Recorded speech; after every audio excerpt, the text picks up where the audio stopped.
Hey family, welcome back to my video. Today we will see, what if Naruto made Forcefully Kurenai pregnant? Before we start, I would like to extend my sincere thanks to the original author of this story for granting us permission to use it in our YouTube video. Your generosity is greatly appreciated.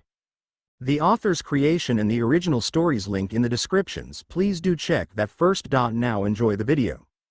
12 years ago. Once, there was a giant fox with 9 tails. A single flick of one of those massive tails could cleave a mountain in half and cause a tsunami. This fox was feared by mortals as the embodiment of destruction, the Kyuubi no Kitsune, king of the demons.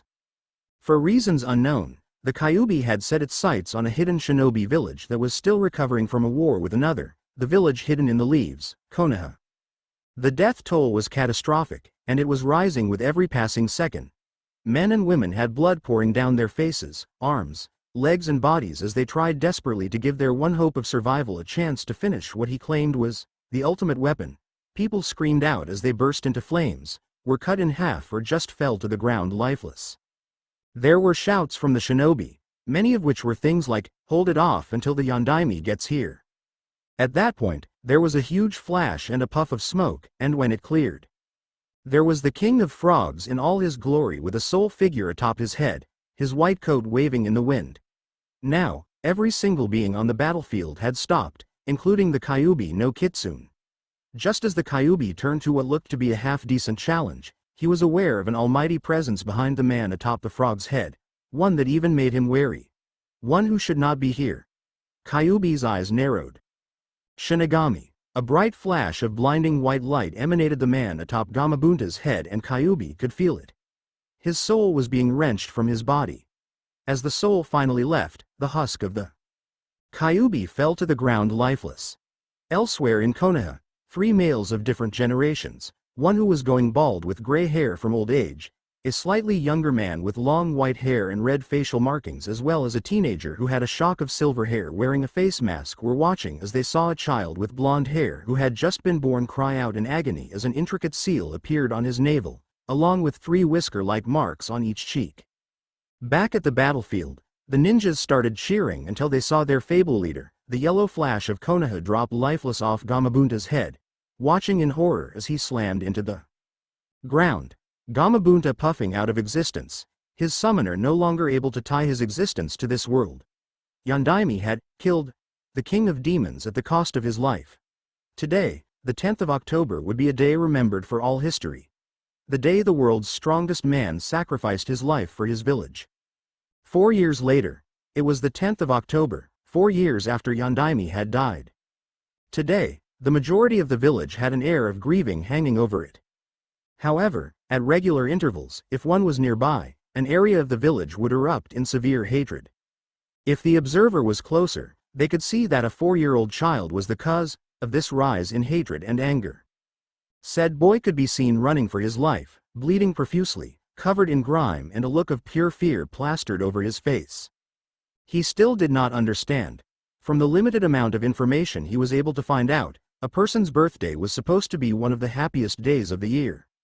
His birthdays meant nothing but pain, torture, fear, and generally getting thrashed within an inch of his life.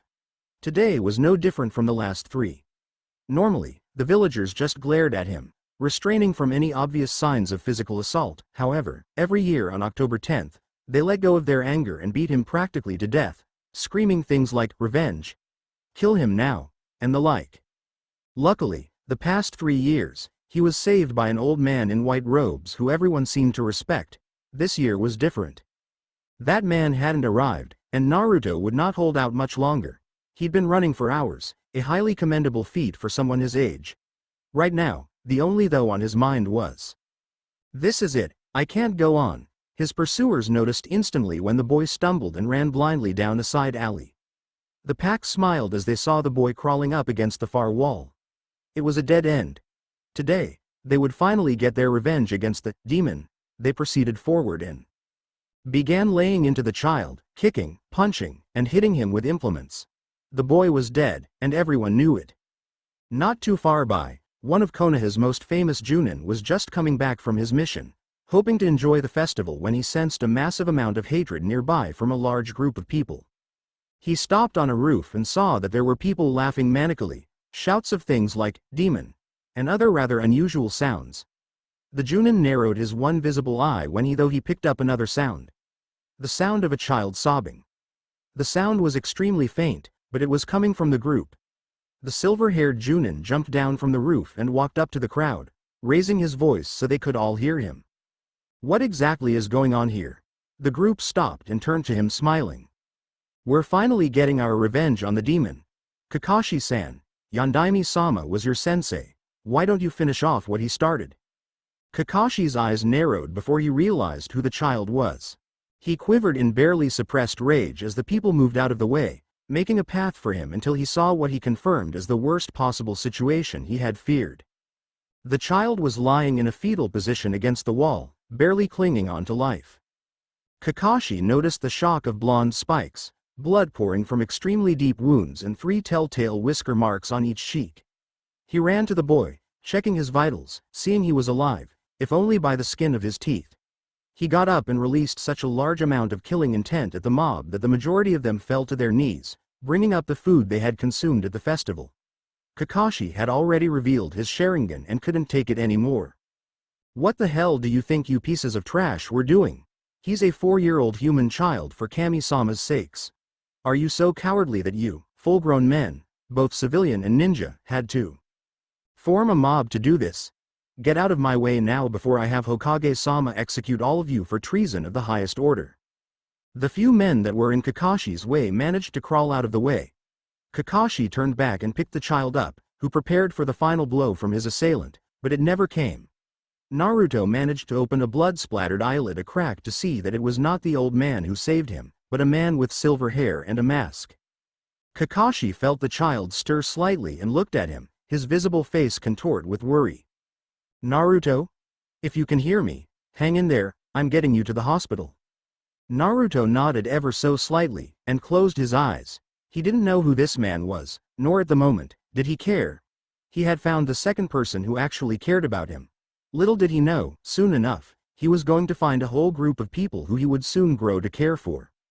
And in about an hour later, Kakashi had dropped Naruto off at the hospital and had to force the staff to take care of him with threats. The staff knew that Hitaki Kakashi never made an empty threat, so they quickly got to work. Kakashi, in the meantime, stormed up to the Hokage's tower. He wanted to know things. And if anyone got in his way, so help them Kami, they were as good as dead. He met the Anbu at the door, who made to block him, but he glared at them. Get out of my way. Now. Unfortunately for these two, the man standing in front of them, while off duty, was still their superior officer. They stepped aside and Kakashi slammed the Hokage's office door open so forcefully that the hinges were barely holding the door up. The Hokage looked up from his desk at the fuming Kakashi. From his experience, few things made the normally cyclopean Junin this angry. Kakashi stared at the old man. I think you had better explain yourself. You told me 4 years ago that Naruto died from the Kyuubi's influence after the sealing. Do you know what I just found? I found Naruto beaten to within an inch of his life by a mob of civilians and ninja. Start talking, old man. The Hokage's secretary was shocked. No one had ever talked to her superior like this before. The man didn't even call him Hokage, let alone Hokage-sama. Sarutobi sighed, taking a drag of his pipe and massaging his temples. This was going to be a long day. And 2 weeks later, Naruto had been discharged from hospital, and he started walking forlornly back to the orphanage. He really didn't want to go back, but he had no home. As he walked out into the bright mid-morning sunlight, he saw a figure leaning against a post, looking directly at him. Naruto flinched until he realized who it was. His eyes widened as the figure continued looking at him in a semi-lazy expression. One he would come to adopt himself. Hey, aren't you that guy who saved me? The figure got up and walked over to Naruto, bending down to put his face level with Naruto's. Naruto was unsure about what to do. Not even the old man Hokage bent down to talk to him unless he hugged him.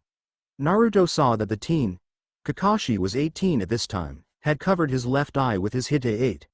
However, his visible right eye was crinkled in what most would associate with a warm smile. Kakashi looked at Naruto lazily. That's me. How are you feeling, Naruto? Naruto wasn't sure if this was some kind of trick or not, and he was scared of him slightly. Kakashi sighed and shook his head. It's been that bad, huh? Naruto looked at him questioningly. What's been bad? Kakashi looked back at him, a rather saddened look on his face as he stared at Naruto. Naruto had learned what the majority of body language meant out of necessity. A few people had tried to be nice to him before to lure him in before they tried to make him disappear. Naruto saw that this wasn't just sadness, it was a mixture of things. Sadness, pain, and most of all, regret. The man looked up at him. I meant that your life's been painful, hasn't it? Naruto nodded slowly as Kakashi put a hand on his shoulder. When Naruto flinched, he took his hand away. Sorry, I didn't mean to. No, it's okay. It's just an automatic reflex. Naruto raised an eyebrow at the man. He'd never heard of these automatic reflex things. He was only 4, after all. Kakashi sighed deeply. An automatic reflex is something you do without thinking. For example, if someone threw a punch at you, you would most likely throw your hands up to block without thinking, right? Naruto nodded. That's an automatic reflex. Naruto thought about it. It made sense. Naruto nodded again. Yeah, it was. Kakashi sighed and stood up. So, where are you off to, Naruto? Naruto looked up at him. I'm going back to the orphanage. Kakashi looked at the boy. He was still in the orphanage. No one had adopted him yet. Once Kakashi remembered how he found Naruto, it actually wasn't really surprising. Kakashi watched as Naruto looked at him. Anyo, thanks for saving me, mister. Kakashi smiled at him. It's Kakashi, Naruto. I'll be seeing you around, okay? If you need anything, just ask the old man. Naruto nodded and began walking off in a daze towards the orphanage, having no idea that Kakashi was secretly trailing him. When Naruto walked up to the front door, Kakashi was shocked when he saw a group of boys slightly older than Naruto saw him and made their way over to him, starting to push him around. Kakashi frowned at this. One of the boys kneed Naruto in the stomach as Naruto fell to the ground and the boys sneered at him. Kakashi was about to go help him when a matron came out, seeing the boys covered in mud, scrapes and bruises. The matron looked at them. What on earth happened? The boys looked up at the matron, fake hurt plastered all over their faces. He came over and started pushing us around while we were minding our own business. Kakashi smirked. Surely they couldn't get away with. I should have known he would do something like that. The 4 of you get inside and go wash yourselves. As for you. She stared at Naruto. What do you think you're doing? The boys did nothing to you. No lunch for you. Now get inside. Kakashi frowned. The boys had been playing a game with a ball in the mud, and their appearance was their own fault.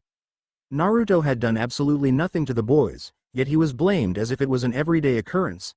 Kakashi wasn't going to tolerate this.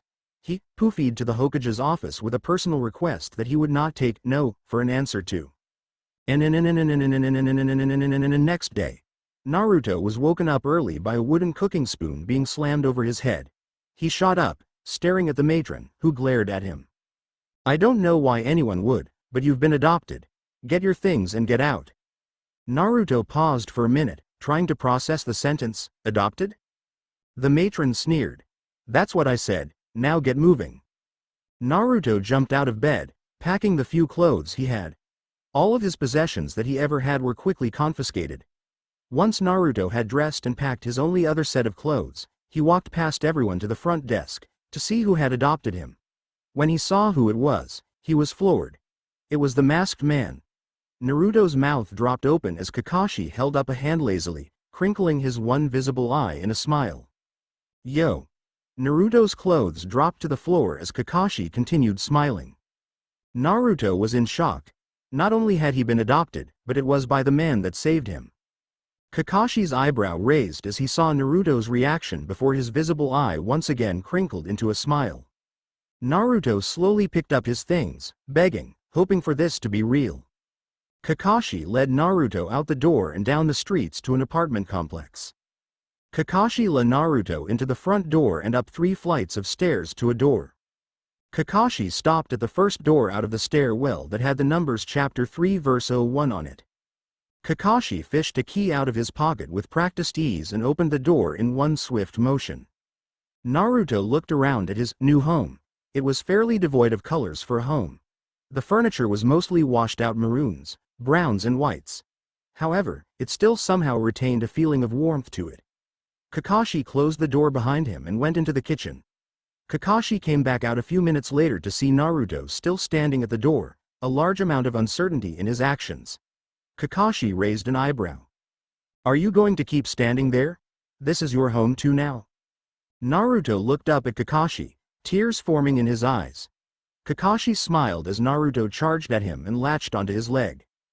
"Thank you, Kakashi-san." Kakashi just smiled at the mass of blonde hair that had found a nice place to attach itself to on his leg. "No problem, Naruto.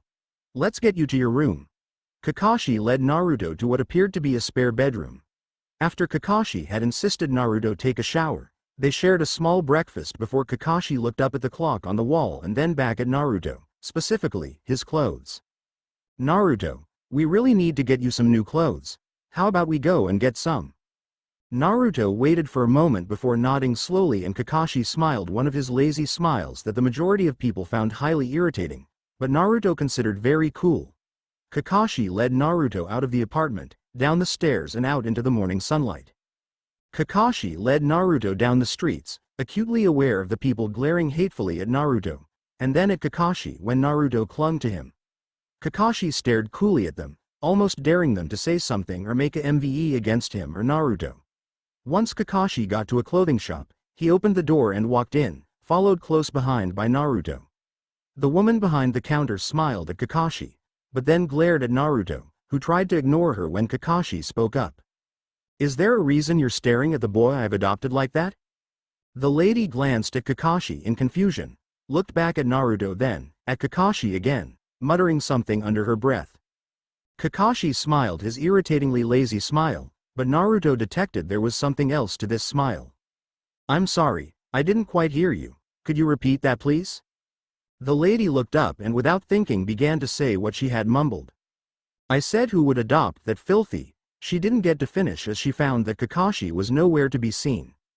Naruto was staring wide-eyed at a spot just over her right shoulder when she heard a sweet voice laced with copious amounts of venom. "I agree, he is rather filthy at the moment, which is why I'm shopping for new clothes for him. However, I know you were going to add something rather unpleasant to it. Remember the rule?" The lady nodded slowly as Kakashi smiled and reappeared at Naruto's side, motioning him out. "I'm sure there will be other stores that will be more than happy to service without me having to do something similar. Naruto, let's go." Naruto nodded dumbly and followed Kakashi to another store. When Kakashi pushed the door open, the man behind the counter smiled. "Kakashi-san. Long time no see, what's been happening?" Kakashi smiled lazily at the man. This is normally where Kakashi came to buy his ninja attire. "Yo, I need some gear." The man laughed, still not having noticed Naruto behind Kakashi. "Well, take a look around. Looking for anything in particular?" Kakashi heyed as he looked at a nondescript section of the ceiling, before smiling and putting a hand on Naruto's shoulder. "I'm looking for some clothes for my friend here." The man looked at Naruto and his eyes widened, but not in hate but surprise. The man stared at Kakashi. "Kakashi, is this Naruto?" "Yeah, it is." Naruto looked at the man, waiting to see his reaction. The man stared at Kakashi before looking at Naruto, shaking his head. "Man, I heard you died on the day you were born. Well, the fact you're actually alive is a shock, to say the least. Don't worry, Naruto. From what Kakashi has told me, I can tell you're not what the others make you out to be. Hell, I think you're a better person than the majority of people in this village. If you ever need clothing or anything, just come here, alright?" Naruto was shocked. There were people who would treat him nicely. Hell, this guy was even treating him with respect? Kakashi smiled as the guy got out from behind the counter and rubbed his hands together. "Well, are we looking for anything in particular?" Kakashi heyed again before smiling. "Let's see what Naruto wants." Naruto didn't get it. Why were some people being so nice to him? He was never given a choice in anything before. It was a very foreign concept to him. When Kakashi nodded, Naruto started looking through the racks of clothes. Kakashi came beside him and helped him, giving him advice on what to choose. Naruto eventually, with rather subtle persuasion, settled for a skin-tight black long-sleeved shirt, full-length black pants and several other things, such as a ninja utility belt where he could attach all manner of items onto, as well as several pairs of boxer shorts and some black ninja sandals. Kakashi insisted he get at least 2 pairs of everything but the sandals and belt, so Naruto reluctantly agreed. With these items purchased, they went back to the flat, where Naruto watched as Kakashi chucked his old clothes into the bin and smiled at Naruto's gobsmacked expression. "You're not wearing those anymore. They're not even clothes." Kakashi got Naruto settled in and made lunch for the two of them. And nearly 1 year later, today was October 10th, Naruto's birthday. In the past year, Naruto had stopped being so shy and had taken an instant liking to Kakashi. He literally took Kakashi on as a role model, thinking Kakashi was the coolest thing since sliced bread. Naruto woke up, remembering what day it was, and tried to make the world swallow him up. He may have been with Kakashi for practically a year, but he had still not had a birthday with him, so he was still slightly fearful. After about 5 minutes, Kakashi came in after knocking on the door.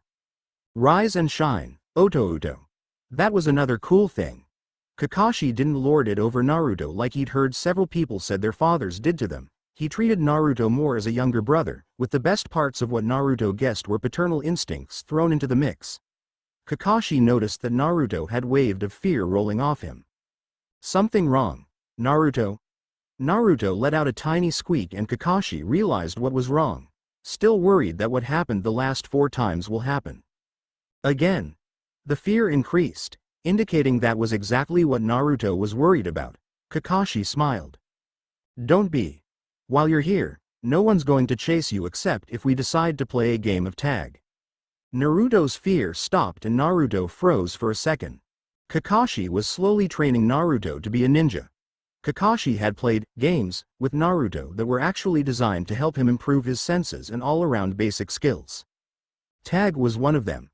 Kakashi would always start as it, while Naruto would go and hide, learning quickly how to keep him hidden, as well as figuring out ways of creeping to avoid detection.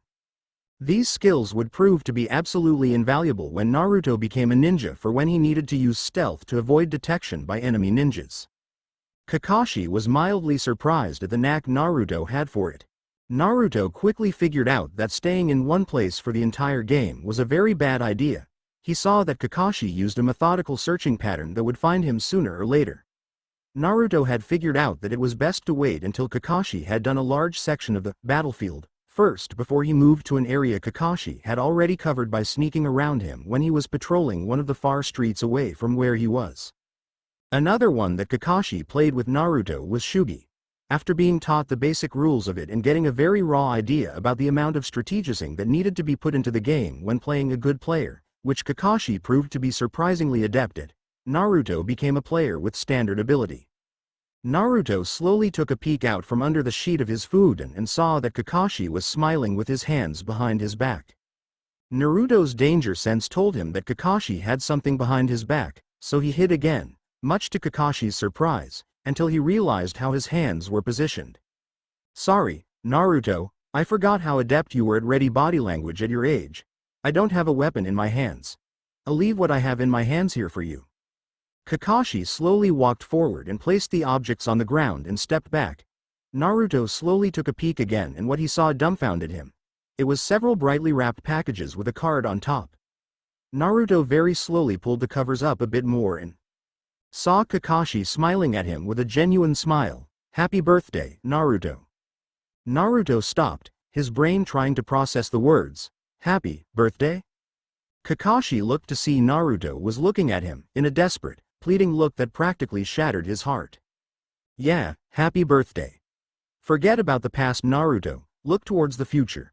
People who are stuck in the past will never be able to see what is in front of them, and they will miss many golden opportunities." Naruto couldn't take it anymore. The tears he had been holding back for 5 years came unbidden as Naruto jumped out of bed and tackled Kakashi to the ground, sobbing into his chest. Kakashi just smiled as he hugged Naruto.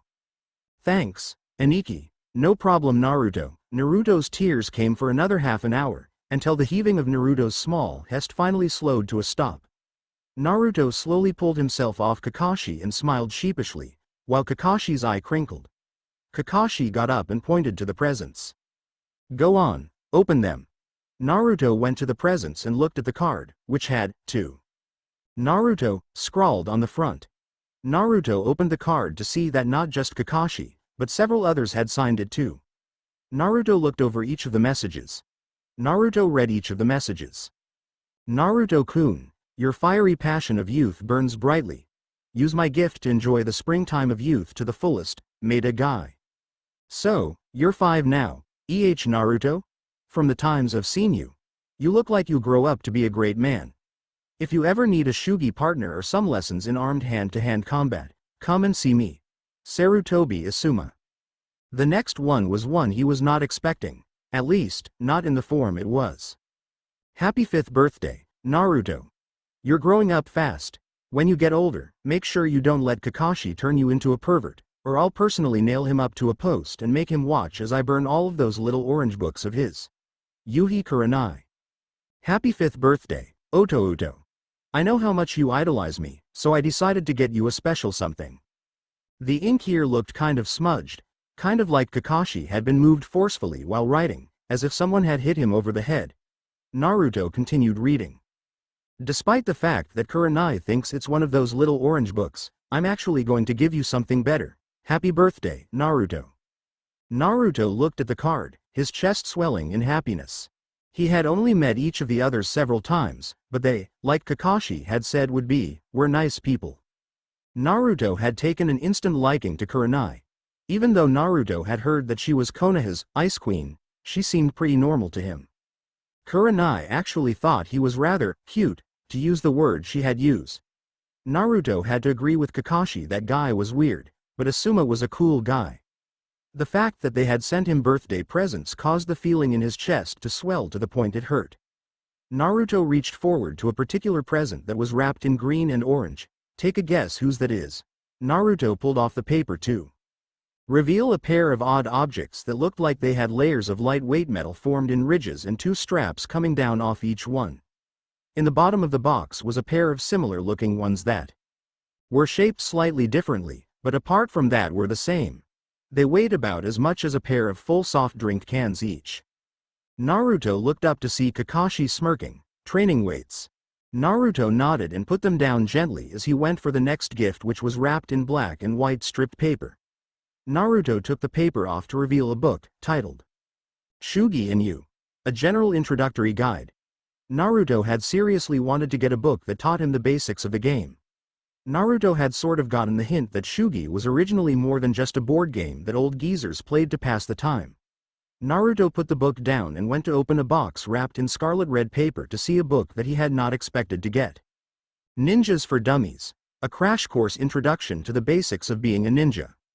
Naruto was secretly aspiring to be a ninja like his Aniki, which Kakashi very easily picked up on, but kept silent about it. Now, there was one present left. Kakashi's.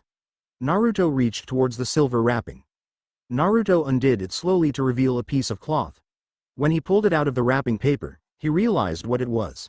It was a face mask. Naruto's eyes widened and he looked at Kakashi, who was smiling. Naruto got up and hugged Kakashi while smiling. Thanks, Kakashi-Nisan, this is the best day ever. Kakashi smiled as he saw Naruto look over his presents. Put the mask on. Naruto looked at Kakashi, then the mask in his hand before his grin widened and he put the mask on, looking back at Kakashi, his eyes closed in a smile that reminded Kakashi so much of his younger self. The rest of the day was very easily the single most fun day Naruto had ever had. This was something that he was always going to remember. And 3 months later, Naruto had read both books he got for his birthday thoroughly. Kakashi had even taken Naruto to each of his friends for some slight introduction into each person's specialty. Kakashi had broached the subject to his friends the day after Naruto's birthday, and when they saw Naruto, they smiled. Asuma made a wisecrack as per usual. So, Kakashi, how far have you gotten Naruto into the Icha series? Naruto and Kakashi raised an eyebrow at Asuma while Kurenai smacked him over the head, causing Kakashi to smile and sit down with them. After some small talk, Kakashi introduced the idea of training Naruto in the bare basics of each area. The others shrugged. Teaching him the general basics of chakra control, one jutsu each, or in Asuma's and Gai's case, teaching Naruto how to throw shuriken and kunai, as well as some basic taijutsu moves wasn't all that bad of an idea. Naruto was really happy. Some people were finally seeing that Naruto wasn't a demon incarnate, but someone worth training. Naruto learned a basic part of each area, such as Kawarimi no Jutsu, Henge no Jutsu and some basic taijutsu moves, as well as shuriken and kunai practice. All of Naruto's senseis were shocked at how quickly Naruto picked each part up. Within a month, he had mastered both Kawarimi and Henge, as well as having a decent amount of skill in throwing weapons, and his ability to learn taijutsu was beyond what Asuma and Guy had expected. All 3 Junins and 1 Chunin, Kurenai was still Chunin at this point in time, decide to teach him some slightly more advanced things. Kakashi could see that Naruto's chakra capacity was already that of an upper-level genin, but his chakra control suffered directly. Because of it, Kakashi introduced Naruto to the idea of walking up trees with only his feet. Naruto had been dubious at first until Kakashi did it like it was the most normal thing in the world. Kakashi had gone over the mechanics of how it worked until Naruto decided to give it a try. Naruto had made it about halfway up the 50 or so meter tall tree before the bark cracked and repelled him off it. After about 3 or 4 goes, Naruto had made it to the top, with a very impressed Kakashi standing at the base. The training that the Junins and Chunin administered on Naruto gradually got tougher as the months went by. Guy had showed Naruto that the training weights he wore could have their weights adjusted to whatever weight Naruto wanted by pumping an appropriate amount of chakra into them. Naruto experimented, pumping just a small amount of chakra into the forearm guards, which increased the weight by a small amount. Guy told Naruto, taking out the flaming passion of youth stuff, that he should wear the weights at all times except for when he showered and slept, and every time he felt his body become used to the weight, to increase it. Guy had told Naruto that this would increase not only his youthfulness, but would even make him into a great example to all people who were enjoying the springtime of youth. Kakashi translated this into an increase in agility, speed and strength and stamina capacity. 1 year later, after the first year of training, Kakashi had given Naruto 5 pieces of paper, telling him to channel chakra into each piece. When Naruto got to the second piece, the paper burst into flames, much to Naruto's dismay. Kakashi had smiled and motioned Naruto to keep going. The next piece of paper that reacted to Naruto crumpled, and Naruto moved on to the last card, where the card reacted again, being sliced cleanly in half. Kakashi shook his head in pure disbelief. Naruto, you have 3 elemental affinities already. The 3 main types of elemental jutsus that would be best suited to you would be Kaden, Raiden and Fuuden. Naruto nodded in understanding, having already learned about each of the 5 major elements and the Asic theories of major elemental combinations to make sub-elements. A few were known, such as Mokuton and Hyoden. However, from the elemental affinities that Naruto had, there were no known sub-elements he could think of. Kakashi had begun teaching Naruto a basic Kaden jutsu called Kaden Housenka no Jutsu. Naruto had learned it surprisingly quickly, and at the end of the day, Kakashi gave Naruto the next day off to do what he wanted as long as he came back at diner time. Next day, Naruto was walking down the streets, just looking around at everything in general. Naruto had, at Kakashi's suggestion, started growing his hair a bit longer. By now, Naruto had something that was halfway between a miniature mullet and frullet combo. A frullet, as its name might suggest, is a mullet, but at the front. And a mop makes you look like exactly that. A mop. However, Naruto had tied this back in a small ponytail. Naruto was still wearing all black, as well as his utility belt, shin, forearm guards and ninja sandals. Naruto heard kids shouting in the distance, so he went to check. When he got there, he saw a group of kids pretty much his own age having a rather heated argument. Naruto went up to them. "What's wrong, guys?" Everyone turned to the new arrival with a lazy look in his eyes. "We're trying to play ninja." Naruto's eyebrow rose. His curiosity was being sucked in. "Ninja? What exactly do you do in this?"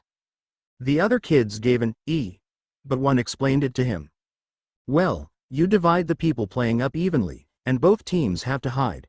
The first team to lose all of its players loses the game." Naruto nodded slowly.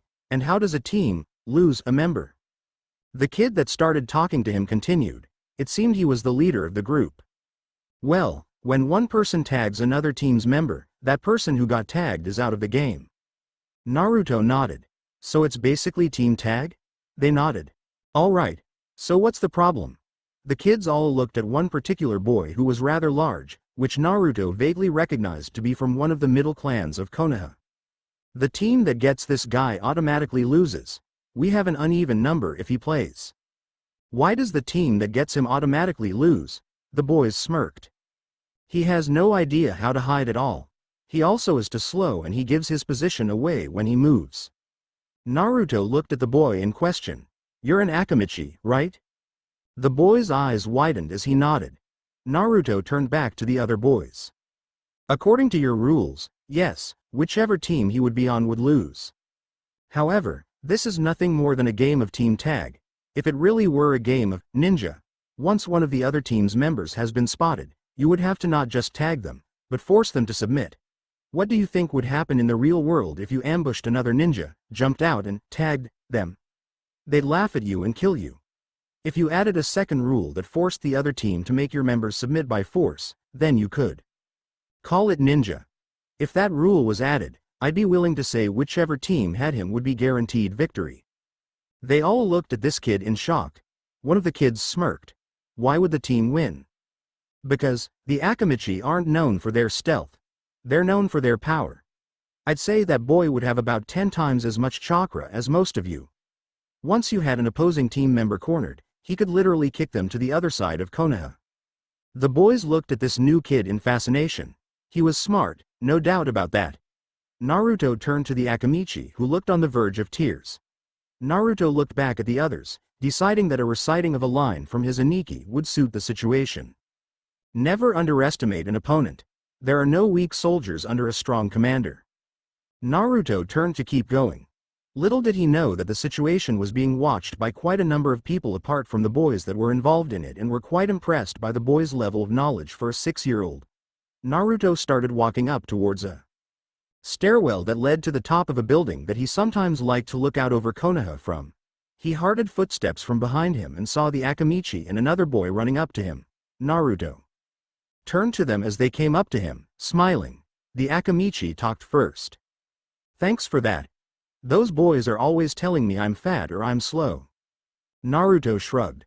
I think they have no idea about what they're talking about. By the way, I never got your name. The boy smiled. Choji. Akamichi Choji. Naruto turned to the other boy. I saw you there too. Could I get your name? The boy nodded. Shikamaru of the Nara clan. Naruto nodded and extended a hand forward. Naruto. Uzumaki Naruto. Both boys shook his hand and they continued walking up the last of the stairs to see a much larger man with a huge mane of red hair sitting on the bench. The man turned to them and smiled. Choji, Shikamaru. Who's this young man you've brought with you? Choji smiled. Hey Dad. Well, this is Uzumaki Naruto. He just came and defended me against those kids that always call me fat. The man looked to Naruto before smiling. Thank you for that, Naruto. I happened to hear the entire conversation. You're very intelligent for a 6-year-old. Naruto smiled at him. Thank you, but what I said was just the truth. Akamichi specialize in power, not speed from what I've read. Also, calling that game, ninja, was a stupid idea. The man chuckled. Your logic was completely sound, there's no need to justify it. Choji sat next to his dad, while Naruto took a spot next to Choji and Shikamaru took a spot next to Naruto. Naruto's stomach growled as he smiled sheepishly, scratching the back of his head. I wouldn't be able to get. Choji smiled and pulled out a bag of potato chips, breaking the seal and letting Naruto pick the chips out of the bag. Naruto took a few while Choji offered some to Shikamaru, and they all started munching on them. Choji turned to Naruto. Naruto, I haven't seen you around before. Are you new to this village? Naruto shook his head. I was born here. Until the age of 4, I lived in an orphanage.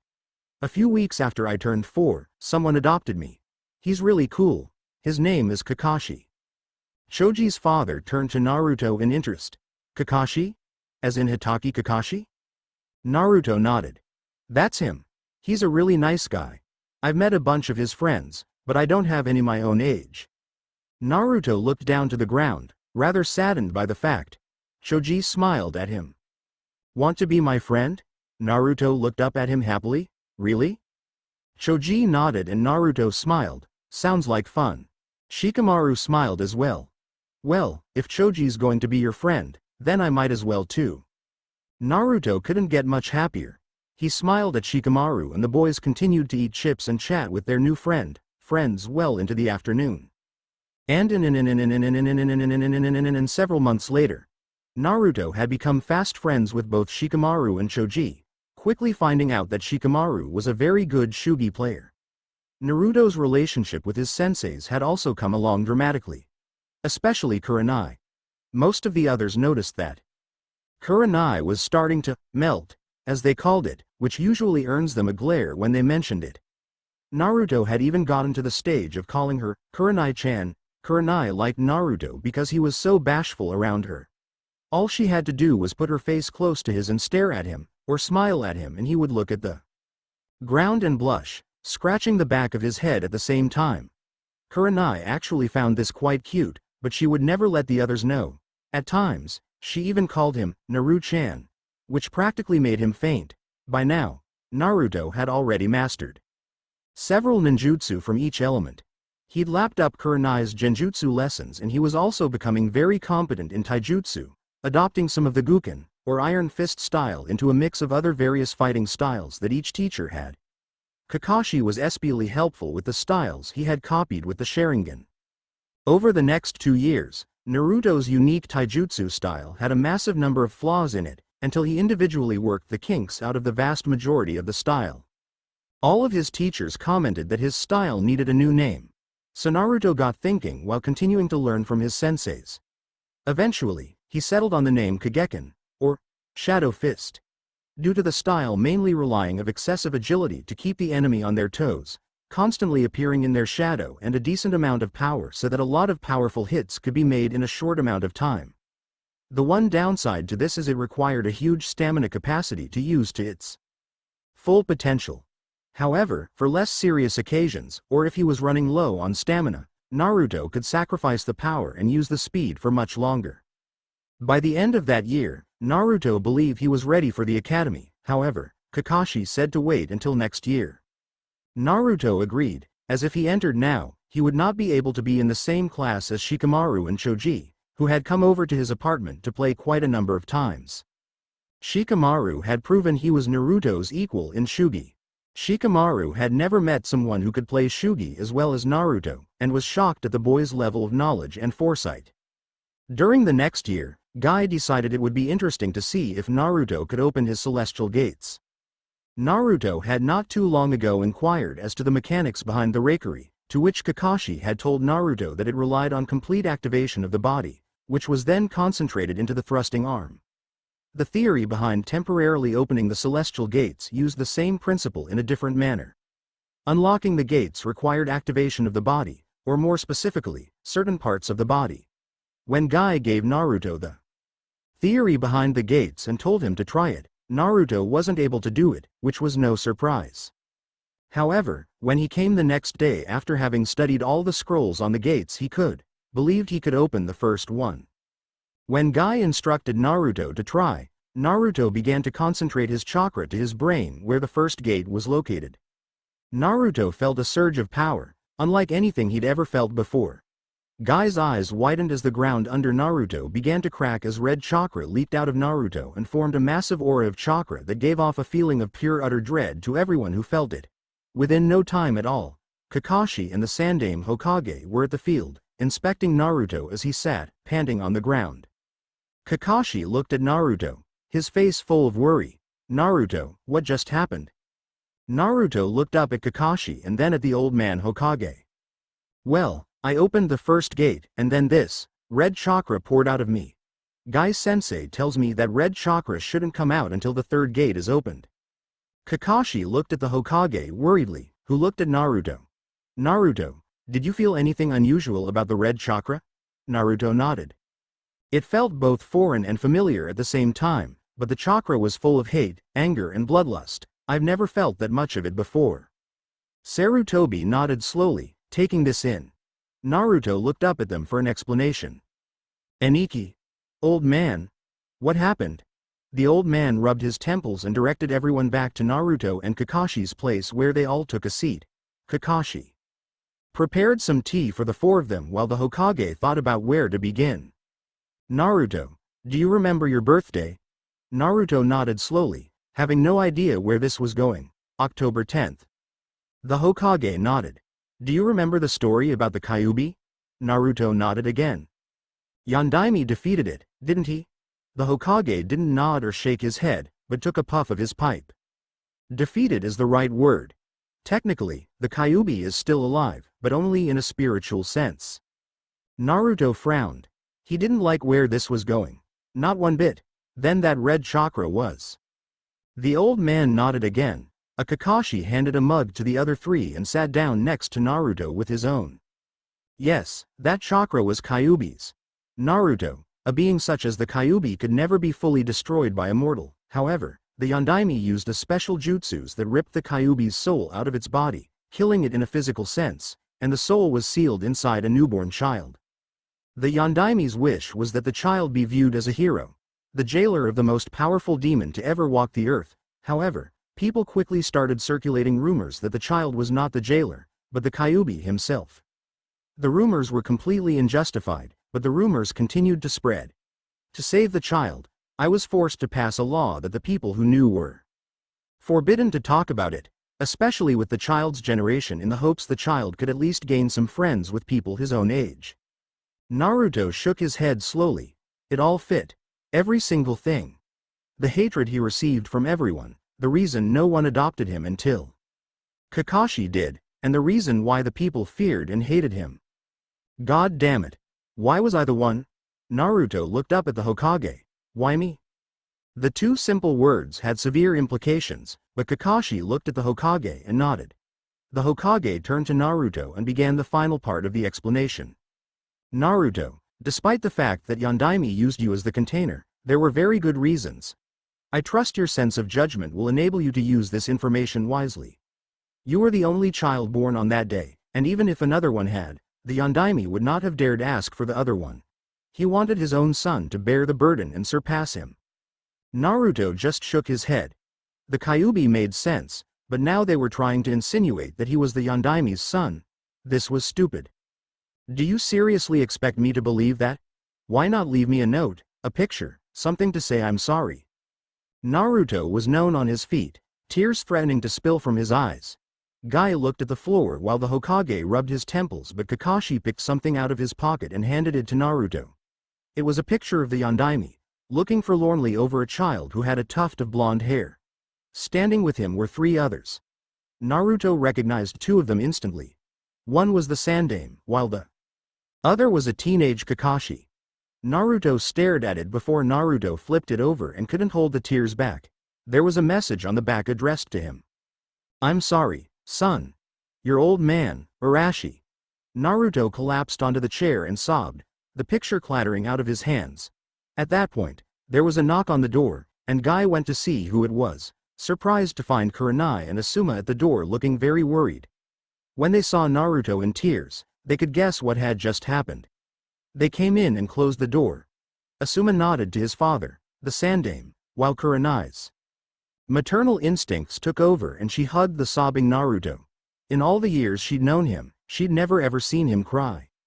Kurenai noticed the picture on the floor and grimaced. She was not the least bit surprised at Naruto's reaction to the photo. Knowing that Naruto had just been told who his father was, the Kyuubi explanation would have come too, which would explain why they felt the Kyuubi's chakra.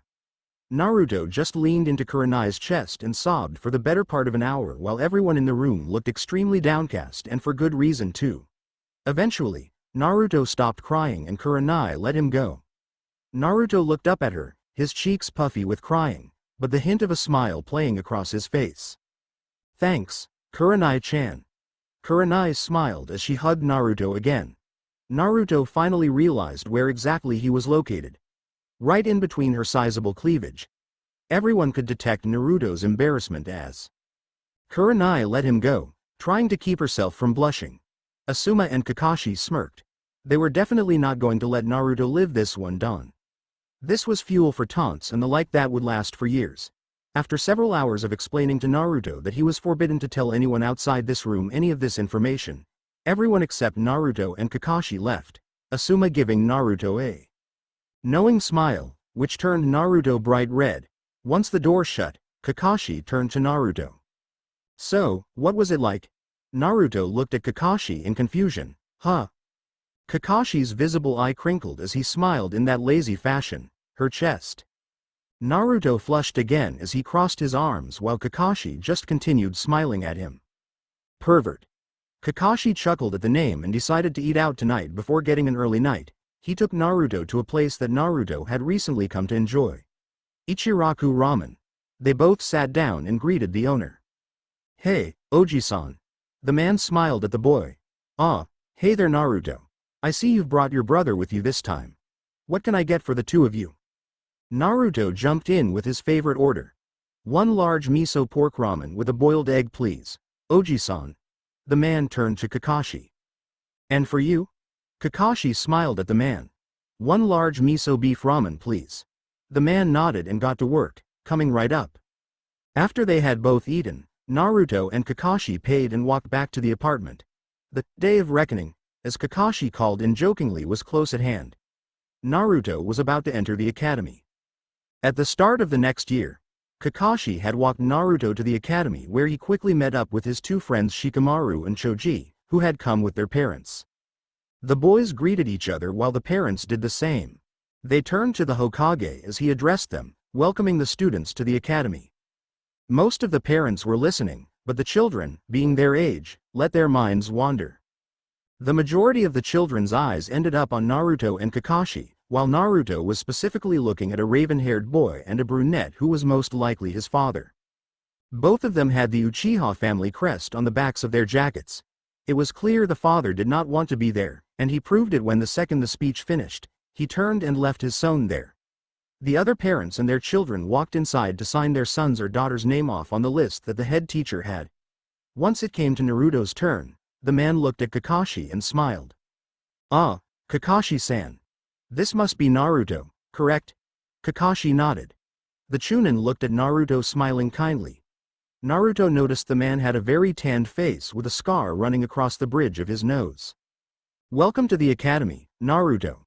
I've heard a lot of positive stories about you. I look forward to teaching you. Naruto nodded, and as his name was ticked off, he was directed to a classroom. Kakashi walked him to the classroom door, and as he walked in, the formerly rowdy class calmed down again when they saw the newest father-son couple walk in. However, the father was extremely young, and while they did both look similar, even their facial expressions were a carbon copy. The age difference was far too small for the man to be Naruto's father. Naruto turned to his family and waved goodbye. I'll see you tonight, Nissan.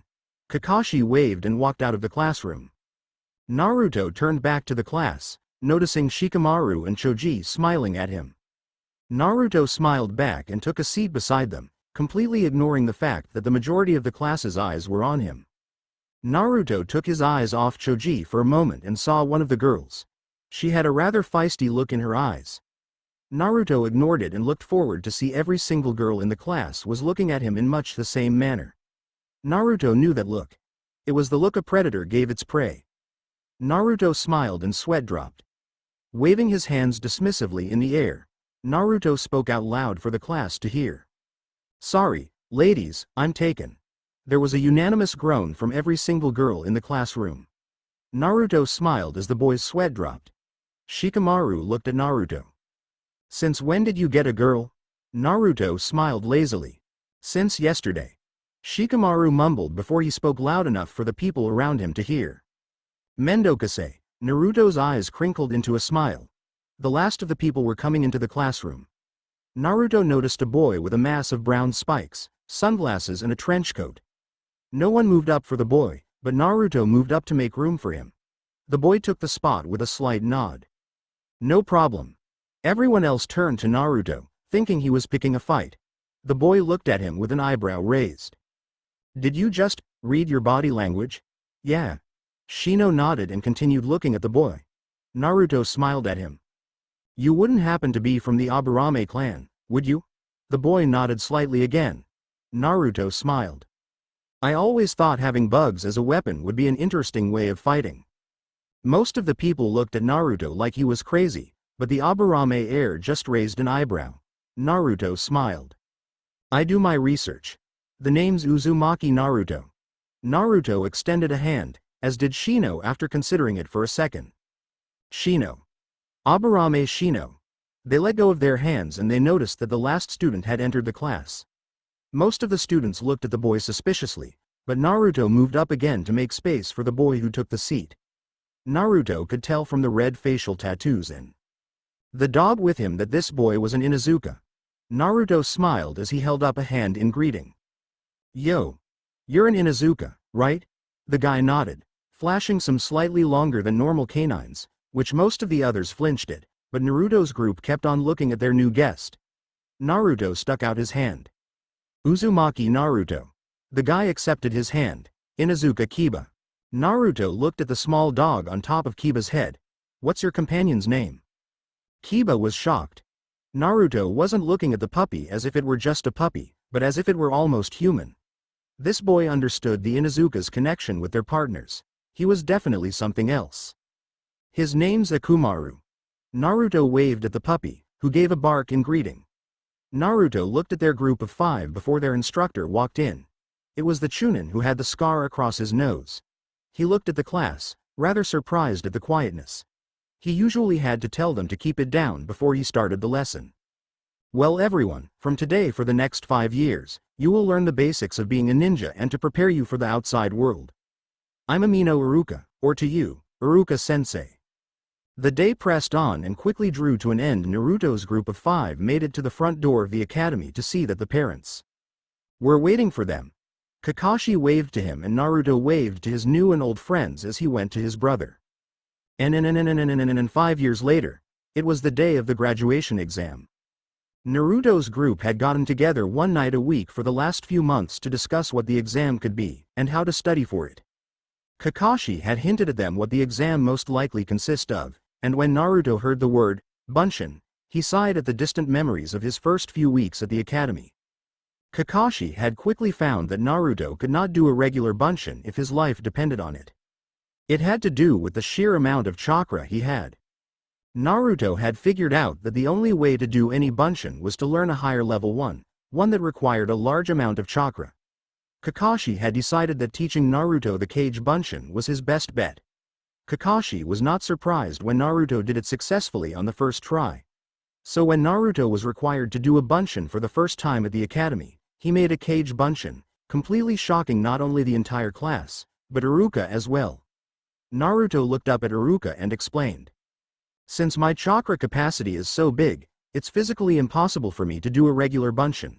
So Nisan taught me the Kage Bunshin. Iruka nodded dumbly as Naruto had returned to his seat, getting a Hig 5 from Kiba. A nod from Shino. A troublesome from Shikamaru and some chips from Choji. Since then, everyone in the class wondered how strong Naruto truly was. When Sasuke had inquired, Naruto told him bluntly. A ninja never reveals his true strength unless necessary. That answer had got Sasuke fairly riled up. The class progressed through the years, and Naruto was always number 1 in everything by a mile. On the day of the graduation exam, Naruto walked into the room, greeted his friends and took his usual place. Iruka informed them that the first test of 4 was a written. A lot of students groaned as the papers were handed out. They were told not to turn them over until the rules were explained and no questions were allowed to be asked. When Naruto got his paper, and the order was given to begin, Naruto turned the paper over and stared. This was not a set of questions a genin should be able to answer. Hell, high Chunins would have difficulty. Naruto looked around and saw that everyone was doing fine. Naruto looked questioningly at Iruka, who smiled. Naruto's eyes narrowed. He set this up. Naruto looked at the 10 questions on the page and proceeded to try and remember what the answers to these were. He'd either heard the answers or had been quizzed on them before at some point. Now it was all a matter of remembering. Naruto began to write the answers down and finally got to the 10th question, which he narrowed his eyes at. 10. Shinobi Rule number 25.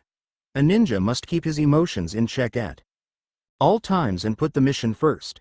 Do you support this rule, or do you think it should be redone? Provide a reason for your choice, and if you chose to reconstruct it, provide the reconstructed version. Naruto sighed. This was a damn difficult question. However, Naruto got the feeling that if he got this one right, the others wouldn't really matter. Naruto had long ago heard this rule and thought it was absolute garbage. He had even constructed his own version. Naruto wrote his answer carefully. I believe that Shinobi Law number 25 needs to be reconstructed. The current law suggests all emotion is taboo and that humans are mindless killing machines. No matter how much you suppress a person's emotions, you will never truly kill them completely. If you do manage to, they are no longer human. The rule should be reconstructed to say, a shinobi will face situations in his life that will destroy the souls of most men. At times like these, he must steel himself, no matter how hard it may seem. Naruto put down his pen, quite pleased with himself. He looked at the time. Less than 60 seconds to go. Naruto counted down until the seconds hand reached the 12 and Iruka called for the class to put their pens down. Iruka collected the sheets, stopping when he saw Naruto's. Naruto looked up at him lazily. Any particular reason you gave me a test that the majority of Chunins could never answer, Iruka-sensei? Naruto was aware that the entire class was staring at him. Both Shikamaru and Kiba, who were on either side of Naruto, boggled at the questions. Kiba, being the loudest one of the group, expressed the group's opinion. What the hell? What kind of questions are those? Reconstruct the 25th Shinobi Law. Naruto, you actually answered that? Naruto shrugged. Whoever made that rule was an idiot. No human can be turned into a mindless killing machine without losing their humanity. The others stared at Naruto, who was lazily staring at the board. Iruka straightened the papers on his desk and then looked up at the class. While the next two stages are being done, the papers will be marked. Everyone, please follow me to the training field. The training field was actually a very spacious area around the back of the academy used for shuriken and kunai practice. Iruka called them out alphabetically, starting from Z and ending in A. Apart from Yamanaka Ion, it put Naruto first. Although not as blatant as the first test, this gave everyone else except Ino an edge over Naruto. They would be able to see what he could do and then try and better him. After Ino, Naruto stepped forward, taking the designated number of shuriken out of his pouch and taking aim at the straw dummy that had several targets on it over vital points. Naruto was allowed to throw up to 8 shuriken, as long as it was in one throw of each hand. Naruto slipped the shuriken into the spaces between each finger and thumb with practiced ease and took aim. Naruto was aiming to get every single vital point with one shuriken. Naruto stated his targets for everyone to hear, as the rules asked. 8 targets. Liver, lungs, spine, subclavicle vein, jugular vein, brain, kidneys, heart. Everyone murmured amongst themselves. Naruto was going for an absolute perfect score, which had not been attempted since Hitaki Kakashi did the exam. Iruka motioned for Naruto to go when he was ready.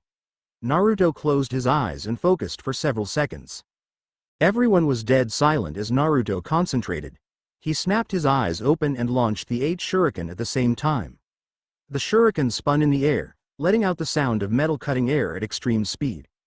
The 8 metallic implements of death struck their intended target's dead center, and everyone was speechless.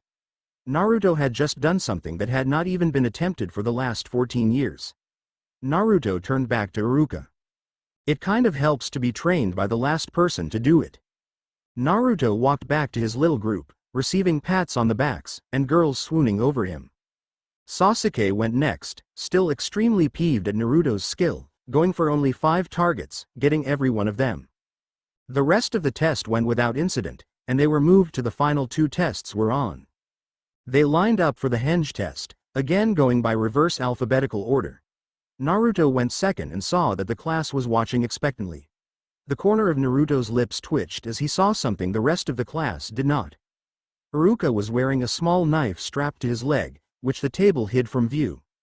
Naruto didn't even form the seal, he was so familiar with the jutsu. The cloud of smoke expanded off Naruto to reveal a perfect copy of Iruka, knife and all. The students were commenting about the knife being incorrect when Iruka sighed. You even saw the knife, Naruto? Naruto released the henge and nodded. After the test was done, the scores were announced for the written test.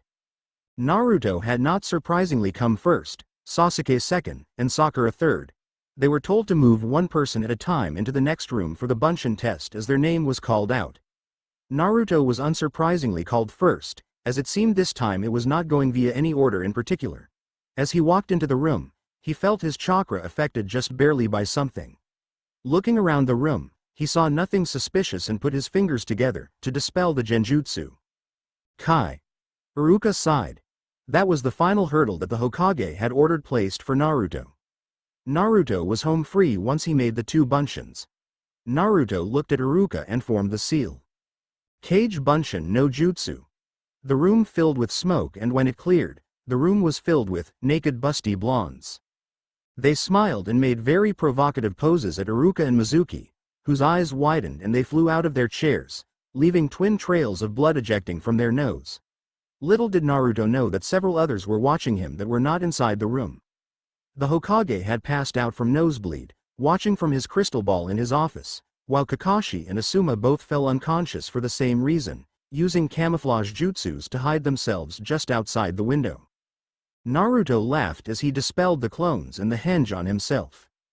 Judging by the fact that I single-handedly knocked out 2 Chunins, 2 Tokubetsu Junins, and most likely the Hokage at once, I think I deserve this. Naruto picked out a hite-8 that had long black pieces of cloth attached. Naruto looked at them on the ground and suddenly, Naruto had a plan. He whipped out his trusty digital ninja camera and took a FW shots of both the Chunin. He fastened the hite-8 around his head and went back to the class, opening the door, where everyone looked at him expectantly. Naruto scratched the back of his head, smiling sheepishly at them. I think I went a bit overboard. They're both currently unconscious from blood loss caused by an overload of perverted thoughts. They stopped for a moment before Shikamaru's head slammed onto the desk. Kiba started howling with laughter. Choji smiled, and Shino raised both eyebrows. Naruto waved at them. Good luck, guys. Assuming they ever wake up, Naruto left the room while the others went to see if what Naruto had said was true, and sure enough, both Chunins were against the wall with twin tails of blood leading from their nostrils. Naruto went outside and pulled out his trusty, all-purpose digital ninja camera again and snapped some shots of both Kakashi and Asuma, promising himself to show them some time later before he created a Kage Bunshin to wait for him in the room the graduates were supposed to wait in while he snuck into the Hokage's office to take several pictures of him as well. He got back just in time to replace himself with his clone, just as Sasuke entered the room, scowling at Naruto. And later that afternoon, both Chunins had eventually recovered and finished off the rest of the examinees, before they walked into the room, glaring at Naruto who smiled innocently at them. They stood in front of the class. Congratulations to those here who have passed. We will now announce the top 3 rankings for the exam, the year and the academy class, as well as Rookie of the Year. First place for the exam, Uzumaki Naruto. Second place, Uchiha Sasuke. Third place, Haruno Sakura. First place for the year, Uzumaki Naruto. Second place, Uchiha Sasuke. Third place, Yamanaka Ino. First place for the class, Uzumaki Naruto. Second place, Uchiha Sasuke. Third place, Yamanaka Ino. Rookie of the Year is Uzumaki Naruto. For the rest of you, the total results will be posted in the reception of the academy. I would like all of you to report back here at 7 a.m. sharp so that I may assign your teams. Again, congratulations on passing. Iruka left the room, giving one last good-natured glare at Naruto before the class got up to leave. Just as Naruto was about to leave the row, he was stopped by Uchiha Sasuke. Everyone in the class stopped at this. Naruto's lazy expression turned to the Uchiha. You could have just called for me if you wanted something, Sasuke. Shut up. Fight me. Naruto pushed Sasuke aside and continued down the aisle and was about to walk out the door when Sasuke taunted him. Scared, Uzumaki? Naruto smiled at him, but his interior was not happy. He would show the Uchiha why he was the Rookie of the Year, and not the Uchiha of someone who lost to his brother and ran, screaming like a baby. No, not really. Everyone sensed the temperature in the room drop by several degrees as Sasuke charged Naruto, only to get slammed into the wall. He stumbled back up and prepared to attack again until Naruto slammed him back onto the ground and twisted his arms behind his back, stopping him from doing any seals, keeping his knee in the small of his back to make sure he wasn't going anywhere. I won in 2 moves. Uchiha. You let rage and hate overcome you. You are weak. You know why you are weak. It's because you lack love and compassion for others. Remember that well, Sasuke. Naruto let Sasuke go and continued out the door as Sasuke stared at Naruto. Sasuke hadn't received such a beating since his brother killed his entire clan. His brother had told him that he needed to hate and detest him, while Naruto told him to have love and compassion for others. Considering that Sasuke had been practically 5 years younger then, he'd gotten beaten in 2 moves. 5 years on, Naruto had beaten him in 2 moves. His confused mind made the only logical conclusion it could. Naruto was stronger than Itachi. It was completely inaccurate, but it was the logical conclusion that most people would draw in that situation. Sasuke slowly got up and began pondering Naruto's advice. He continued home, not aware of his surroundings in the least. When he got to the Uchiha Manor, he stopped, looking at the symbol his older brother had cracked with a kunai many years ago. Love and compassion. Sasuke walked into his house and continued pondering this. I definitely have to say, this is by far the longest introductory chapter to any FIC I've ever written. Again, kudos to Anti-Assassin Guy and CSI Eka for giving me the inspiration to write this FIC. Also, big thanks to Darth Monkey X for the modified 25th Shinobi saying. Sorry if I kinda stole it, but it's a damn fine rework of it. Props go to you for that. If you have any friendly comments, please post them. No friendly equals bananation from reviewing my stories. Until next time, my avid readers. Yane, Specula. Formation of Team 8 in the Wave Mission. A.N. Yo, I'm not late, considering I posted the last chapter less than 5 minutes before starting this one. I really hope you guys, girls are enjoying this FIC so far. BTW. This chapter contains spoilers for issue 317 of the manga. Well, kind of. Now, for comments, questions, suggestions. Demon Sword. Yo, thanks for your comments. Remember that Kurenai in the early stages was known as the Ice Queen of Konoha. Kurenai is starting to warm to Naruto, as this chapter will show. I can't have too much fluff between a 19-year-old and a 5-year-old, can I? When Naruto gets to 12, I'll start introducing fluff. Once he gets to 16, well, you'll see. The part about the melting was that Kurenai in my FIC never showed much emotion towards guys, and Naruto was the first, even if he was just a boy. The others joked that she was melting, not being serious. As for the celestial gates, yes, it has to do with Kyuubi's chakra, however, it has nothing to do with his forms. I'm not going to make him a super-duper overpowerful guy that can make the world self-destruct. I will allow him to access either, but not both. So, gates or tails. Should he try to access both? Well, let's just say that he's going to go splat. As for jutsus learnt from each Junin, he learnt 3 elemental jutsus from each element that he has an affinity for, as well as the basics such as henge, kage bunshin, etc. For genjutsus, he learnt, let's just say a few, wink wink. Hint hint. Taijutsu I've explained, plus he learns a new move this chapter for taijutsu. As for armed taijutsu, I've taken an example from the latest manga issue and given Naruto a pair of Asuma's trench knives. Why? If you want to know, read this chapter or the manga. It has more to do with Naruto than you think. As I said, Naruto's good in this, but he's not the next Itachi. I was actually thinking of making him high Chunin, low Junin level for the exam when his card is read out. As for updating, don't use that jutsu. Is sucked in by the ultimate genjutsu, BWARG. Fine, here's your chapter. Ancella. Thanks for picking me up on that. I'm getting kind of bored saying this in all of my fics, but whatever, my word processor, OpenOffice's spell check is completely stuffed. It's physically impossible to spell check it unless I copy the entire document onto another computer and copy-paste it into Word and then back. Only then will it register spelling errors. The mistakes you see here are the ones I've missed. Apart from that, it's not spell checked. I personally think I'm not a bad speller considering I make so few errors, but whatever. Ryoko Tenchi. Know what I think of Pokemon. Pikachu runs up, Pika Pai Shi Ne. Uses Gaara's sand, Sabaku Q, Sabaku Soso. Watches gleefully as chunks of red and yellow rain from the sky. That's what I think of the damn teams. Again, thanks for picking my up on those grammar issues. FF Lover HP1.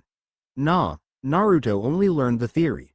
Remember, without the Sharingan, it's an incomplete jutsu, so Kakashi didn't take the risk. Dragon Noir. Yo, did I say super genius? If I did, I'm going back to change it to regular genius. As for learning armed Tai FRM Asuma, there was a very specific reason for it. Read the latest manga issue or this chapter to find out why. Those chakra trench knives aren't regular ones, that's for sure. Well, considering how long the actual chapter was, do you really blame me if I included a more detailed overview of Naruto's training? It would have been the longest chapter I ever wrote, as well as the longest I'd probably ever write. As for the rankings, I have to agree with you. I've changed it to something more believable. Oh, the Kurenai's cleavage incident? No, they're going to shut the hell up about it. Read this chapter to find out how. Well, you're right about Naruto's team. Naru Shikacho.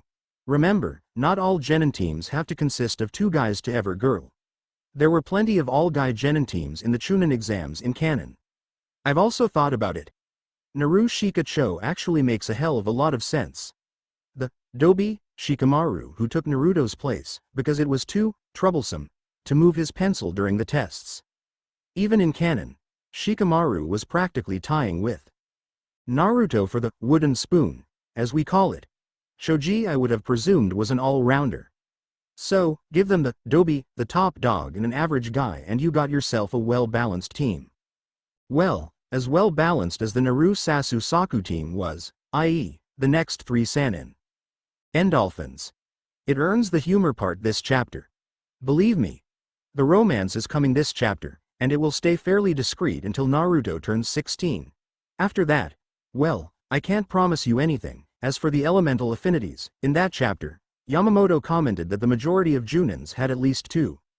Some, like Sarutobi, had an affinity for every single one. So, it's not really that unbelievable. Ranma Hibiki. Oh yeah, Naruto would have permanently damaged their relationship if she was around, so you better thank me Naruto for not placing her in viewing range. Mage Ronin. You know something?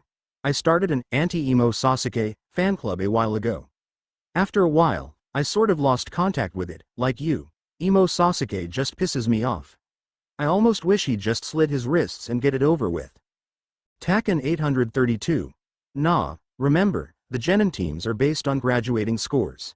In the official story, Naruto was the Dobi, Sakura was middle of the class and Sasuke was rookie of the year. Considering that Naruto is rookie of the year, Sasuke was second and Sakura was roughly third, it'd make no sense to put them together, according to the Academy criteria. Read Mage Ronin's reply for the reason your second guess was right. Shiano 16. Nobel Prize, huh? Wow, it was that good? I think I'll give myself a pat on the back. Pat, well, thanks for reviewing and keep reading. LBC Lost Kid. True, but as I've said with my other fix, all Romaji words that are supposed to have a double U in them can be done in another way. My word processor had a special key that allows me to make the shortened version, which is a single U with a line over the top of it, which is the symbol for a double U. However, when I upload the chapter to the site won't read it, so it appears as a single U. I'm trying to get into the habit of doing a regular double U instead of the special one. Artemis Turan. OMG, I overlooked that, I've changed it now, thanks for that. Keymaster. Bugger, overlooked that. As for that other FIC, I'm going to look into it. Soul of the Silver Phoenix. Yeah, so you noticed it. However, a Narix Cur FIC can be done in one of 2 ways from what I've been able to figure out. 1. Kakashi takes Naruto to meet Kurenai at a young age, or 2. Naruto gets assigned to Team 8 at the Academy. I gave mention that both authors heavily influenced my ideas, but as Sasuke would say, from here on, it's all original. Bounty Hunter AWL. Well, I actually really dislike Narc's harem fix. I don't like the idea of Naruto sleeping around with every woman he can get his hands on. He be another Jiraiya. I refuse to have a miniature Jiraiya running around in any of my fics. As far as lemons, I did happen to have others, but they were lost many years ago during my spate of hard drive crashes. So, sorry, that's the only one. Delsera Osiren. Yeah, I fixed the troublesome thing, thanks for that. As for Trogdor, I was using that word long before I knew Trogdor from a bar of soap. However, Burninate does not equal Beniniate. Beniniate means block, while Burninate in this sense would mean flame the flamer. Anti-assassin guy. Yay. One of my idols has given me a review. As for his power level, yeah, he's upper Chunin, lower Junin. And sorry for nabbing some of your plot, it's damn hard to do a Naru x Cur FIC without having one of two beginnings, which are the one you and I did, or Naruto gets assigned to Team 8 at the academy. As Sasuke said, from here on, it's all original, as for Naruto's elemental affinities. I gave him fire for obvious reasons, wind because he has it in the manga and for a very specific reason which is revealed in the latest manga issue as well as this chapter, and lightning because I think Raiden jutsus are, in one word, sexcellent. Your views on shinobi and emotions is true. However, what do you think Naruto would do if he saw Kurenai-chan killed in front of him? Yay. 4/5. Catch you round. I also look forward to your FIC being updated, it's good reading. To everyone else who I didn't answer to individually because it had no questions, thank you all for the reviews. And now, without further ado, I give you Chapter 2 of Rubies and Sapphires. Enjoy. Legend. Human or lesser summon thinking, small a, n. Demon or summon boss thinking, human or lesser summon talking, demon or summon boss talking. Shouting, 2 or more people casting the same jutsu. And scene change, and rubies and sapphires. Chapter 2. Formation of Team 8 and mission to the wave, and that night. When Naruto had gotten home, he opened the door to the apartment with ease and saw that it was completely dark. Warily, Naruto flicked the light switch on to reveal a group of people smiling at him. People he was rather close to. Kurenai smiled and gave Naruto a hug. Congratulations on getting Rookie of the Year, Naruto, we're proud of you. Thanks, Kurenai-chan. They all congratulated Naruto, both Asuma and Kakashi giving him jokes about Naruto's new home being in Kurenai's cleavage when she was out of earshot. Naruto smirked ever so slightly. And next morning, 5 a.m. Naruto was up bright and early to get the daily Konoha Times. Just as he suspected, his plans had all come to this. Naruto walked into Kakashi's bedroom and placed the paper and a carefully prepared note next to the bed. His bag already prepared for the final day at the academy, and he snuck out of the apartment, leaving Kakashi to face the facts. When Kakashi got up several minutes later, he was aware of something unusual about his room. There was a newspaper and a note sitting on the bedside table. He groggily got up and read the headline. He stopped. He reread it. Chunin, Junin and Hokage knocked unconscious by a giant nosebleed. He then read the note. You have been served by Uzumaki Naruto. He quivered in rage as he shouted out his curse. I'll get you yet, Naruto.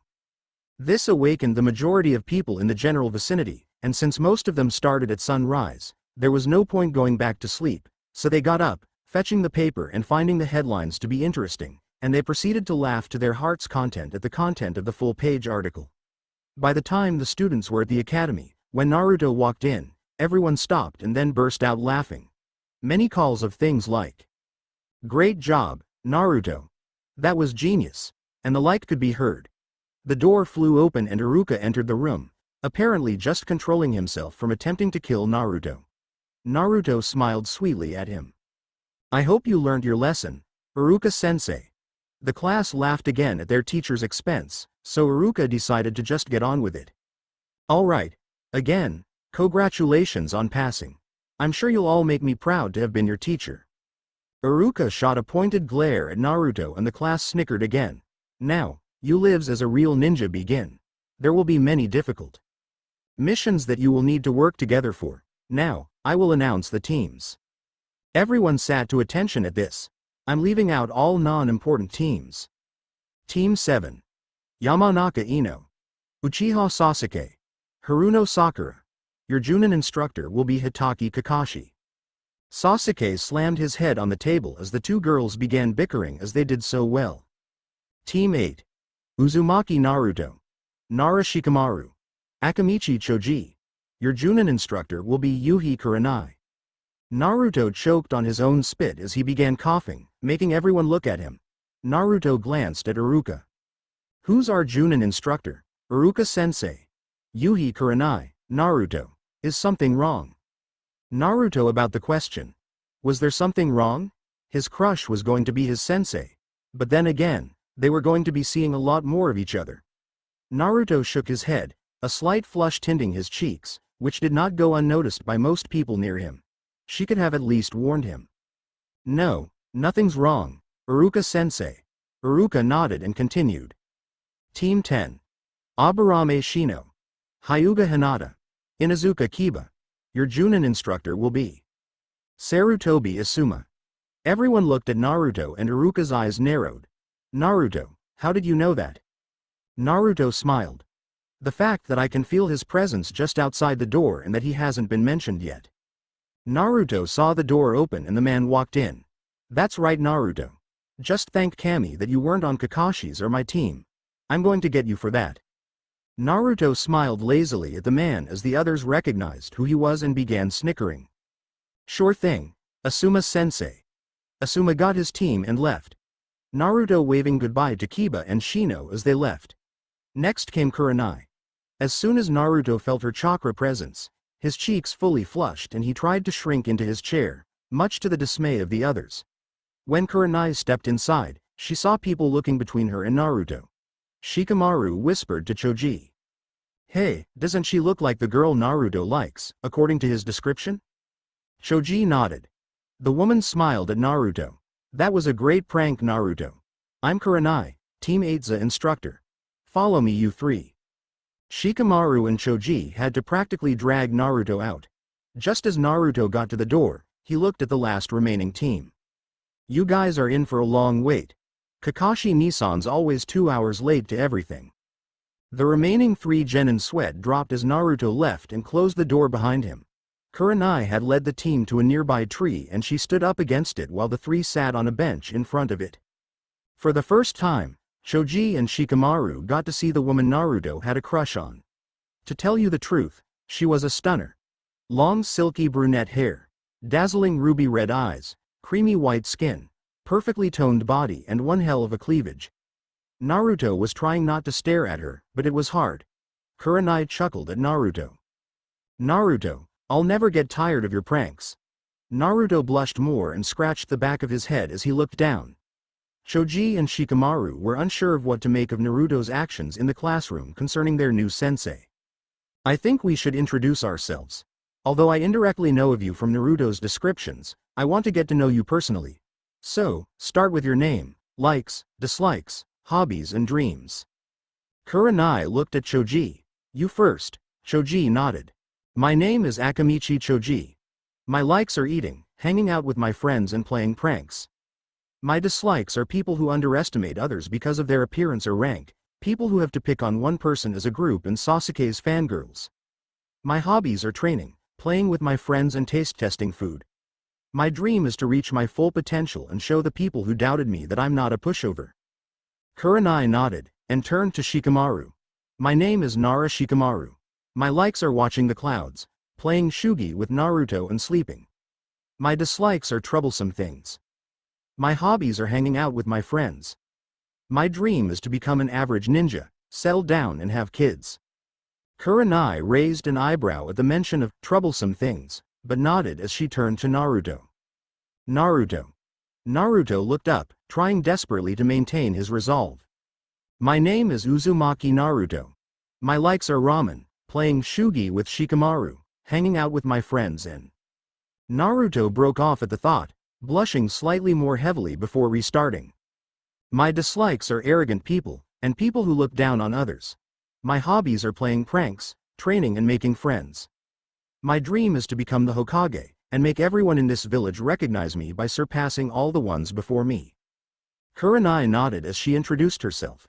My name is Yuhi Kurenai. My likes are talking with friends, dango and calligraphy. My dislikes are others who judge people by their appearances, little orange books and perverts. My hobbies are to train and learn new genjutsu. My dream, I have not decided on yet.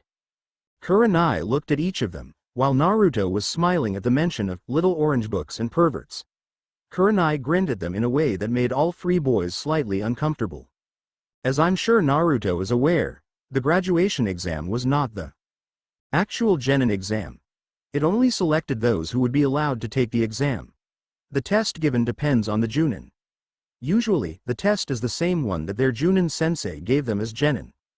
My test is going to fall into this category. I need all three of you to meet me at training area 19 tomorrow morning, 5 a.m. sharp. Until then, you are dismissed. The three could have sworn she gave Naruto a wink as she poofied somewhere else. The three boys got up, and they turned to Naruto. What kind of a test will this be, Naruto? Naruto thought about it. Surprisingly, Kurenai had not told Naruto what her test was, but Naruto understood the meaning behind it. Naruto looked at the other two lazily. I'm not sure of what the actual test is, but as with every one of the tests, they try and get you to be greedy, but the hidden message is always teamwork. Both Shikamaru and Choji smiled, which caused Naruto to smile.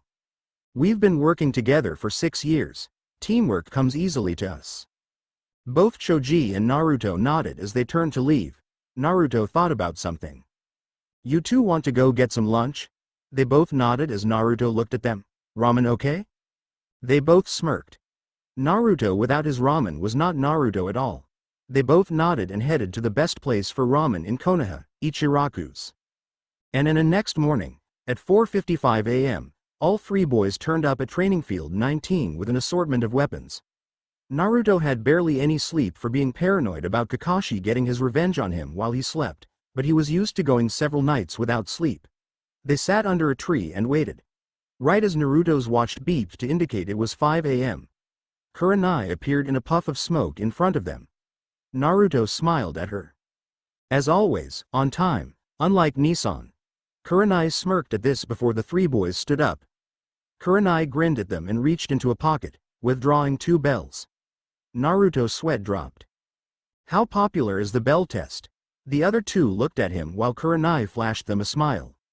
Most of the current Junins use it. Naruto, why don't you explain how this works to them? Naruto sighed. There are 2 bells. This test has a 66% failure rate for the graduating teams. Only 3 teams will make it. We have to get a bell from Kurenai's sensei before the time she specifies. The one who doesn't get a bell will be sent back to the academy to redo their final year of training. The other two frowned. This wasn't what Naruto told them, but he looked at Kurenai as she smiled. Exactly. You have until noon to get these bells. She put an alarm clock on the stump and started it. Go. All 3 boys disappeared. Naruto looked at the 2 next to him from their hiding place. Forget what I said back there. The main reason for this test is teamwork. If we can prove to her that we can work together as a team, we'll pass, no matter if we get the bells or not. Both boys nodded and Choji turned to Naruto and Shikamaru while they began planning. Once they had come up with a viable strategy, Naruto reached into a sash on his belt and withdrew what looked to be a pair of trench knives. Naruto put them on, channeling chakra to the knives, and the boys watched as the knives' blades were surrounded by an extended chakra blade. Choji looked stunned, and Shikamaru raised a lazy eyebrow. What's with the knives, Naruto? Naruto looked at them. I have an elemental affinity for wind, as does Asuma-sensei. He uses a pair of these knives too. I'll create the initial distraction while Choji, you basically keep Kurenai dodging. While this is happening, Shikamaru, you get into position for the Kagemane, okay? I'll get the bells. The other two nodded and Naruto turned to where he could sense Kurenai. Naruto focused to make sure it wasn't a genjutsu of some sort and nodded. He extended the fingers on one hand and closed them slowly. 5, 4, 3, go. Naruto channeled a huge amount of chakra into the knives and hurled them, one after the other, at the tree in front of him. They pierced through the tree, the next and the next, making Kurenai hop out of the way from her position in the field. By now, Choji had appeared, using his Baika no Jutsu and Nikuden Sensha, as he began carving up the field. Roll, roll, roll, roll, roll, Roll, roll, roll. Kurenai had to smirk at Choji's antics until she realized she couldn't move. She managed to see Shikamaru forming a rat seal from a nearby tree branch smirking at her, seeing his shadow stretching down the tree trunk and up to her own shadow. Kagemane no Jutsu, Seiko. Kurenai was aware of Naruto behind her and he walked up to her, removing the bells from her belt. Sorry, Kurenai-sensei. But we've been working together for 6 years. Teamwork comes naturally to us. Shikamaru let Kurenai go as Naruto smiled at her, holding the bells for her to see. While the others made fun of Choji for being overweight, we knew he had the ability to become an excellent ninja. And while Shikamaru was the dobi of the class, according to him, it was just too troublesome to move the pen during class. Shikamaru's actually smarter than me. A hell of a lot smarter. His IQ is about 200. Kurenai looked at Shikamaru. It was true. Shikamaru had the worst score of his year, but the look on Naruto's face implied he was completely serious. Naruto smiled as his teammates gave him the thumbs up. Kurenai smiled at them.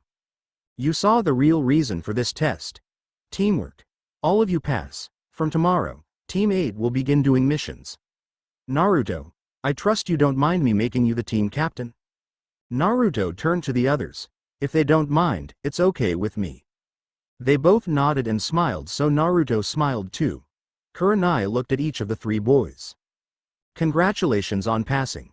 From what Naruto told me, I had no doubts that you would pass.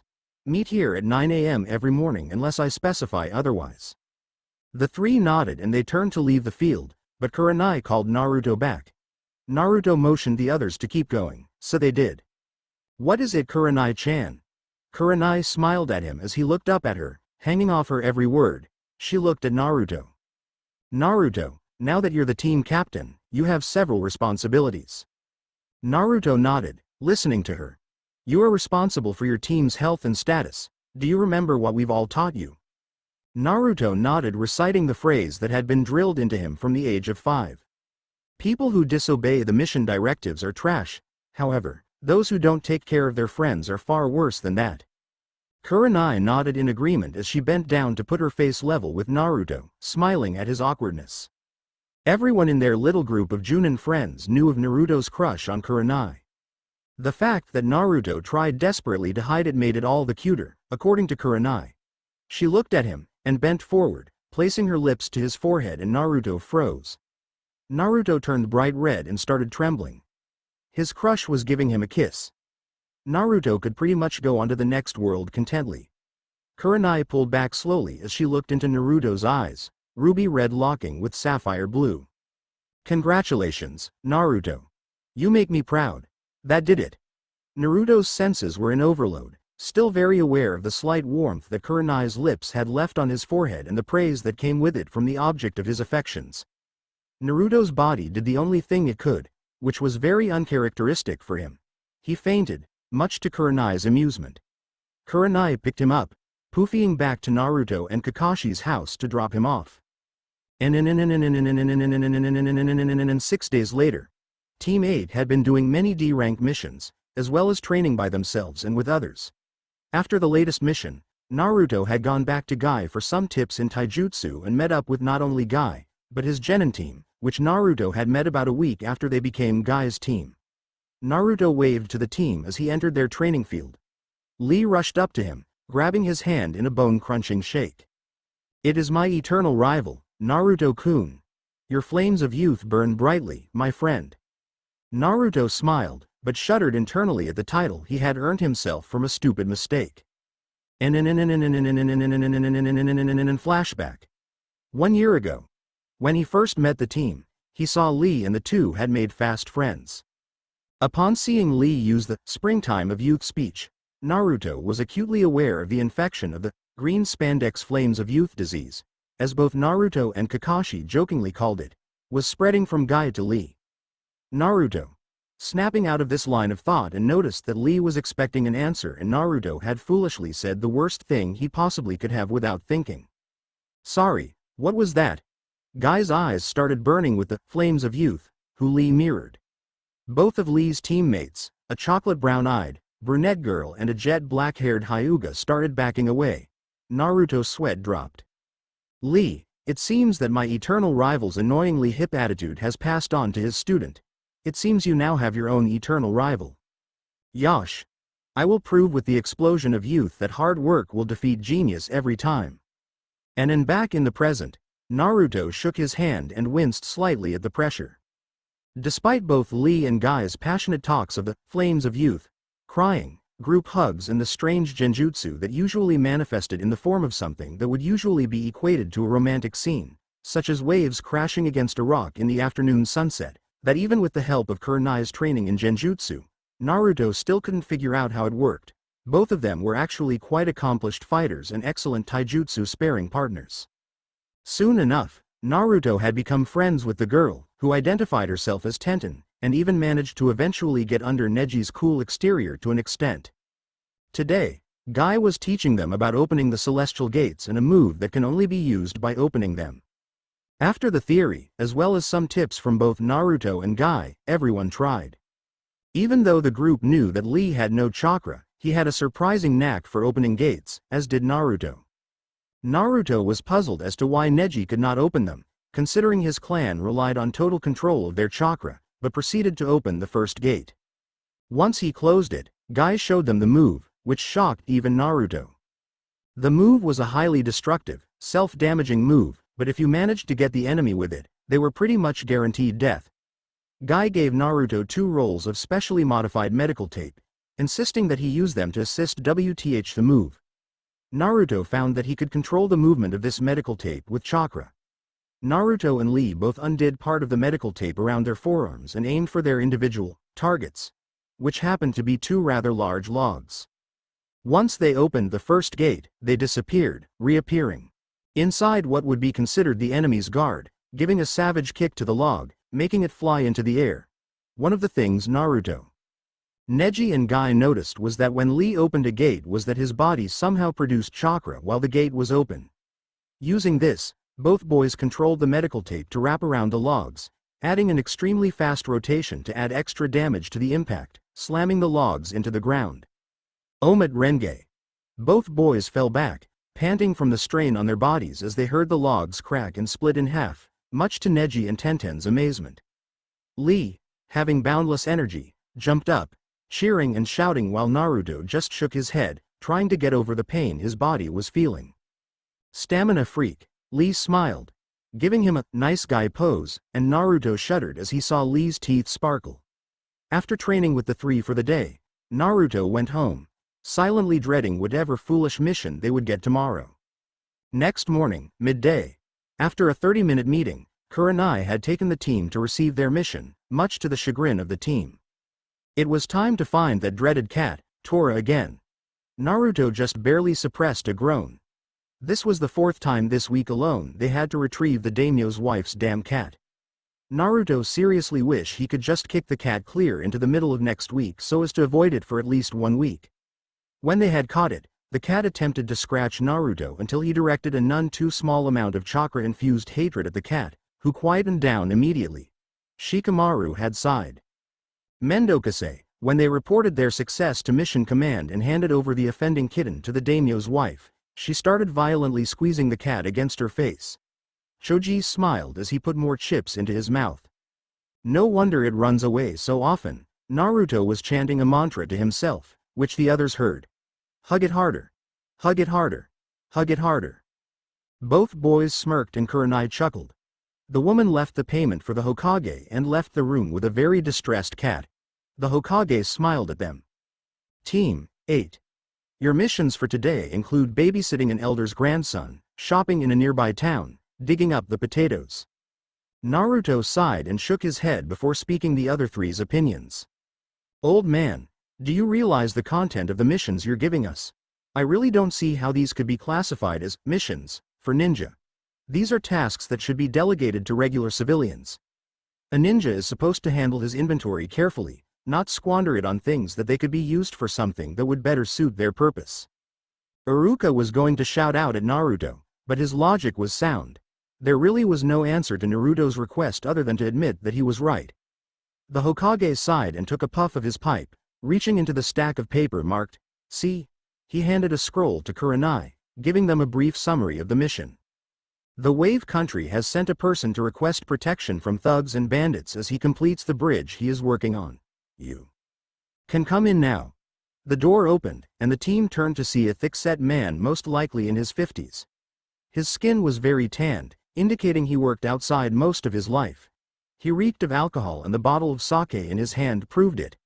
He took another swig as he looked over the people that were assigned to protect him. What's the idea of giving me 3 runts for protection? Are you sure they can do it? The blonde looks super stupid. Naruto smiled lazily as he looked at the man. You know, underestimating a person is a grave mistake that you usually won't live to regret. The old man stopped drinking, a grin spreading over his face. I like you, kid. I was half expecting you to lose your cool. Sorry about that. Naruto waved his hand dismissively. No harm done. We'll protect you until you complete the bridge. The man nodded as he thanked the Hokage and led them to the front of the Hokage Tower. Kurenai looked at each of them. We're leaving in half an hour from the south gate. Prepare yourselves for a several-week mission. Go. The 3 split, while Kurenai nodded at Tazuna, poofing away to get her own things, leaving the man to walk towards the south gate by himself. And in half an hour later, the 3 boys met up within a minute of each other, seeing Tazuna already there. As the designated half hour expired, Kurenai appeared and the team walked out of the gates towards their destination. Naruto immediately struck up a conversation with Tazuna about the project he was the head of. Tazuna had carefully prepared a story that would leave out any details hinting this mission was anything more than a C-class. Naruto smiled when he felt a genjutsu and looked to see a puddle on the ground. All 4 ninjas noticed that it was off. It hadn't rained in weeks, and the weather since it last rained had been very sunny with few clouds. They kept walking and both Naruto and Kurenai felt the genjutsu dispel and 2 ninjas charge at them. Naruto flicked his trusty trench knives onto his hands from their hidden pouches in his sleeves and activated the chakra knives. Kurenai smiled at the team. Go for it. Tazuna looked up to see 2 ninjas wearing face masks, cloaks and a gauntlet on opposing arms that were connected via a chain with their eyes right on him. Shikamaru jumped in front of Tazuna, extending his Kagemane to catch the 2 Chunin-level ninja unaware. Naruto charged forwards, slicing the chain connecting the ninja in half while Choji used his combo to turn into a ball of meat while he began rolling towards them. Roll, roll, roll, roll, roll. The ninja looked at Choji with a look of surprise, fear and a hint of total confusion. Just as Choji was about to impact them, Shikamaru let go of the Kagemane to ensure he didn't receive friendly fire. Choji squashed the 2 ninja and came to a stop. Naruto looked at the 2 ninja who had stars in their eyes. Naruto took out some ninja wire from his pack, dragging the pair to a tree and tying them to it. Tazuna looked at the 3 young ninjas in surprise. No wonder the Hokage had assigned this team to him. These guys were good. Naruto slapped the ninja awake to start questioning them. After he thought he'd gotten all of the info out of them he could, which was very little, he used a genjutsu to knock them unconscious for quite some time. Naruto turned to check that his teammates and sensei were uninjured, and they all turned to Tazuna. Naruto spoke for them. We really don't mind taking on enemy ninja, but it's not a good idea to hide that info. Judging by the description you gave us of the Wave Country, I can understand the problem with the payment needed for a B or an A rank mission. But if you had told the Hokage of your circumstances, I'm sure you could have come to some agreement. Tazuna sighed. The boy was smart, no doubt about it. He looked up with a fake smile. Sorry about that. So, will you still continue the mission? They all looked to Kurenai, who just shrugged. I may be their sensei, but if they don't want to, I can't force them. Tazuna looked at each of them before Naruto's eyes crinkled into a lazy smile. Not doing something that you know is right is the coward's way. We all want to continue. Tazuna looked genuinely happy as he led them further down the road towards the wave. And several hours later, Tazuna had led them to a boat where another man in a coolie hat was waiting. The man nodded to Tazuna, and when Tazuna introduced the 4 Konoha ninjas as super powerful, the man smiled and bowed, introducing himself as Kaji. Once everyone was on board, Kaji started the motor and they made their way priver into a thick mist. At an apparently random point, Kaji cued the engine, stating that Gato's men regularly patrolled this area, asking them to Keep it down as he brought out an pole and began pushing the boat the last leg of the journey. Soon enough, the silhouette of the bridge came into view. Shikamaru studied it in a calculative fashion, as did Naruto and Kurenai. Choji looked at it in awe. That's a large bridge. Tazuna smiled, keeping his voice low like Choji had. Yeah, that's the super bridge I'm building. Once it's completed, the wave country will return to its former state of prosperity. Naruto nodded as they passed under the bridge and arrived at the shore. They got out and Kaji nodded to them. This is as far as I can go without being caught. Good luck. Tazuna nodded. Take care, friend. Kaji nodded and began rowing back the way he had come while the others continued on towards the wave. After several hours of walking, both Naruto and Kurenai stiffened slightly and Naruto hurled a kunai into a bush. After whatever was in there stopped moving, Naruto went to check what the person wanted. When he cleared the bush, he saw a snow-white rabbit looking at him glassy eyes. Tazuna raised an eyebrow, but Naruto knew there was something off. Rabbits that were this color only came from one country, and wave wasn't it. Naruto felt his danger sense tingling and he jumped to the ground, as did Kurenai and Choji, while Shikamaru took Tazuna down just in time to avoid having their heads separated from their bodies. The massive sword embedded itself into a tree and a figure appeared on the hilt, staring at them over his shoulder. Everyone recovered and looked at the man. Kurenai's eyes narrowed at him in recognition. Momochi Zabuza, S. Class Nukanen, former member of the 7 Shinobi Swordsmen. This is the last place I expected to run into. You. Zabuza hemmed and turned around fully, focusing on Kurenai. Yuhi Kurenai, Genjutsu Mistress of Konoha, A. Rank. I see you've brought some brats with you. How long do you think they'll last? Kurenai raised an eyebrow. Longer than you think. Zabuza raised an eyebrow, that is, if he had one. Instead, the skin where his eyebrow would be just lifted. You seem to have a lot of confidence in these kids. Kurenai smiled coldly at Zabuza. I do, especially since I've trained them. Zabuza laughed mirthlessly as he yanked the sword out of the three and landed, forming a single-hand seal. Kiri Gakure no Jutsu. The light mist around them rapidly intensified into a severe fog, making them incapable of seeing more than 2 meters in any direction.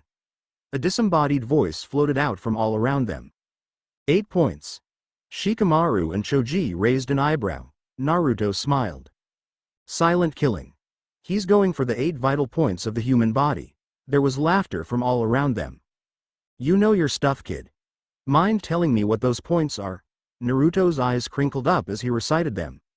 Liver, lungs, spine, subclavicle vein, jugular vein, brain, kidneys, heart. There was more laughter before Naruto felt Zabuza appear right in the middle of their group. Exactly. Let's see how many I can get on one swipe.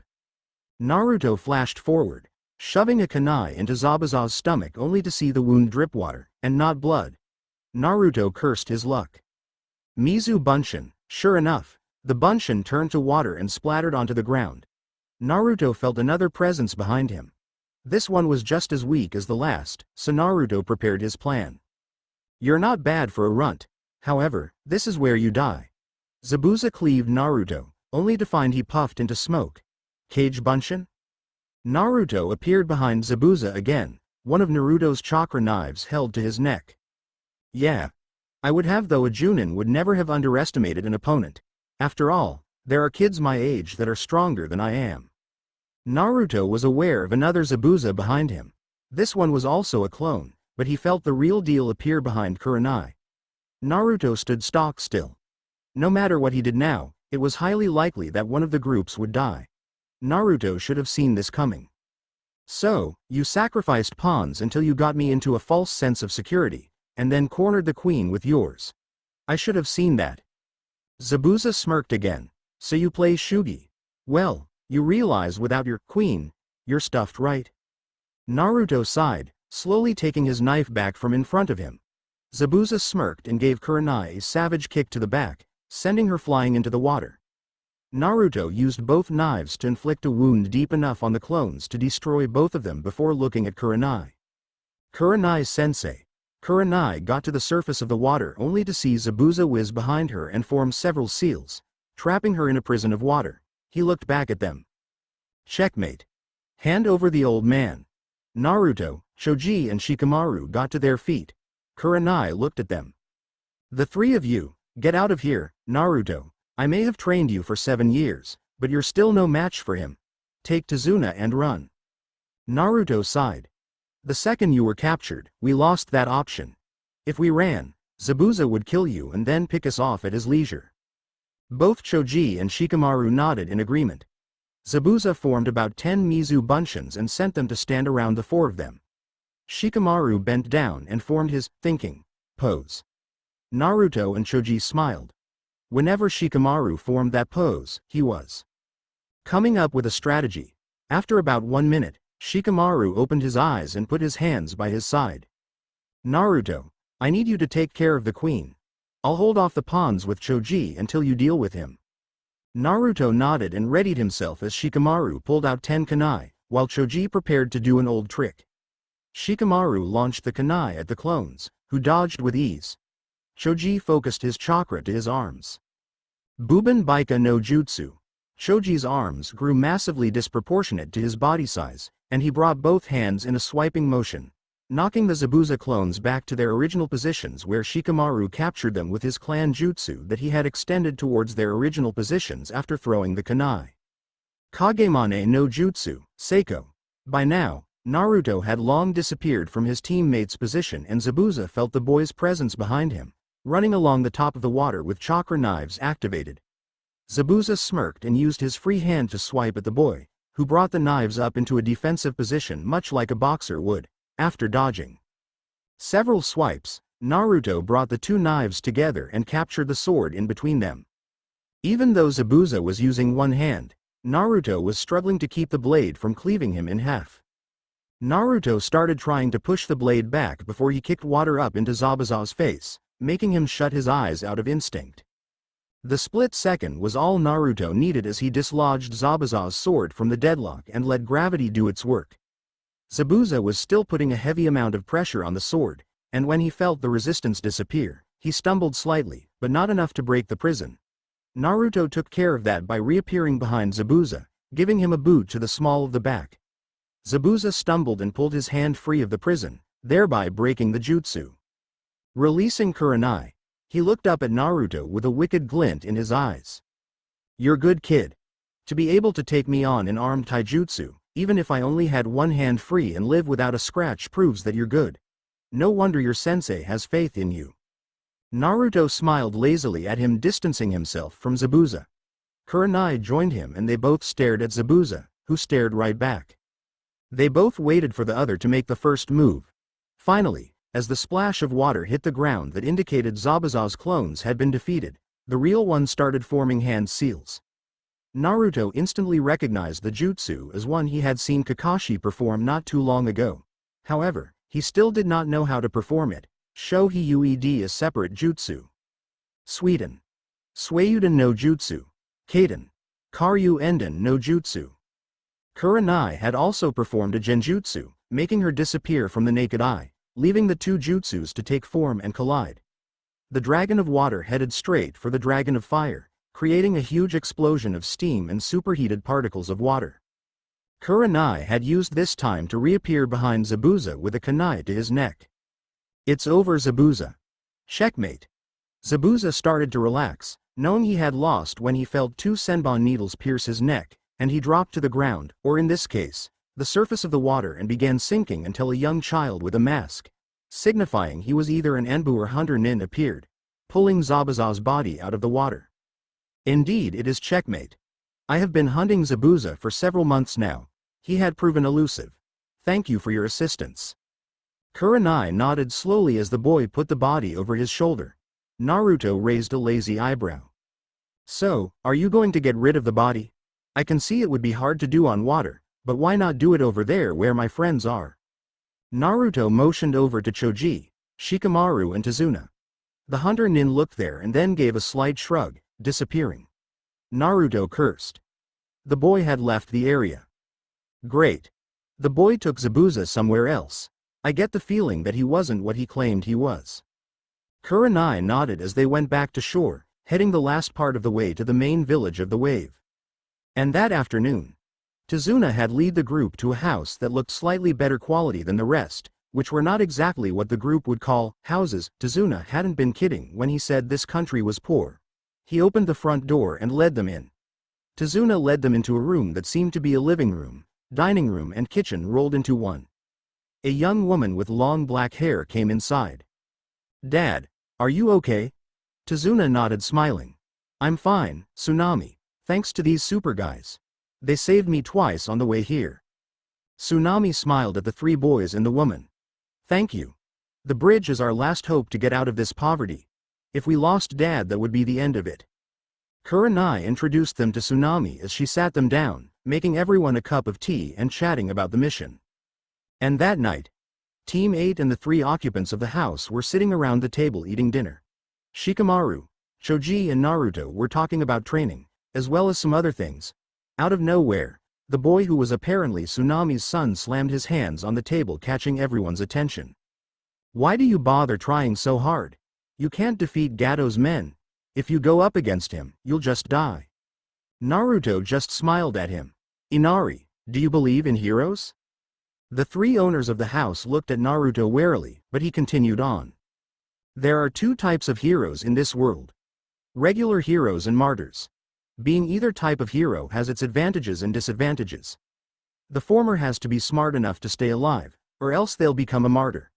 However, martyrs usually set an example to the people around them that they are not afraid to die to protect those close to them, and also have a dying wish for those close to him or her. Which type do you think I am?" Inari looked at Naruto for a few seconds. "Martyr?" Naruto shook his head. "I can't become a martyr yet. Not until I achieve my dream. Until my dream is achieved, I will live life in a way that will leave me with no regrets. You should do the same." Inari was shocked that Naruto had used the line his father used. However, Inari still wasn't finished. "But how would you know what it's like for someone close to you to die? I bet you've lived a sheltered life." Naruto shook his head. "For the first 4 years of my life, I had nothing. No one. I was hunted as a monster by mobs of villagers, who took special pleasure in beating me to near death on my birthday.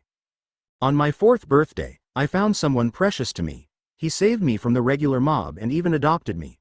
From that moment on, I vowed to protect the people important to me with all my strength. Inari, we're the exact opposite in some ways. I started with no family and gained them, while you started with a full family and lost some. Neither of us have had it easy, but we should never judge another by first appearances." Everyone except Kurenai was shocked, speechless. Naruto had lived that kind of a life yet was as happy as he was? Even though Choji and Shikamaru had gotten an answer they were secretly wondering about, it left them with more questions than answers. Inari slowly stopped crying, looking at Naruto, who was smiling at him. Inari's lips formed the barest hint of a smile as he rubbed the tears from his eyes. "Sorry, Naruto." Naruto waved a hand dismissively. "No problem." Tazuna and Tsunami were almost floored. Naruto, in the space of a minute, had completely changed Inari's beliefs, and waved off his apology for the outburst like he was used to such things every day. This boy was by no stretch of the imagination ordinary. Naruto got up and bent down and looked Inari in the face. "Inari, if you want to stop people precious to you dying, grow strong enough to protect them." Naruto pulled several shuriken, kunai and a coil of ninja wire from his ninja pack and handed them to Inari, who looked at them like it was a godsend. Naruto gave Inari a warning. "Be careful how you use them. They can very seriously hurt people. Make sure you get at least a year's practice with them before you even think of bringing them out near people unless it's an absolute emergency. Practice with them in an area where you're sure no people are around, okay?" Inari nodded again as Naruto ruffled his hair, standing up and putting his plate in the sink. "Do you mind if I excuse myself? I'm feeling rather tired from today's fights." Everyone else in the room was still trying to recover from the revelations of the past several minutes, but Tazuna nodded dumbly. "No, no problem." Naruto left the group to head to the boys' room and strip down to his boxers, before taking a quick shower to get rid of the sweat and grime covering his body. As he walked out of the bathroom with a towel around his waist, he acutely aware of Kurenai just entering her room when she saw Naruto come out. They stared at each other for a moment, not sure what to say or do. Kurenai saw Naruto's well-toned body and began to blush as a few perverted thoughts ran through her mind. Naruto, seeing Kurenai blush, blushed in return. Both of them kept getting redder until Naruto turned and faced the bedroom. "Gomenasai, Kurenai-chan." Kurenai shook her head. "I should be the one apologizing, Naruto." They both shrugged it off and went into their rooms. Choji and Shikamaru came in soon after Naruto had changed into his sleepwear. Both boys saw Naruto staring dreamily at the ceiling and knew that look anywhere. It was the same look Naruto had on his face the day after they had passed the Genin exam. Both boys ignored it and got changed before getting into their futons and turned out the lights. Next morning, Naruto was the first awake, as he usually was, just before dawn. Naruto got out of bed, dressed and crept out of the room so as not to wake the others. He stepped outside and jumped onto the roof to watch the unobstructed view of the sun rising. He became aware of Kurenai walking out of the house. She saw him and jumped up next to him, taking a seat. After a minute, Kurenai broke the silence. "What you did for Inari yesterday was really kind," Naruto sighed. "But it was all true," Kurenai chuckled. That was practically Naruto's standard answer to all praise for his support of others. "I know, and that's what made Inari make a change for the better. You're really unusual, Naruto. Not many people could do that sort of thing in under a minute." Naruto smiled at the praise. He leant his head on her shoulder, which she didn't resist, and they watched the sun make its first appearance over the horizon, turning the sky from black to an odd purple, indicating twilight before it slowly turned to red, orange, yellow, and finally blue. By now, the rest of the house was up, so Naruto took his head off her shoulder, blushing a bit before they hopped down, going inside for breakfast. Once everyone was at the table, the mood was much lighter than last night. In fact, Inari was shoveling down his food with gusto usually seen by famished people. After everyone had finished, Tsunami took the plates and began washing up. Kurenai turned to Tazuna. "From what I've been able to figure out last night, Zabuza may have been put into just a near-death state. He's not actually dead." Tsunami let a plate drop from her fingers which shattered on the ground while Tazuna let the chopsticks in his hand clatter to the table while Inari looked at her. Naruto nodded in agreement. The weapon the boy used was questionable. Normally, senbon needles are used in medical acupuncture, and the chances of getting a kill in 2 needles is for all intents and purposes, 0. The only way you could achieve something like that is if you trained from a young age using solely needles and had an incredible understanding of the human anatomy. Shikamaru nodded in agreement, adding his own 2 cents. "From what I know of how Anbu and Hunter Nins work, once they kill their target, they are required to destroy the body on the spot, taking back something like the head as proof of the kill." Regardless of the fact that Zabuza died on the water, Naruto had told the boy to go to the shore we were on, which was the nearest stable ground, but he disappeared. I'd say he was actually working with Zabuza. Both Naruto and Kurenai nodded in agreement. Tazuna was visibly shaking, but Naruto smiled at him. He was lucky to get away last time. The only thing that saved him was the boy. Now that we know about him, it won't happen again. From an injury like that, he won't be getting out of bed for at least another half a week. Even then, he won't attack us for another few days until he gets his strength back. All the other ninjas in the room nodded to show they agreed with the analysis. Tazuna sighed. Well, at least by that stage, the bridge should just about be complete. They chatted a bit more before Tazuna brought out a list of things that he needed doing. Some things involved getting supplies for the bridge, such as hand tools, screws, bolts and nuts. Others included buying some groceries for dinner that night. Kurenai took stock of the list and assigned each person duties. Choji went to get the groceries while Shikamaru went to get the supplies for the bridge. Kurenai opted to guard the bridge, which left Naruto to guard the house. Naruto smiled as he turned to Inari. "Well, since I'm here, I can help you practice with the things I gave you." Inari hugged Naruto and ran off to get the kunai, shuriken and wire. Once he had returned, Naruto looked at Tsunami. "Tsunami-san, we won't be going far, however, if anything happens, either drop or throw this to the ground, okay?" Naruto handed Tsunami a brown ball which she took. "What is it, Naruto?" "It's a flash bomb. I'll see it from a mile off. Remember, whatever you do, close your eyes as you throw it. Otherwise, you'll end up temporarily blinded." Tsunami nodded slowly and put the ball in her dress pocket, and Naruto led Inari out the door to a nearby tree, making sure no one was around. Naruto began instructing Inari on how to throw each implement and also a few things he could do with the wire. By the time it was dusk, Inari was amazed at the patience Naruto had with Inari's constant stuff-ups. Naruto stood up and packed away his own gear. "Come on, Inari, it's almost dinner time." Inari stood up. "Asu." Inari grabbed his weapons and followed Naruto back to the house just in time to see Kurenai and Tazuna returning as well. And about a week later, for the next 5 or so days, everything was pretty much the same. On the 5th day, Naruto was waiting for Inari to arrive at the tree when he felt the flash bomb go off. Naruto stiffened and ran to the house to see that Tsunami was being dragged out of the house by 2 thugs while Inari was hurling his kunai and shuriken at them, only half of them hitting them, which both of them expertly blocked with their katanas. Inari, now out of weapons, charged at them blindly, letting out a war cry as he went. Naruto pumped chakra to his feet to increase his speed and just managed to replace Inari with a nearby plank of wood as the thugs sliced the piece of wood to pieces. Both of them were aware of a presence behind them, but neither of them was able to turn around before they were dealt a severe blow to the backs of the neck, knocking them unconscious for quite some time. Naruto looked at Inari, smiling. "Inari, thanks to that, I was able to save both you and your mum. I need you to do something. Get the villagers and whatever weapons you can get and come to the bridge. Today, Gato is going down." Inari nodded and saluted Naruto as Naruto brought his hands together in a seal, muttering, "Kai." The weights on his arms and legs expelled their stored chakra, making Naruto able to move much faster. Naruto blurred out of existence and headed towards the bridge as fast as he could. "I have to make it in time." Just as Naruto got to the bridge, he saw that the group had just gotten there, the unconscious bodies of the workers scattered over the bridge. The mist started thickening quickly as Zabuza and the boy appeared in front of the group. Naruto waited to see what would happen and plan an ambush. Choji was quickly delegated to taking care of Tazuna, while Shikamaru tried in vain to match up to Haku's speed. Kurenai went up against Zabuza.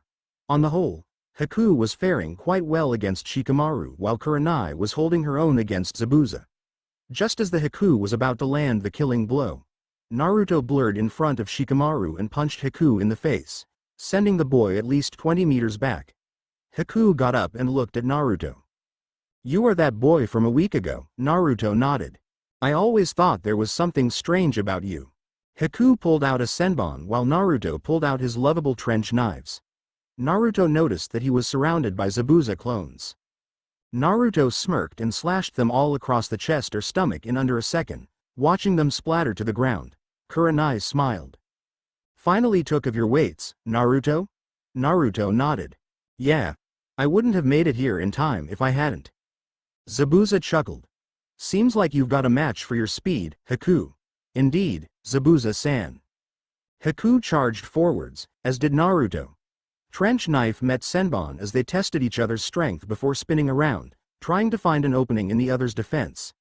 Neither of them found one, so they clashed again, and again. Finally, Naruto blocked Haku's senbon with one hand. "Now that I have one of your hands occupied, I am at an advantage." The first part was the water from the clones littering the ground. This is the second part. Naruto watched in amazement as the boy started doing one-handed seals. The water rose up, forming a dome of water drops, which turned into water senbon. They froze and hovered ominously around Naruto. "This is it." Haku sent the ice senbon into Naruto, making a cloud of fine mortar-like dust cover Naruto and Haku. Tazuna gasped, but Shikamaru. Choji and Kurenai smiled. When the dust cleared, Naruto had a knife to Haku's neck. Haku turned around to try and block the knife, but Naruto kicked Haku in the back, sending him sprawling. Zabuza sighed. "You know you're going to get beaten like this, Haku." "I know, Zabuza-san." Haku got up and looked at Naruto.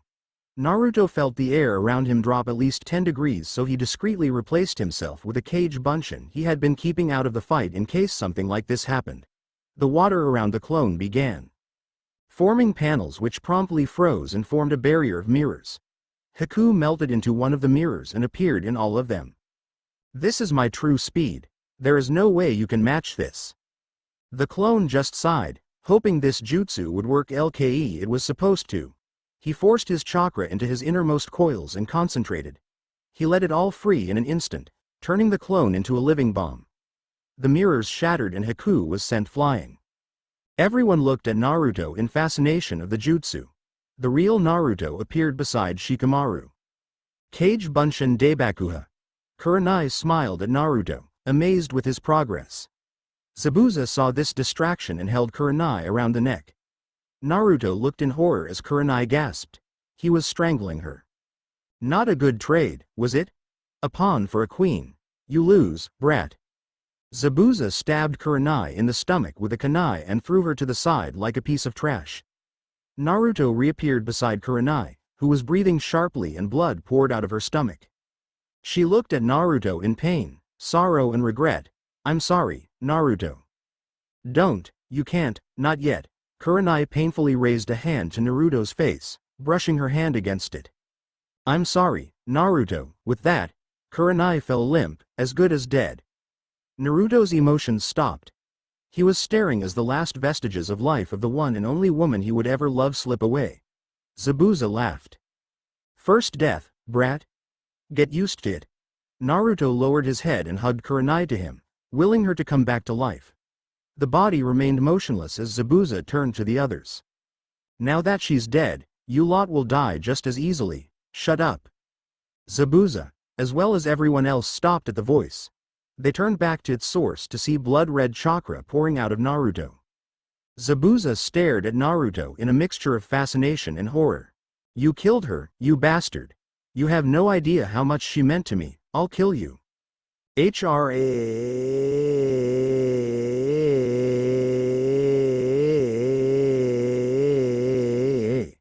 The chakra exploded off Naruto, making everyone stumble back at the sheer magnitude of it. Even the water of the river sent shockwaves out from Naruto's position above it while the bridge around Naruto began cracking and buckling under him. When Naruto turned to face Zabuza, everyone's blood ran cold. Naruto's eyes were no longer the calm blue they were used to. They were blood red and they screamed bloody murder. Naruto's hair was no longer neat. It had a very feral quality to it. The chakra around Naruto began to form a single helix and then condensed about 10 meters above him, forming the face of a fox. The chakra subsided and Naruto hunched over, tears spilling from his eyes. You think you're a demon?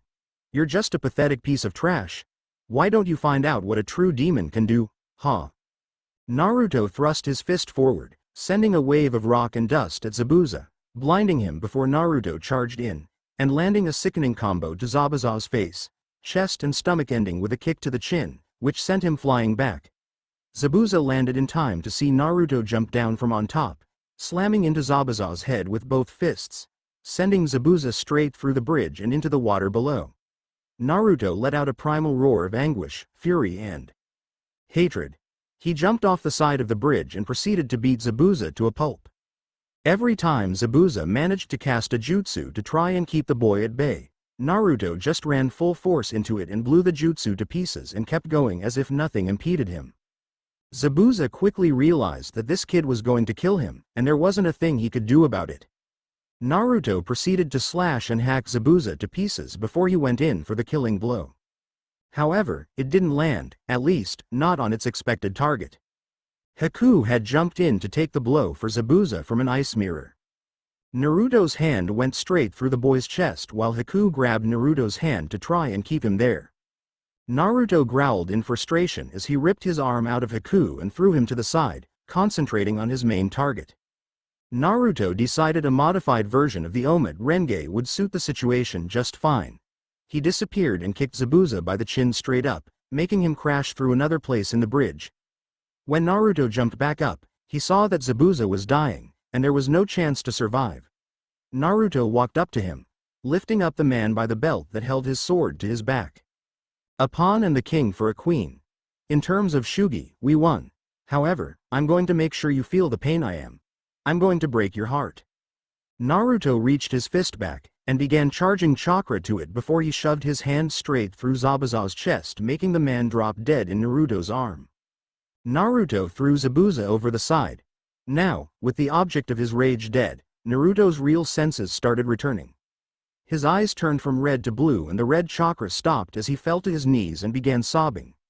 Everyone became aware of some laughing from the incomplete end of the bridge. They turned to see a large group of thugs as well as a fat man with one arm in plaster laughing. I always thought Zabuza was nothing but a kawaii little demon. Seeing your fight with him, I'm convinced of it. Oh well, I was going to kill him after he had done his job anyway.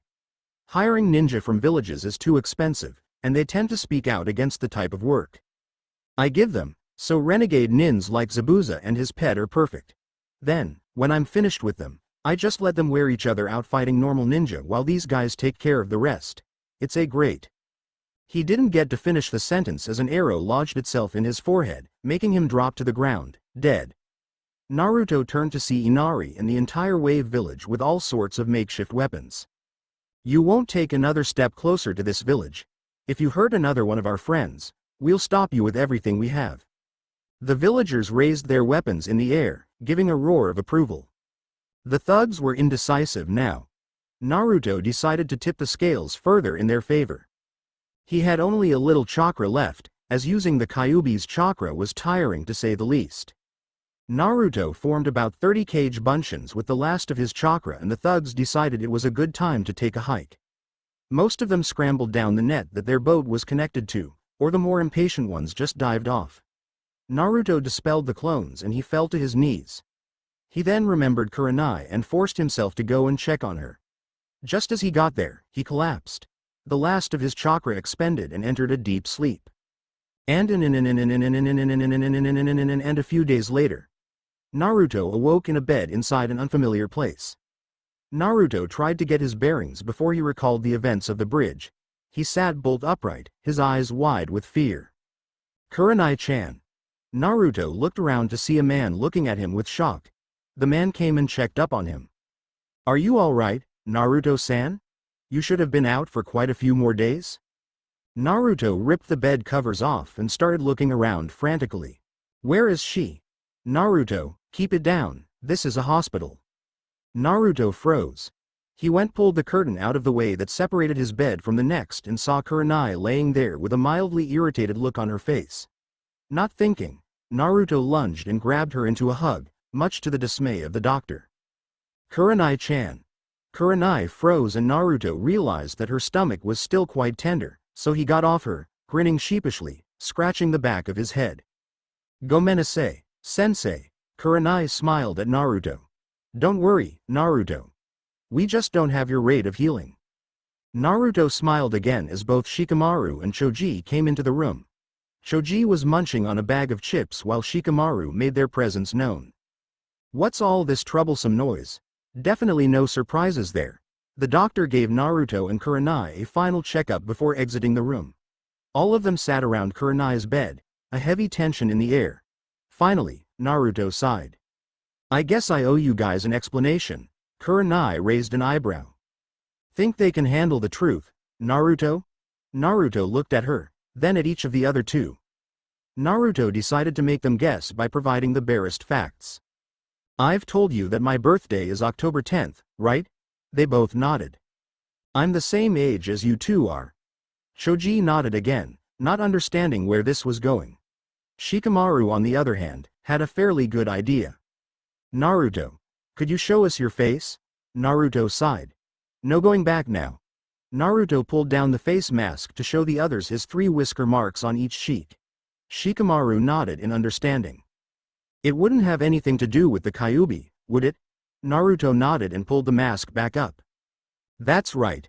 On the day I was born, the Kyuubi was defeated. Not killed, defeated. His soul was ripped out of his body and he was sealed inside a newborn infant, me. Shikamaru nodded slowly as did Choji. Now, the tidbits Naruto had given them on his past all made sense. The orphanage, the beatings, why his birthday was the worst day of the year. Naruto looked at them with eyes full of desperation. Shikamaru sighed. You're so troublesome, Naruto. Naruto saw Shikamaru smiling and Choji offered him the bag of chips. I don't care if you're the container. You're still the Naruto we've always known. Just remind me not to get you angry, okay? The 4 of them laughed at the joke. This had gone down far better than Naruto could have ever hoped for. As they stopped laughing, Naruto turned serious again. Even though you know, this information is considered an S-rank secret. You two aren't even supposed to know. Not even what my face looks like. They both nodded in understanding, while Shikamaru muttered his signature word, troublesome, again. And nearly a week later, Kurenai had been cleared from hospital, or the medical shack, in this instance, and they had showed up at the bridge to see that it was now completed. Tazuna and the rest of the villagers were there to see them off. Tazuna smiled at them. You guys were super. Thanks to you, the bridge is now complete. Gato is dead and we can get our lives back on track. We don't know how we can repay you. Naruto smiled. Just make the wave country into something that won't waste the effort we went through. Naruto looked at Inari, who was trying to hold back the tears. Naruto smiled at him. Inari, just because you said you wouldn't cry anymore doesn't mean you can't cry because you're happy. Remember, a ninja who keeps their emotions suppressed at all times is no longer human. Inari smiled at Naruto. It's okay for you to cry too. Naruto nodded. Yeah. They said their final goodbyes and Team 8 began their trek back to Konoha. One of the people beside Tazuna looked at him. Tazuna-san, we still haven't named the bridge yet. Tazuna smiled. You're right. I think we should call it the Great Naruto Bridge. Naruto changed the heart of Inari, and he changed the hearts of the villagers. Everyone agreed that the name was perfect, and so they went back to rebuilding their lives. Yada. Another chapter done. Next chapter will kick off the Chunin exams. No real A.N. to put down here. Well, until next time, my avid readers. Yane, Specula. Chunin exams part 1A.N. Yo, I'll start writing another chappy again. Knowing the routine I'm slipping into, I'll probably have it finished by sometime tomorrow afternoon. BTW, I kinda got an idea for a completely new jutsu for Naruto. It's kind of a cross between Neji's 128 Divine Strikes and Tenten's twin Rising Dragon jutsus. I'm pretty sure I got the name right, but any corrections would be appreciated. As a final note, this is going to be by far the longest chapter yet. So, during the prelims, the matchups that appear in canon will be introduced, but not played out. The only exception will be the Hyuga Neji vs Hyuga Hinata fight. The results will still be announced, but I don't feel like doing all that extra work. Shikamaru. Mendokase. Exactly, Shikamaru. Couldn't have put it better myself. Comments, suggestions, questions. Fan fiction section. Faberati. Yeah, that's what I meant. There are two good Narix Kur authors here, not including me, but I haven't proved yet that I am. Another few chapters and I might start to consider myself one. The majority of Narix Kur fics on this site are under 10k words, and from what I can make out, are all one-shots. If there's any type of FIC I hate almost as much as yaoi, it's a one-shot. One-shots have a shallow storyline. I prefer longer, more involved storylines. I'm not going to make Kurenai see Naruto as a potential love interest yet. After he comes back from his trip with Jiraiya, then yes, I will make her see him as one. Haza for the strong-arm alchemist. Rips off his shirt and flexes. Bounty Hunter AWL. Well, to tell you the truth, I really don't like fics where Naruto becomes a heartbreaking, wooing girls, sleep with them and move on. I personally think that's way too shallow for Naruto with any sort of personality except a thug, and I really hate Naruto as a thug. It's demeaning. You know, I was actually mixing elements of the Naru fight at the Valley of the End into that fight. I'm surprised no one's noticed. Demon Sword. Thanks for pointing that out. I fixed that up as soon as I saw your review. As for the mental instability, this chapter provides answers. Dragon Noir. Well, I answered your questions in a review reply, so if you check your email, you should have it. Akalon. Well, I was thinking of putting Naruto into the Star Wars galaxy about the time of Eps 4, 5 and 6. Yeah, that's right, Naruto meets Luke and company. I was thinking of the interactions between Chewie and Naruto. Now that would be funny. Thanks for picking me up on the typos. Sometimes, I get into and out of a habit of typing a particular word incorrectly.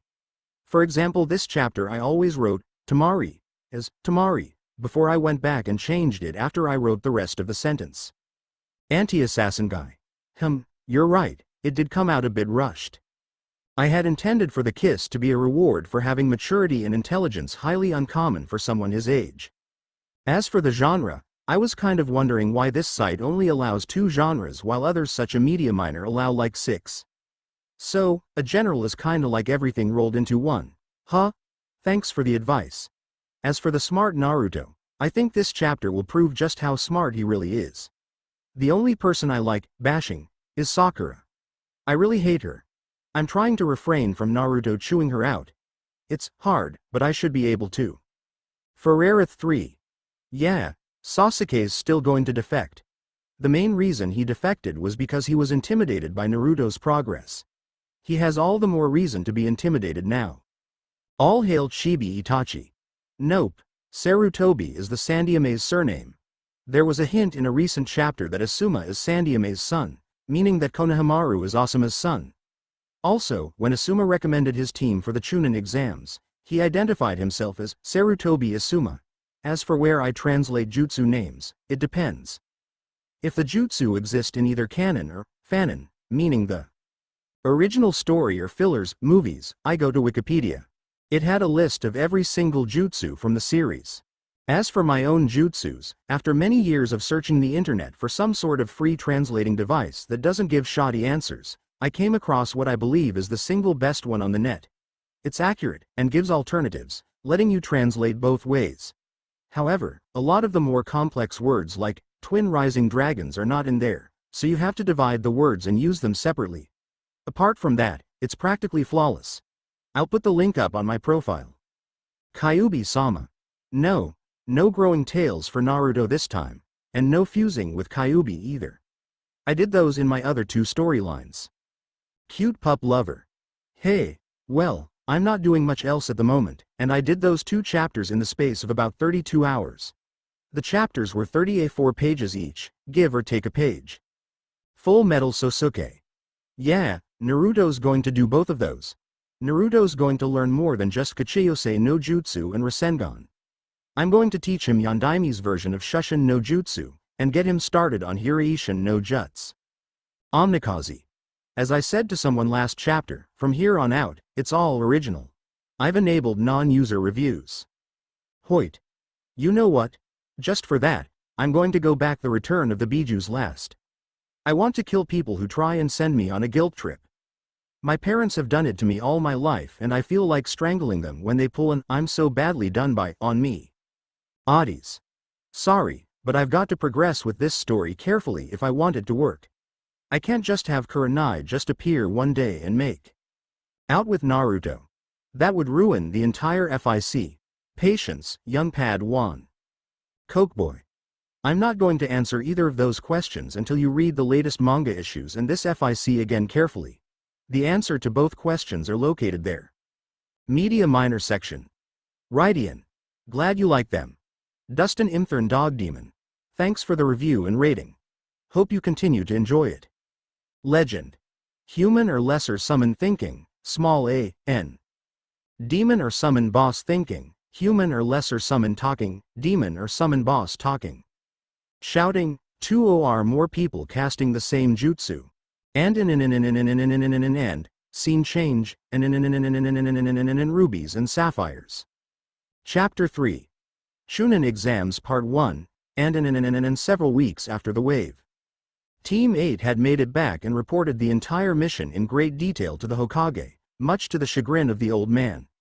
After the team had been dismissed, the Hokage asked that Naruto remain behind. Naruto did as he was asked.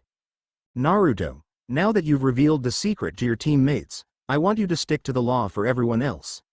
Not until they've reached the rank of Junin are they permitted to know. Understood? Naruto nodded. Sure thing, old man.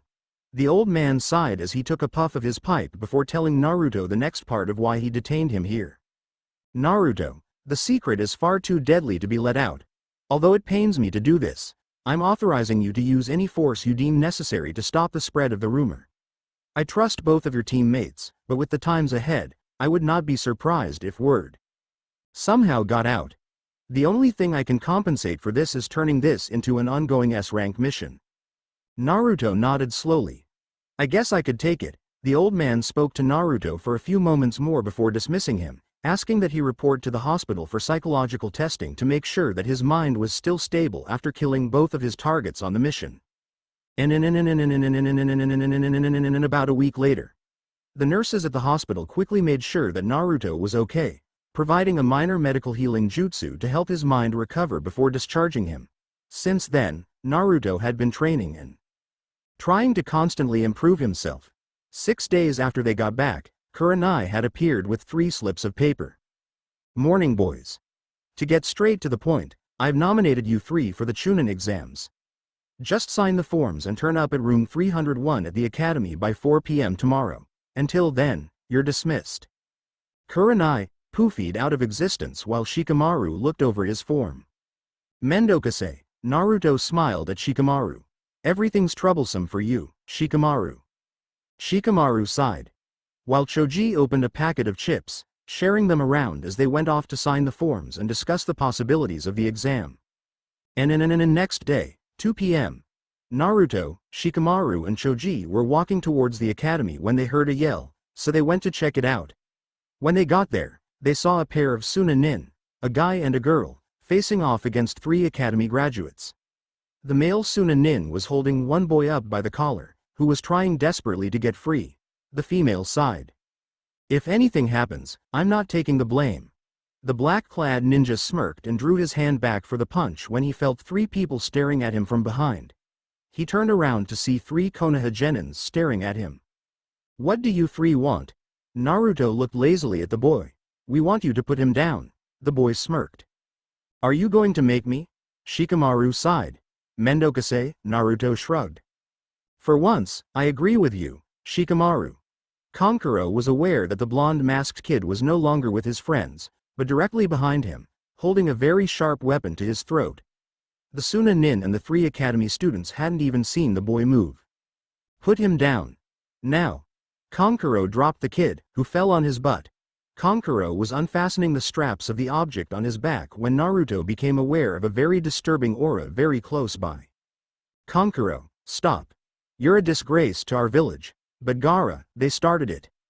I don't care. Shut up or I'll kill you. Both the black-clad boy and the girl seemed to flinch at this, while the redhead turned to Naruto. I apologize for his actions. Naruto dismissed it. No problem. Only a few egos were bruised, nothing too bad. Gaara's eyes narrowed at Naruto. I'm interested in you. Who are you? Naruto looked at the boy. Uzumaki Naruto. And you are? Sabaku no Gaara. Naruto nodded. I see. I look forward to seeing you in the Chunin exams, Gaara. As do I. Uzumaki Naruto. Gaara used Shushin to disappear, leaving the rest of them to clean up. Naruto turned to the boy who Kankuro had been about to knock out. You all right? The boy nodded slowly.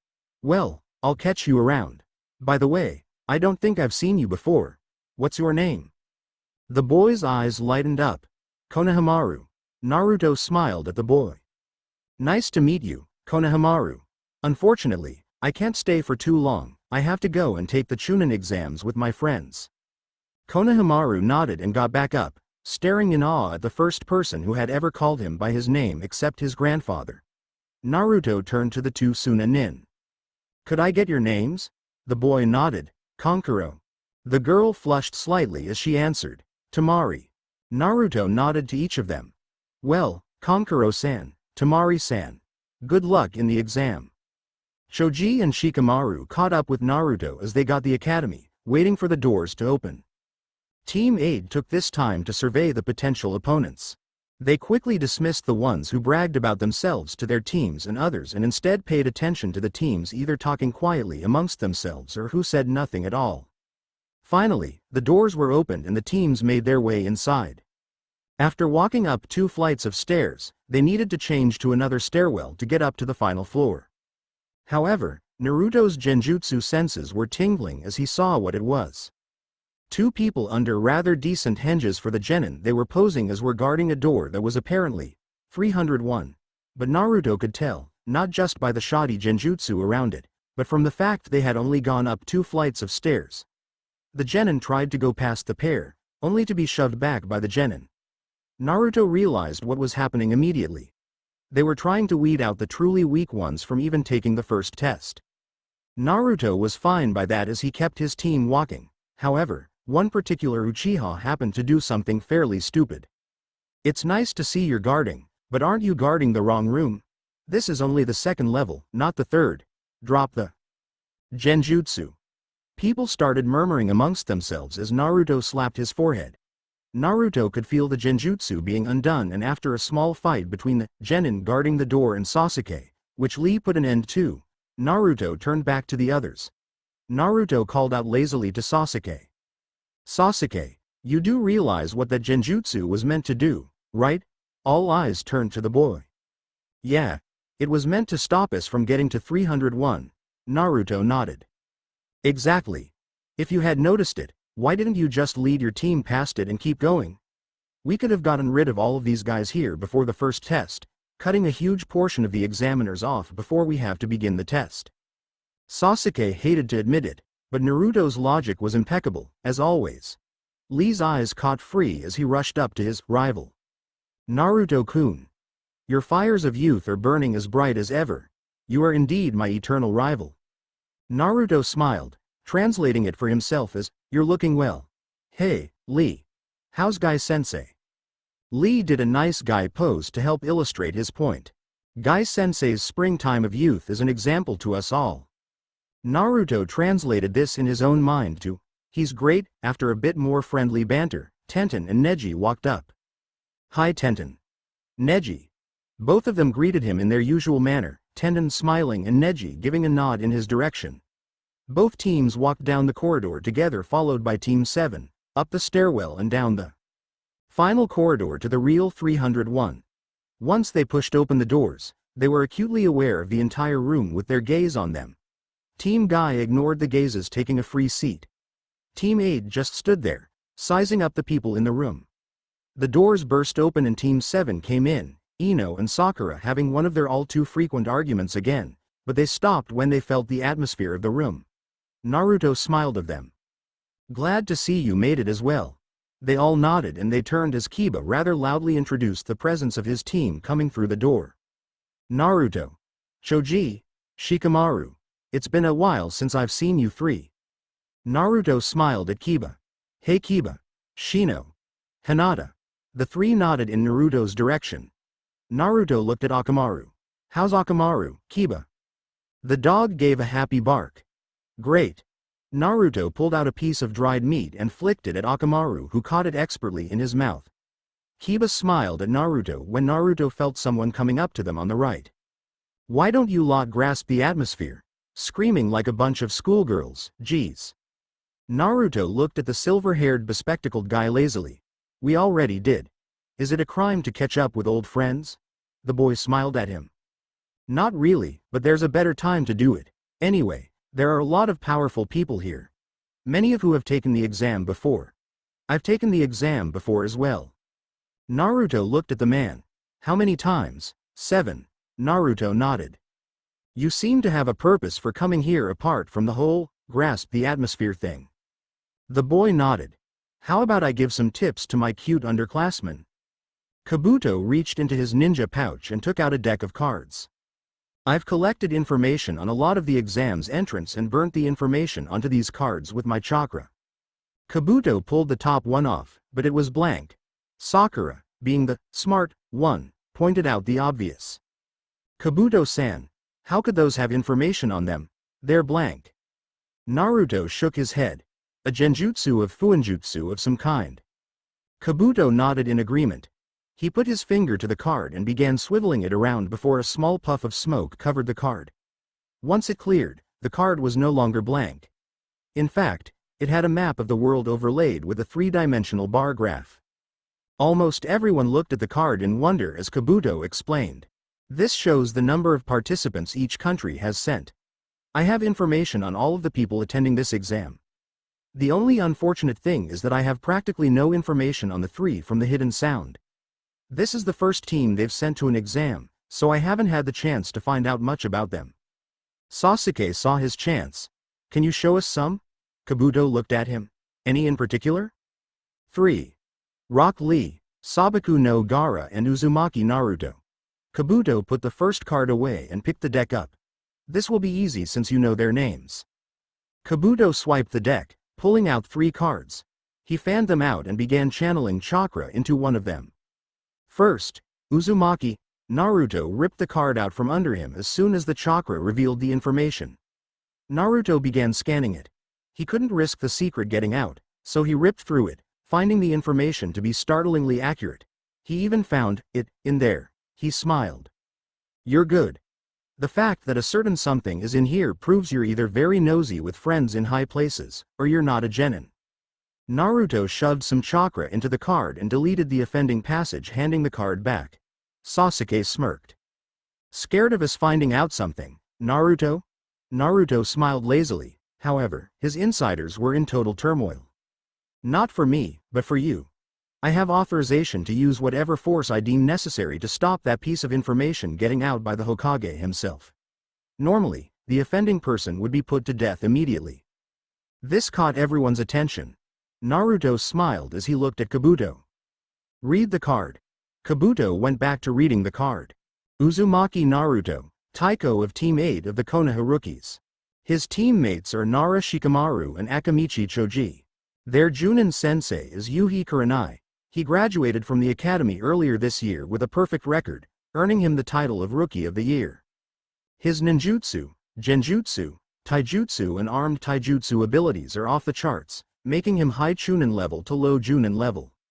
It's rumored that he also has a knack for fuinjutsu, making him the first academy graduate in 14 years to have learned how to make his own seal scrolls and explosive notes before he even left the academy. His family or clan abilities are a complete mystery, due to the severe shortage of knowledge of his blood family. He has also invented his own taijutsu style, called the Kageken. Out of all the examinees here, Naruto's ninjutsu, genjutsu and armed taijutsu abilities are unmatched by anyone, but his regular taijutsu is about equal to Rock Lee's of Konoha. Missions completed include 8D class, Whoa, 1C class which was apparently a disguised upper rank mission and even an ongoing S class. It seems that apart from chakra exhaustion on the C rank mission, Naruto has come back from all his missions completely unscathed. Naruto smiled at him. The fact that only myself and my Junin senseis know the full extent of my abilities makes me wonder exactly who you are. By now, the majority of the room were quaking in their boots at this boy. Even with his abilities, coming back from an A-rank mission completely unharmed, suffering from only chakra exhaustion. This kid was scary. Kabuto put the card away and activated another card. This was Rock Lee. Rock Lee. Member of Team Guy. He's 1 year older than all of you. Teammates are Hyuga Neji and Tenten. Their Junin sensei is Maeda Guy. Rock Lee's ninjutsu and genjutsu abilities are non-existent as are his family or clan jutsus, but his taijutsu both long range and short are about equal to Uzumaki Naruto's. Mission dossier records show he has completed 20D rank and 12C rank. Missions. Kabuto felt a kunai pressing against his neck. It was held by the hand of Naruto. No one in the room had seen him move. I knew it. Apart from his team and me, no one has that much detailed information on Lee. Only 4 people apart from myself know the full extent of my abilities, all of them have been my senseis for the past 7 years and who I am close friends with. You're not a genin. Your chakra capacity is far too massive for you to even be a chunin. The fact that you knew about a certain something gives me permission to slit your throat here and now. Naruto looked to the front of the room in time to see an explosion of smoke and a booming voice reach the genin. Uzumaki, what the hell do you think you're doing? Naruto smiled lazily at Ibiki. Just doing a mission, Ibiki-san. Ibiki scowled at Naruto. You can complete the mission later. This is as good a time as any to say this, so let me make one thing clear. There will be fighting in this exam, however, you will not engage another person unless given express permission by an examiner. Even then, killing unless also permitted is forbidden. Pigs who go against my rule will be failed immediately, understood? Now the genin had completely forgotten about Naruto and were completely transfixed by the man in front of them. Ibiki held up a tab WIH to number 1 on it. All of you will approach the examiners with your 3 application forms. Once your genin cell has been marked off, take one number from this box. That number is the seat you will use during this part of the exam. Once you are all seated, we will begin handing out the papers. Everyone handed in their application forms, got a numbered tab and was assigned a seat. Once everyone was seated, the examiners began placing the tests face down on the desk. Once that had been done, Ibiki started tapping the piece of chalk against the board. I will now explain the rules of this test. Listen carefully, as I'm not going to repeat it and I will not answer questions. Rule 1. Each of you will start with 10 points. This test works via a subtraction method of marking. For example, if you answer one question wrong, you get a single point deducted. 5 questions wrong and you lose half your points. Rule 2. The overall pass/fail is determined not by your individual scores, but by the combined score of your team. Rule 3. If you are found to be conducting any suspicious activity that could be associated with cheating, you will have 2 points deducted. Meaning, even if you get all the answers right, but get caught 5 times, you fail. This isn't so much a rule as the result of what will happen should someone fail. Until the third part of the exam, everything relies on teamwork. If one of you fails, so does the other 2 members of your team. This test will be done in the space of an hour. At the 45-minute mark, I will give you the 10th question, regardless of whether or not you have completed the rest of them. Now, begin. No one failed to hesitate with the order and turned the pages over. Naruto smirked. Why did this situation seem so familiar? Probably from the graduation written test. These questions were much harder to answer than your average genin should be able to answer. Naruto sighed. The purpose of this test was to cheat. Since he didn't have much to cheat with, he decided to use his own head to write the answers. Naruto was aware of 3 other people writing with him, namely 2 nobodies and Haruno Sakura, which was quickly joined by 3 more, both Hyugas and Sasuke, who had their bloodline limits engaged. After Naruto answered the first 9 questions, he sat back. Naruto felt the familiar chakra of Shikamaru reaching out with his Kagemane and take hold of Choji, writing the answers to the test on his paper. After a while, Naruto saw one of the examiners throw a kunai straight past his head, which he leant out of the way of and heard a thunk behind him. Naruto looked around to see that the kunai had pierced the exam paper of the genin behind him. The boy stood up. Wah! What's the meaning of this? The examiner smirked. I've caught you cheating 5 times. You fail. Get your teammates and get out. 2 other genins, none too happy with their teammate, got up and left along with the one that had caused them to fail. Straight away, another examiner spoke. Number 23, fail. Numbers 43 and 27 fail. The 3 got up. After that, a steady stream of genin were caught and left the room. By the time the announcement of the 10th question came around, the overall number had been reduced to just over 100. Ibiki strode to the front of the room and turned to face the genin. Now, it's time for the 10th question. However, before I give it to you, I need to know whether you will even take it. The genin started murmuring as Ibiki continued with the explanation. If you chose not to take it, you and your teammates will be failed immediately. However, if you do decide to take it and get it wrong, you will have the privilege of taking this exam stripped permanently. Everyone started crying out in disbelief. Kiba was the loudest. What kind of a stupid rule is that? There are people here who've taken this exam before. Ibiki laughed heartlessly. That's true, however, when they took this exam, I wasn't the examiner. Seems you lot are out of luck. However, the rules have been stated. Will you, or will you not take it? If you are uncertain as to your abilities, you should quit now and try again next time. Raise your hand if you don't want to suffer the consequences. For a moment, no one did anything. However, the man next to Naruto raised his hand. I won't take it. An examiner marked off him and his 2 teammates as they left the room. This set off a chain reaction. At least 5 more people raised their hand and they were marked off along with their teammates. Finally, there were 78 people left in the room. 80 if you included the plants, as they were called. Ibiki looked around the room. Will anyone else give up? This decision will change your life. People in Naruto's general vicinity became aware of his chuckling, which turned into full-blown laughter. Everyone stared at Naruto in disbelief. Naruto looked at Ibiki, smirking. I don't know about the others in this room, but your act isn't scaring me. I have absolute confidence in myself and both of my teammates that we will answer this question perfectly. There are no weak soldiers under a valiant commander. Get on with the question. Ibiki sighed. Naruto had blown the fear and uncertainty of every single genin in the room away and laughed at him to boot. Ibiki looked around and confirmed what he had thought and felt. Ibiki tried one last time. This is your final chance. Will any of you give up? Naruto smiled at him. We're not afraid. It was clear that no one was going to budge until they had passed the exam, so Ibiki sighed. Then, for the first test of the Chunin exams, you all pass. Every one of the genins except Naruto stopped and tried to work out exactly what he had meant. Naruto smiled and shook his head. I was kind of expecting something like this from you, Ibiki-san. Let me guess, the take or not take was the 10th question. Ibiki smiled at Naruto. Exactly. The 10th question was the choice of taking a life-altering decision or not.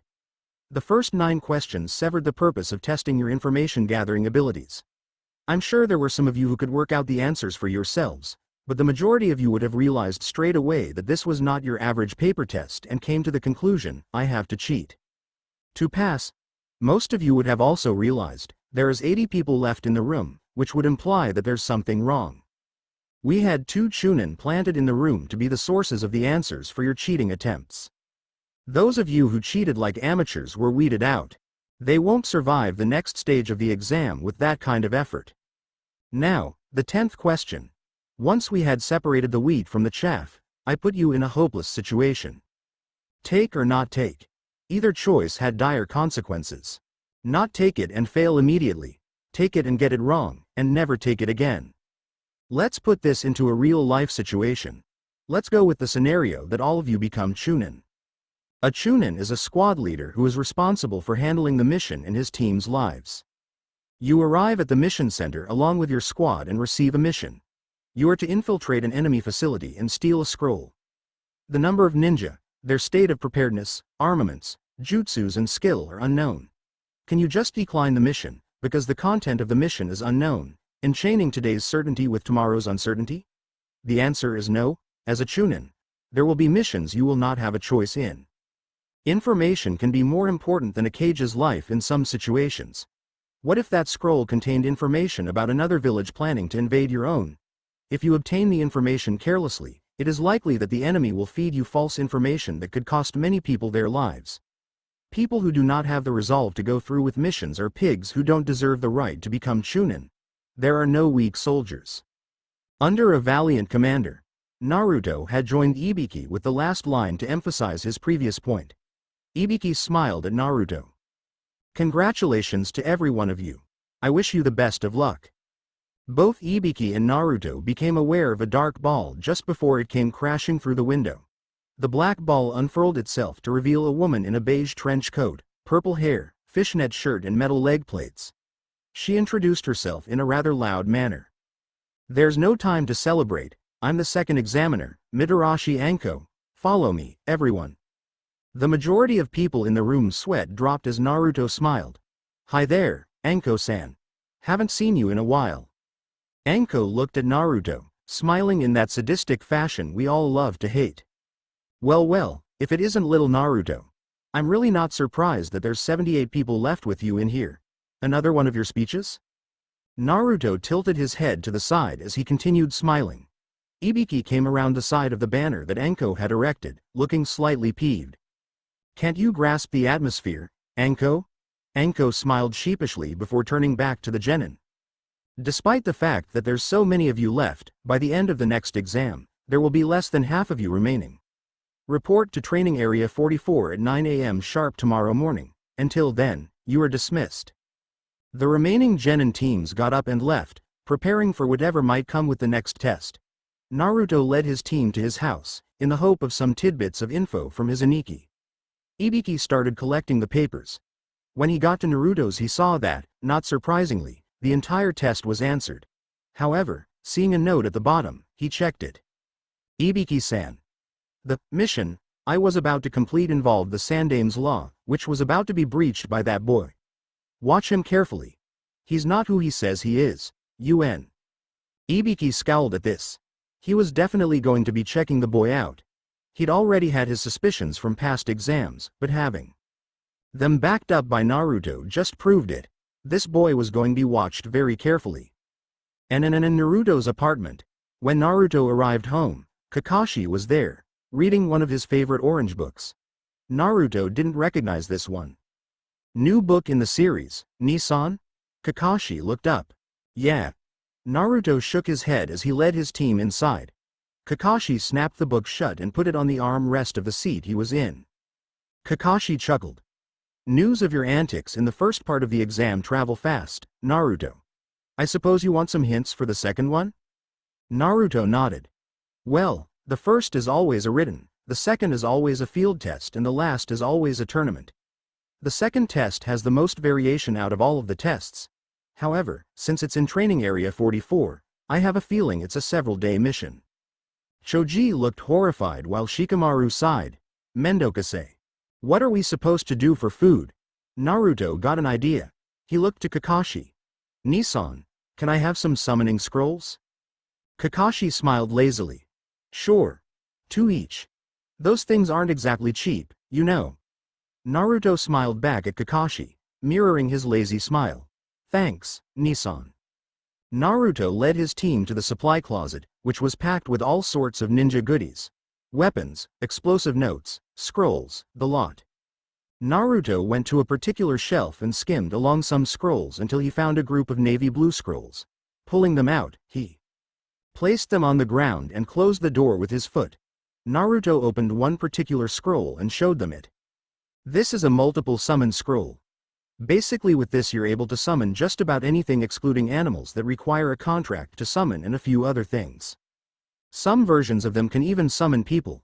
However, once it's summoned, that part of the scroll cannot be reused. For example, if you brought a basket of food, Choji, I could perform a jutsu that would seal it inside one of these circles, and when you wanted to, you could make the basket of food pop straight back into existence in front of you. Choji looked at the scroll like it was a gift from Kami himself.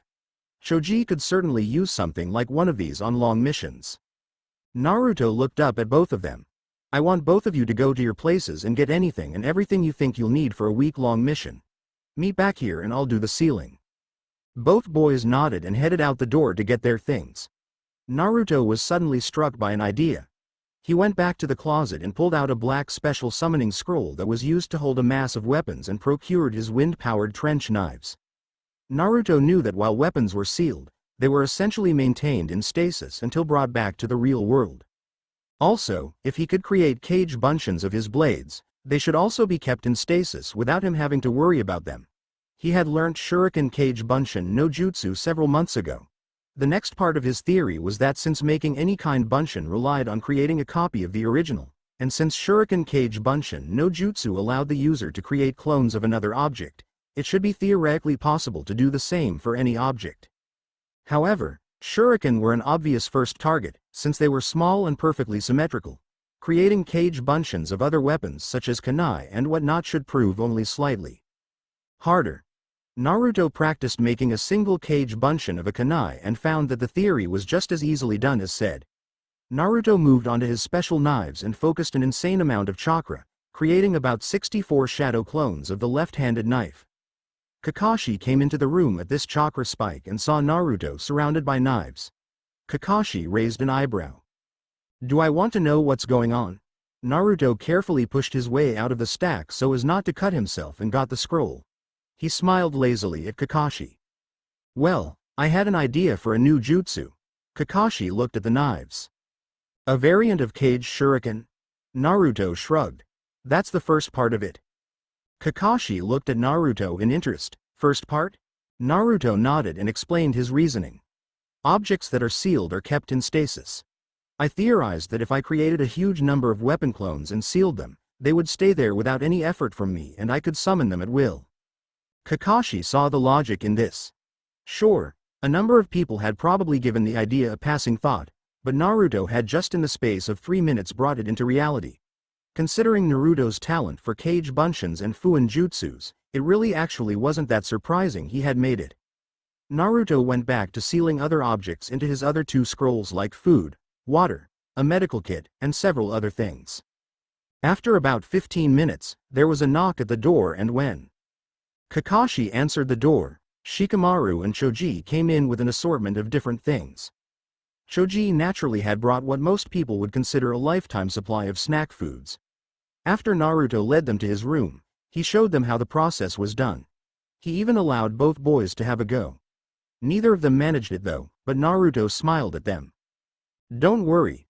It took me 3 months to learn how to do it without stuffing up." After everything had been sealed, Naruto handed the scrolls to the 2 boys. The 3 of them discussed possible plans for the second test until well after dark.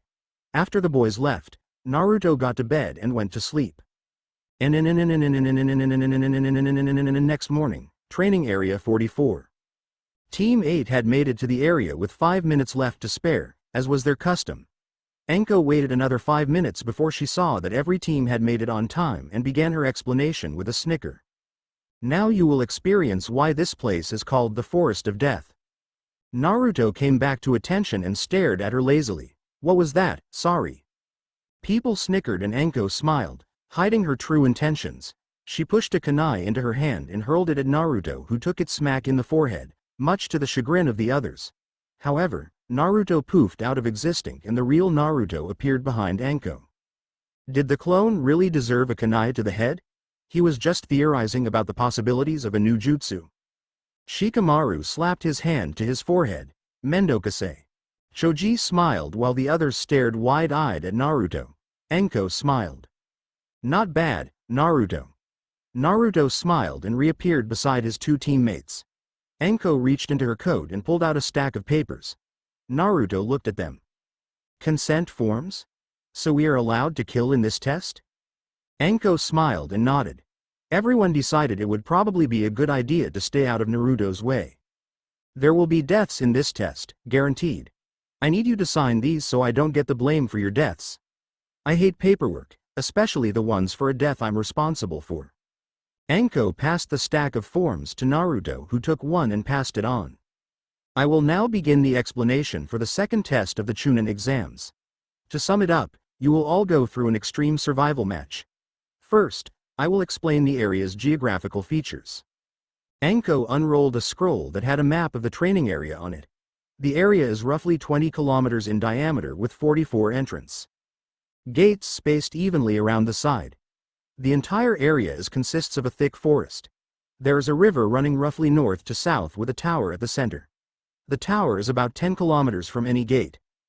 Once you are inside, you will be required to complete a mission. The mission directive is this. You will do anything necessary to fight for these scrolls. Enko pulled out a pair of scrolls. One scroll was white and marked with the Heaven kanji, while the blue one was marked with the Earth kanji. Enko continued explaining. There are several rules to this test. Rule 1. To successfully progress to the final test, you must obtain 1 Heaven and 1 Earth scroll and make it to the tower within the time limit. Rule 2. If you complete the first rule, but produce a missing or unrecoverable teammate, you fail. Rule 3. You are not allowed to open these scrolls until you have entered the tower. Rule 4. Once the test has begun, you will not be allowed to leave the forest until the end of the test. Rule 5. The time limit is 120 hours, or 5 days. Ino smirked at Choji. Worried about food?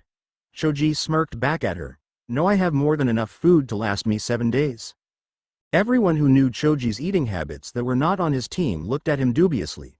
A week of food for Choji consisted of junk food that most people would eat over the space of 5 or so years. There was no bulging pack of food. In fact, Choji had a single bag of chips in his hand and that was it, from what they could see. Enko restarted with her explanation. Once you and your team have signed the forms, you will hand 3 forms in for a single one of these scrolls which will be chosen at random at that stand there. She pointed to a stand where 3 examiners were sitting. Enko looked back at them. You have 15 minutes to sign the forms. Once those 15 minutes is up, you will be assigned to a gate with your team and you will have a final 10 minutes to plan your strategies before the exam will commence. As a final piece of advice, don't die. And 25 minutes later, Team 8 had signed the forms and handed them in as soon as they were allowed. They received the Earth Scroll and were directed to gate number 8. After a final 10 minutes of strategizing, the gates were open and they charged in, hoping to get this over and done with. Naruto extended his senses and tried to detect chakra signatures. He found a non-familiar group not too far away and Naruto made a hand signal in the target team's direction. They changed course and jumped up into the trees, making a beeline for the team. Once they were about 50 meters away, Naruto saw that they were a team from Suna. Luckily, it was not Gaara's team. The team seemed to be arguing over something and they pulled out their scroll, which was luckily the Heaven Scroll.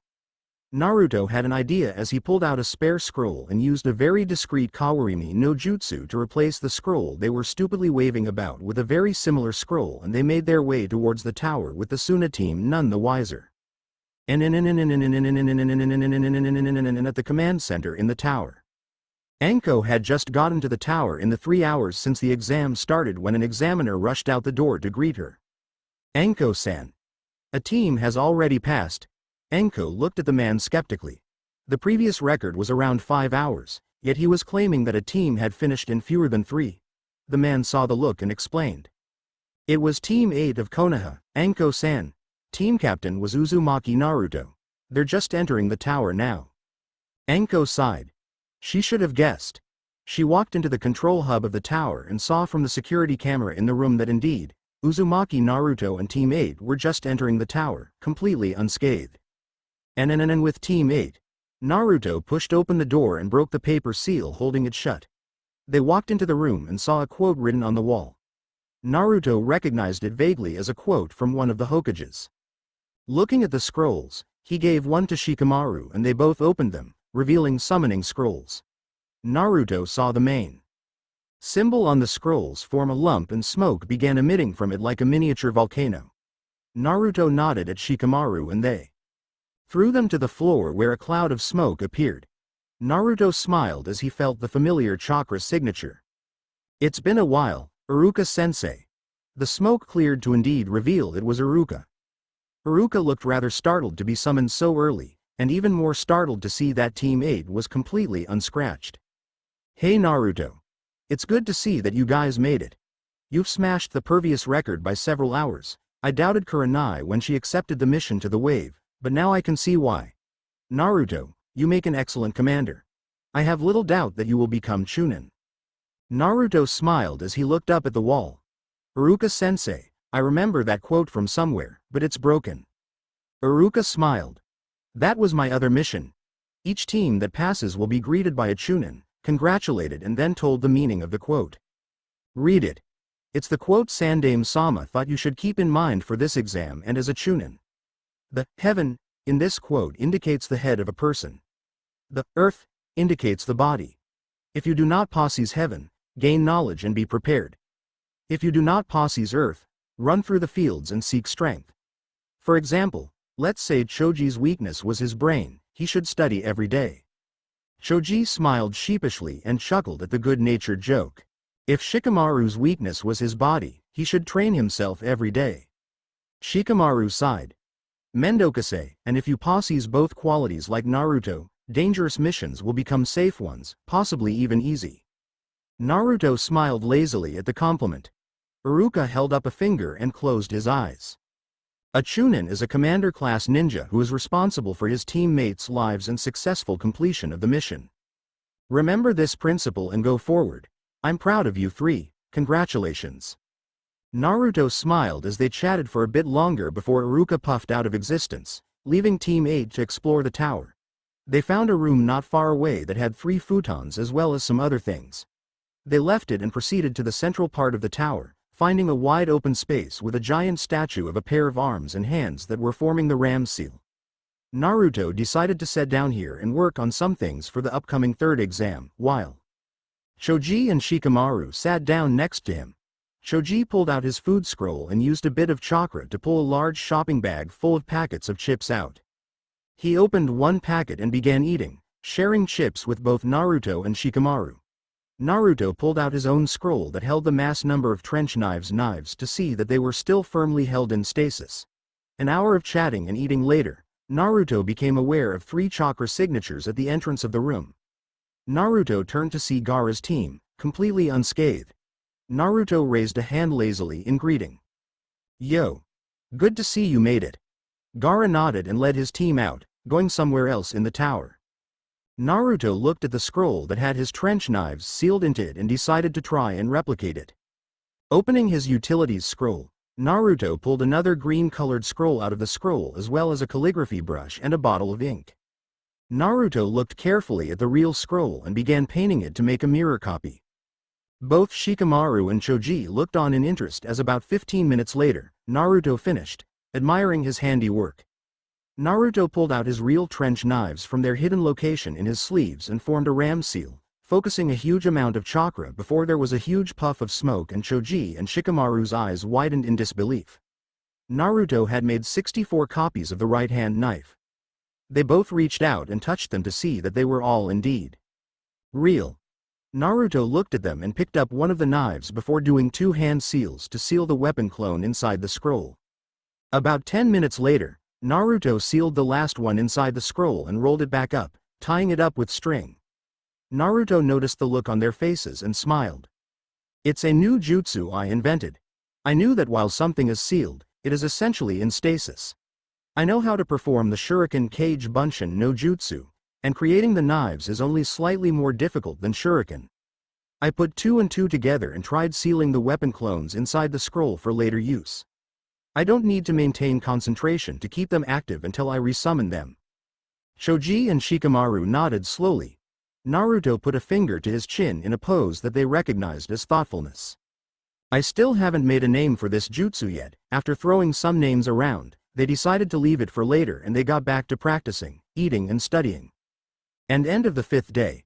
The other teams that had arrived had trickled in and every one of the Konoha teams had made it. The team from Otto had as well. There was also Kabuto's team. No surprises there. At the end of the time limit, they were assembled in the main hall. All of the Junin instructors from the Konoha teams except Kabuto's team, as well as all of the main examiners for the 3 tests and the Hokage were present. Anko looked at them. All right. Line up in your teams, we have an announcement to make. First of all, congratulations on passing the 2nd test. We will now have an explanation on the 3rd exam from Hokage-sama. Everyone listen well. The Hokage stepped forward, cleared his throat and began. The 3rd exam will begin, however, before that, there is something that I want to make clear to all of you. Several people in the room knew what was coming next. Kabuto's team were some of them. Naruto had a fair idea, but he kept his mouth shut. It's about the true purpose of the exam. Why we do a joint exam with the allied nations. Naruto knew exactly where this was going now. To maintain good relations with the allied nations and to heighten the level of the ninja. Do not let those reasons deceive you. This exam, so to speak, is really just a replacement for war. A lot of the genin gasped. Tenten asked the question nearly everyone wanted to. What do you mean? If we go back into the pages of history, the current allied nations now were in fact bitter enemies, fighting for the right to rule. To avoid the massive waste of military power that is the result of war, they agreed to localize the fighting to one area. This was the beginning of the Chunin selection exams. Ino still didn't understand. What? So this isn't for Chunin promotions? This exam is indeed examine those who are worthy of the Chunin title. But on the other hand, it is also a place where ninja fight and carry their country's dignity. In the 3rd exam, feudal lords and famous people from varying countries who may be potential clients are invited here as guests. Feudal lords from countries with hidden villages and ninja leaders will see your battles. If there is a significant difference in power, the strong country will be flooded with jobs. If a country is seen as weak, their jobs will decrease and at the same time, countries are able to show how their village has grown, and possess excellent military power to the adjacent countries. In other words, they can put foreign pressure on them. Kiba obviously still didn't get it, and proved it by questioning the Hokage further. So why do we have to fight with the risk of losing our lives? Naruto looked lazily at Kiba before turning back to the old man. He answered him. A county's power is the village's power. The village's power is the shinobi's power, and a shinobi's true power is only manifested in life or death situations. How true that is, he tuned back into the Hokage's speech. This exam is also a place to show off the ninja power of one's country. Since this is an exam where you fight with your lives on the line, it has a meaning, and your predecessors have fought and dreamed of being in the Chunin exam because of it. Apparently, no one had any more questions. However, Gaara was obviously impatient. I don't care. Tell us the details of this life or death exam. The Hokage nodded. Then I will begin explaining the details of the third test, but... The Hokage was interrupted by a Junin who appeared in front of him. Excuse me, Hokage-sama. I, Gecko Hayate, the judge, will explain. Please do. Hayate slowly stood up, not turning to face them. It's nice to meet you, everyone. Before the third test, there's something I want you to do. Fight in some preliminary matches to see who gets to progress to the main matches. Most of the genin started murmuring to each other. Sakura wanted a further explanation. Sensei, I don't understand. Why can't we just progress to the main matches with the remaining examinees? Hayate coughed again, and looked over them. It may have been that the exams were too easy this year, or you're all exceptional genins. However, there are far too many of you left. The time of the feudal lords and other important people is precious, and we cannot afford to waste it with endless battles. Therefore, only 10 or less people are allowed to enter the main matches. According to the Chunin exam regulations, we are required to hold preliminaries to decrease it to a suitable number. We are also limited on time, so those who do not feel well and wish to quit, please raise your hand now. You can do so without hurting your team, as from now on, it will be one-on-one matches.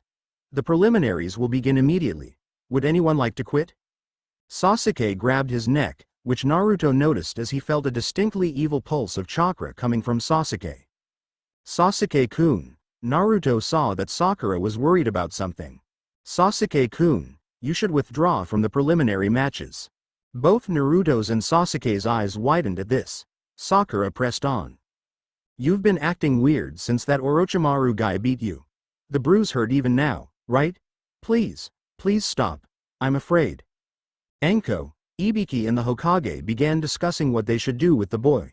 The suggestion of forcing him out of the matches and surrounding them with Anbu escort in isolation came up when Kakashi butted in.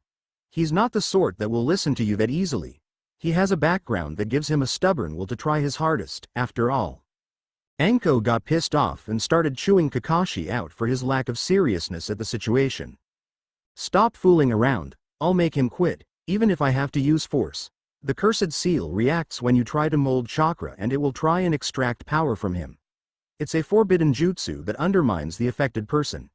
It amazes me that he's able to withstand it. A normal person would be dead. Anko turned to the Hokage. Hokage-sama, Sakura still hadn't let up trying to make him quit. You aren't in any condition to fight. You should just... Sasuke turned to her, glaring at her despite the pain. Shut up. I knew it. Sasuke whispered to her, just be quiet. Sakura couldn't take the hint. You've been bearing this pain the whole time. Sasuke tried to make her see the point. Sakura, learn when to take a hint and shut it. Sakura still didn't get it, and decided to go to the next level. Whatever you say, I'm still going to tell the teachers about it. Sakura started raising her hand, but she stopped when she saw Kabuto had already raised his own. The Hokage looked at him. What is it? I quit. Everyone stared at him and Hayate flipped through the clipboard's paper, stopping at a certain page. You're Konoha's Yakushi Kabuto, right? Okay, you can leave. Kabuto turned around and walked through the lines towards the door. As he walked out the back of the group of genin, Naruto stopped him with a lazy stare. Kabuto, why are you quitting? Kabuto turned around and smiled at him. I'm sorry, Naruto-kun, but I'm exhausted of chakra. I'd rather quit. Now while I'm still in one piece than face off against someone and be taken out of here on a stretcher. Naruto glared at him. Your chakra levels are full. Your lying may convince the others, but I know a traitor when I see one. Everyone stopped and looked at Naruto, who was accusing one of his fellow comrades of treason. First, you had a staggering amount of information on my background and abilities, which besides 4 of the people up there, only I should know about. Not even the Hokage knows the full extent of my abilities. You would have even broken the law and revealed an S-class secret to a bunch of genin who, even if they were all from Konoha, would not be permitted to know it until they reached Junin. An act which is punishable by death. You knew more about Rock Lee than anyone else except his team and myself. Your chakra capacity is massive, beyond even mine. You said your chakra was drained, yet I can feel it's still at basically full strength. And also, while you're at it, get rid of that genjutsu on your forehead protector. I am within my legal rights to end your life right now. Kabuto's eyes widened as he smiled sadly. You are indeed observant, Naruto-kun. Ibiki's eyes narrowed as he snapped his fingers, and Kabuto and his teammates were surrounded by 3 squads of Anbu. Ibiki nodded at them and the squads took hold of Kabuto and his 2 teammates, disappearing. Everyone was silent for quite some time, trying to figure out exactly what had just happened. Naruto looked up at the Hokage. Old man, I want to know more about that boy. The fact that he knew was incredibly disturbing. With a cough, Hayate caught their attention. Hayate pointed to one of the panels on the back wall. Said panel slid up to reveal a display screen. Then, let's start the preliminaries. It will consist of one-on-one matches. In other words, it will be like real combat. Now that we have exactly 18 people, we will have 9 matches. The winners will be able to progress to the 3rd test. There are no rules for engaging in combat and you will fight them until they die, are knocked out or admit defeat. However, if I decide the match is over, you will stop immediately. The electric bulletin board will choose 2 names at random from the participants. Without further ado, I will start the selection for the first match. The screen flashed yellow before the names of the remaining contestants began cycling through, settling on the first pair. Uzumaki Naruto vs Sabaku no Tamari Naruto side. Right off the bat, huh? Hayate coughed and looked at the 2 people. Would the 2 participants step forward please? Both of them separated from their teams and stood face to face. First match is between Uzumaki Naruto and Sabaku no Tamari. Are there any objections to the participants? No one spoke, so Hayate coughed. Then would you please proceed to the stands with your Junin senseis and wait for your turn to start? Once everyone had left the field except Tamari, Naruto and Hayate, he coughed again. First match. Hajime. Tamari jumped back and eyed Naruto carefully. Naruto smiled at her. Judging by that battle fan you have, you're one of the few wind users of Suna. Tamari's eyes widened as Naruto took out a scroll, opened it and began reading. Tamari's sweat dropped. What are you doing? Naruto didn't look up. I'm thinking about the possibilities of a new jutsu, if I was to put a modified seal on. A vein on Tamari's forehead was pulsing before she took out her fan and let a massive gust of wind fly. When the blast hit the wall Naruto was in front of, the wall crumbled and gave off a huge cloud of dust. When it cleared, Naruto was gone. Tamari smirked. If you don't take me seriously, this is what happens. Naruto was still looking at the scroll from behind her. You know, for a wind user, your skill with wind isn't all that great. Tamari whipped around and let off another gust at point-blank range, only to see Naruto in his original position. Naruto rolled the scroll up and put it away, pulling out 2 other scrolls. A green and a black one. Shikamaru and Choji's eyes widened at this, as did everyone else's. Naruto smiled at his opponent. Naruto focused some chakra and said a single word. Kai. Team 8 and Team Guy's eyes widened even further. Whatever Naruto was going to do would require a great deal of speed. I think it's time I tried this new jutsu, however, I need to think of a name for it. Naruto closed his eyes before opening them several seconds later, smiling. Naruto stood both scrolls upright and got into a crouching stance. Ninpo Kachiyose. Hyaku Niju Hachi Kage Kase no Yeba. Everyone's eyes widened at the name. Kurenai stared at Naruto in disbelief. Ninja Summoning Art, 128 Shadow Blades of Wind? The area around Naruto exploded into a small cloud of white smoke from which 9 swirling trails spiraled around. A few seconds later, a pair of smoke pillars shot upwards. One green and the other black. They wrapped themselves around each other before the smoke dispersed, revealing the green and black scrolls. Naruto jumped up in between them and began using gliding motions with his hands to get the first 2 knives out of the scroll. He poured a huge amount of chakra into them and smiled at Tamari. 2 blades. Naruto hurled the blades at Tamari, who dodged them, and everyone's eyes bulged as they impacted the ground and went.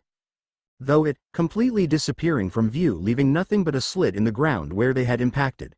The other wind users in the room, namely Baki, Temari, Asuma and the Hokage, realized that these blades were still made of metal, but it was a metal heavily influenced by the wind property. Naruto smiled and procured the next two. 4 blades. Naruto hurled the blades at her and Temari again dodged. Naruto continued smiling. 8 blades. Naruto got 2 blades, pumped a huge amount of chakra into them, threw them, and then did the same with 2 more. Temari dodged them and stared at Naruto, who kept smiling. 16 blades. Temari's eyes widened. He was increasing the number of blades with each round using a Fibonacci-like method, and there were apparently 128 in total. She wouldn't be able to dodge for much longer. The 8 knives flew at her as she just managed to dodge them. For the next one, she had no choice but to block or deflect them. 32 blades. Naruto's speed was increasing dramatically as the latest salvo came at Temari. By now, Naruto was rotating his body so fast to get the knives that the chakra blades left a trail around him that to Neji and Hinata looked disturbingly like the Kaden. Temari let forth a gust of wind to try and block the knives, and when the knives hit the wind, they kept going for a while before they puffed into smoke. All Junan's eyes in the room widened even further, if it was possible. These knives were cage buncheons. Even Naruto could not make the clones this quickly. He was actually summoning them from the scroll. Naruto kept smiling. 64 blades. Temari was scared out of her wits.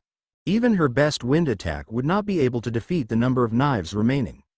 Naruto turned into a blur as he ripped the weapons from the scroll, forced chakra into them and hurled the volley at Temari. Temari let forth another gust of wind, destroying the blades and covering the area between her and Naruto with a smokescreen. The amount of chakra she had to put into these gusts was ridiculous. Temari heard Naruto's call of the next and final volley. 128 blades.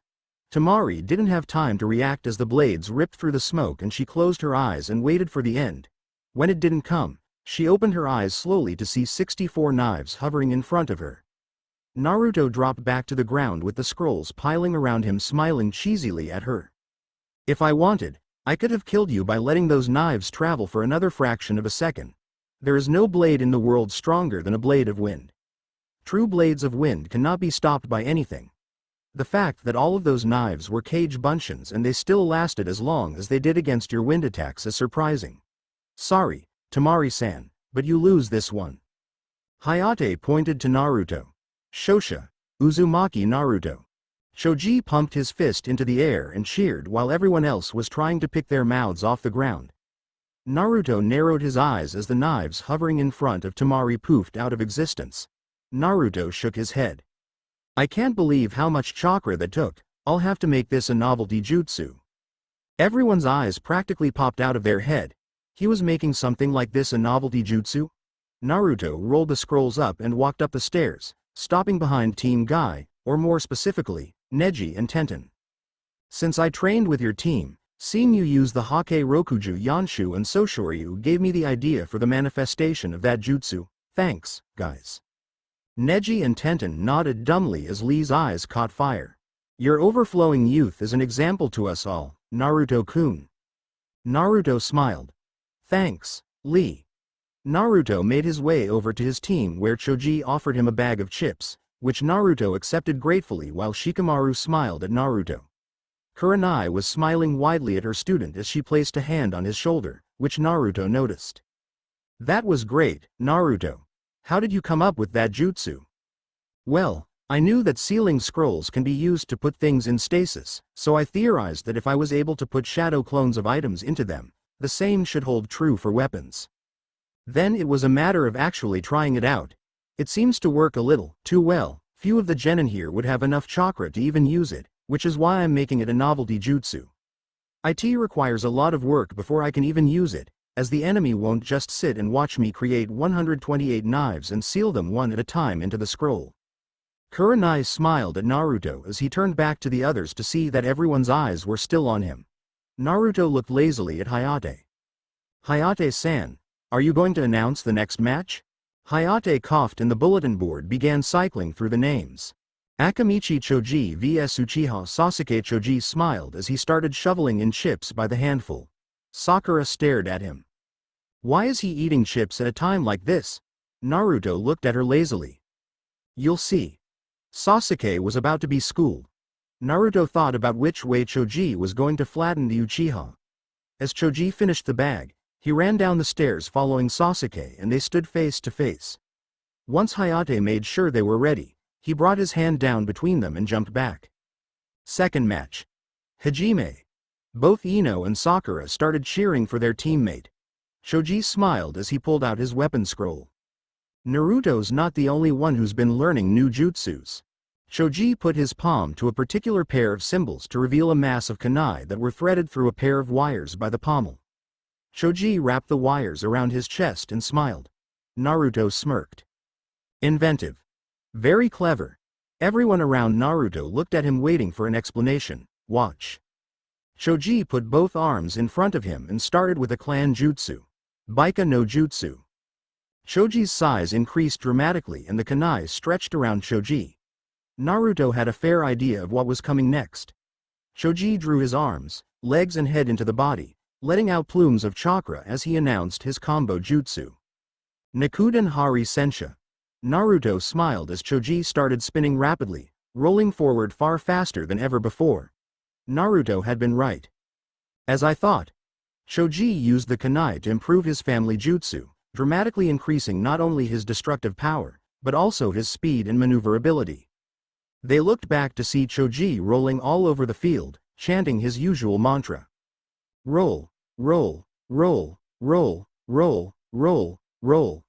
Sasuke was dodging the rolling ball of green, not entirely sure about what to make of it. He gave himself some distance and thought about how to attack it. He could not use chakra, therefore no jutsus or Sharingan. He took out a kunai and threw it at Choji, watching in dismay as it shattered on impact. If that's what it did to metal, there was absolutely no chance in hell he was going to try physically attacking it.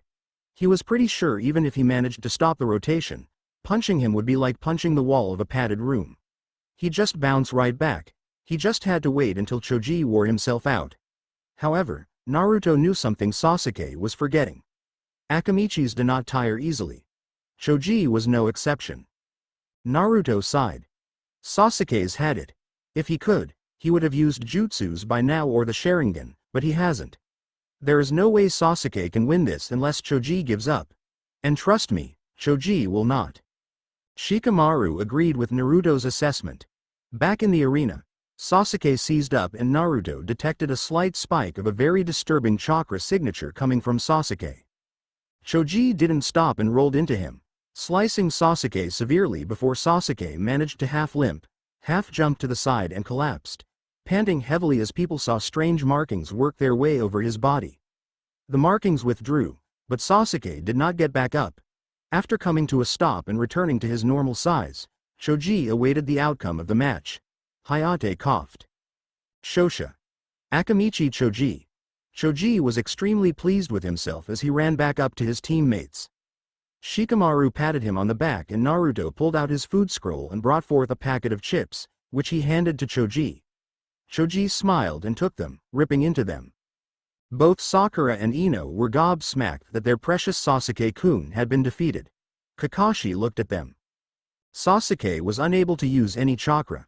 Choji was the worst possible opponent he could face with that handicap. Kakashi reappeared in a poof beside Sasuke just as the medical nins were about to pick him up. This is out of your league. I'll handle this, and then you can heal him. The medic nins nodded, as Kakashi poofed with Sasuke into another room. Hayate coughed, catching everyone's attention. The scoreboard started cycling through the names again before landing on a rather interesting matchup. Haruno Sakura vs Yamanaka Ino. Both girls stiffened before they looked at each other and proceeded down to the ground. And 15 minutes later, both Ino and Sakura charged each other, using the last of their strength to land a final blow. Both girls landed the punch to the other's head, sending the other flying back. They struggled to glare at each other one last time before they both passed out.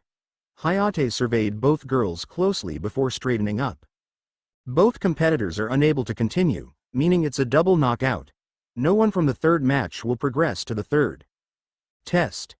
Kakashi reappeared and picked up both girls before reappearing next to the Konoharukis, placing them in a sitting position against the wall. Hayate coughed, and the screen began cycling through names again. It settled for a pair that could only be described as fate. Hyuga Hinata vs Hyuga Neji. Hinata's eyes widened and fear started pouring off her in waves. She slowly walked down, as did Neji. Neji smirked. Hinata-sama, you should forfeit. The moment I was chosen as your opponent, fate. Neji didn't get to finish the sentence as Naruto looked at him, calling out to him. Neji, don't start with that fate stuff again. Remember what I told you. Everyone looked at Naruto. Neji's eyes narrowed at the memory.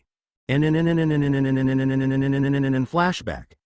Lee had challenged Neji to yet another duel, with Naruto refereeing the match. The match was over in a flash, and Neji smirked. No matter how good you are, Lee, you will always lose to me. Fate has decided that long ago. Lee looked up at Neji from his position on the ground. Fate? What does fate have to do with anything? Neji launched into an all-too-familiar speech. Your talent is determined when you were born. In other words, everything is predetermined at birth. Lee glared at Neji. Why do you always label everything like that?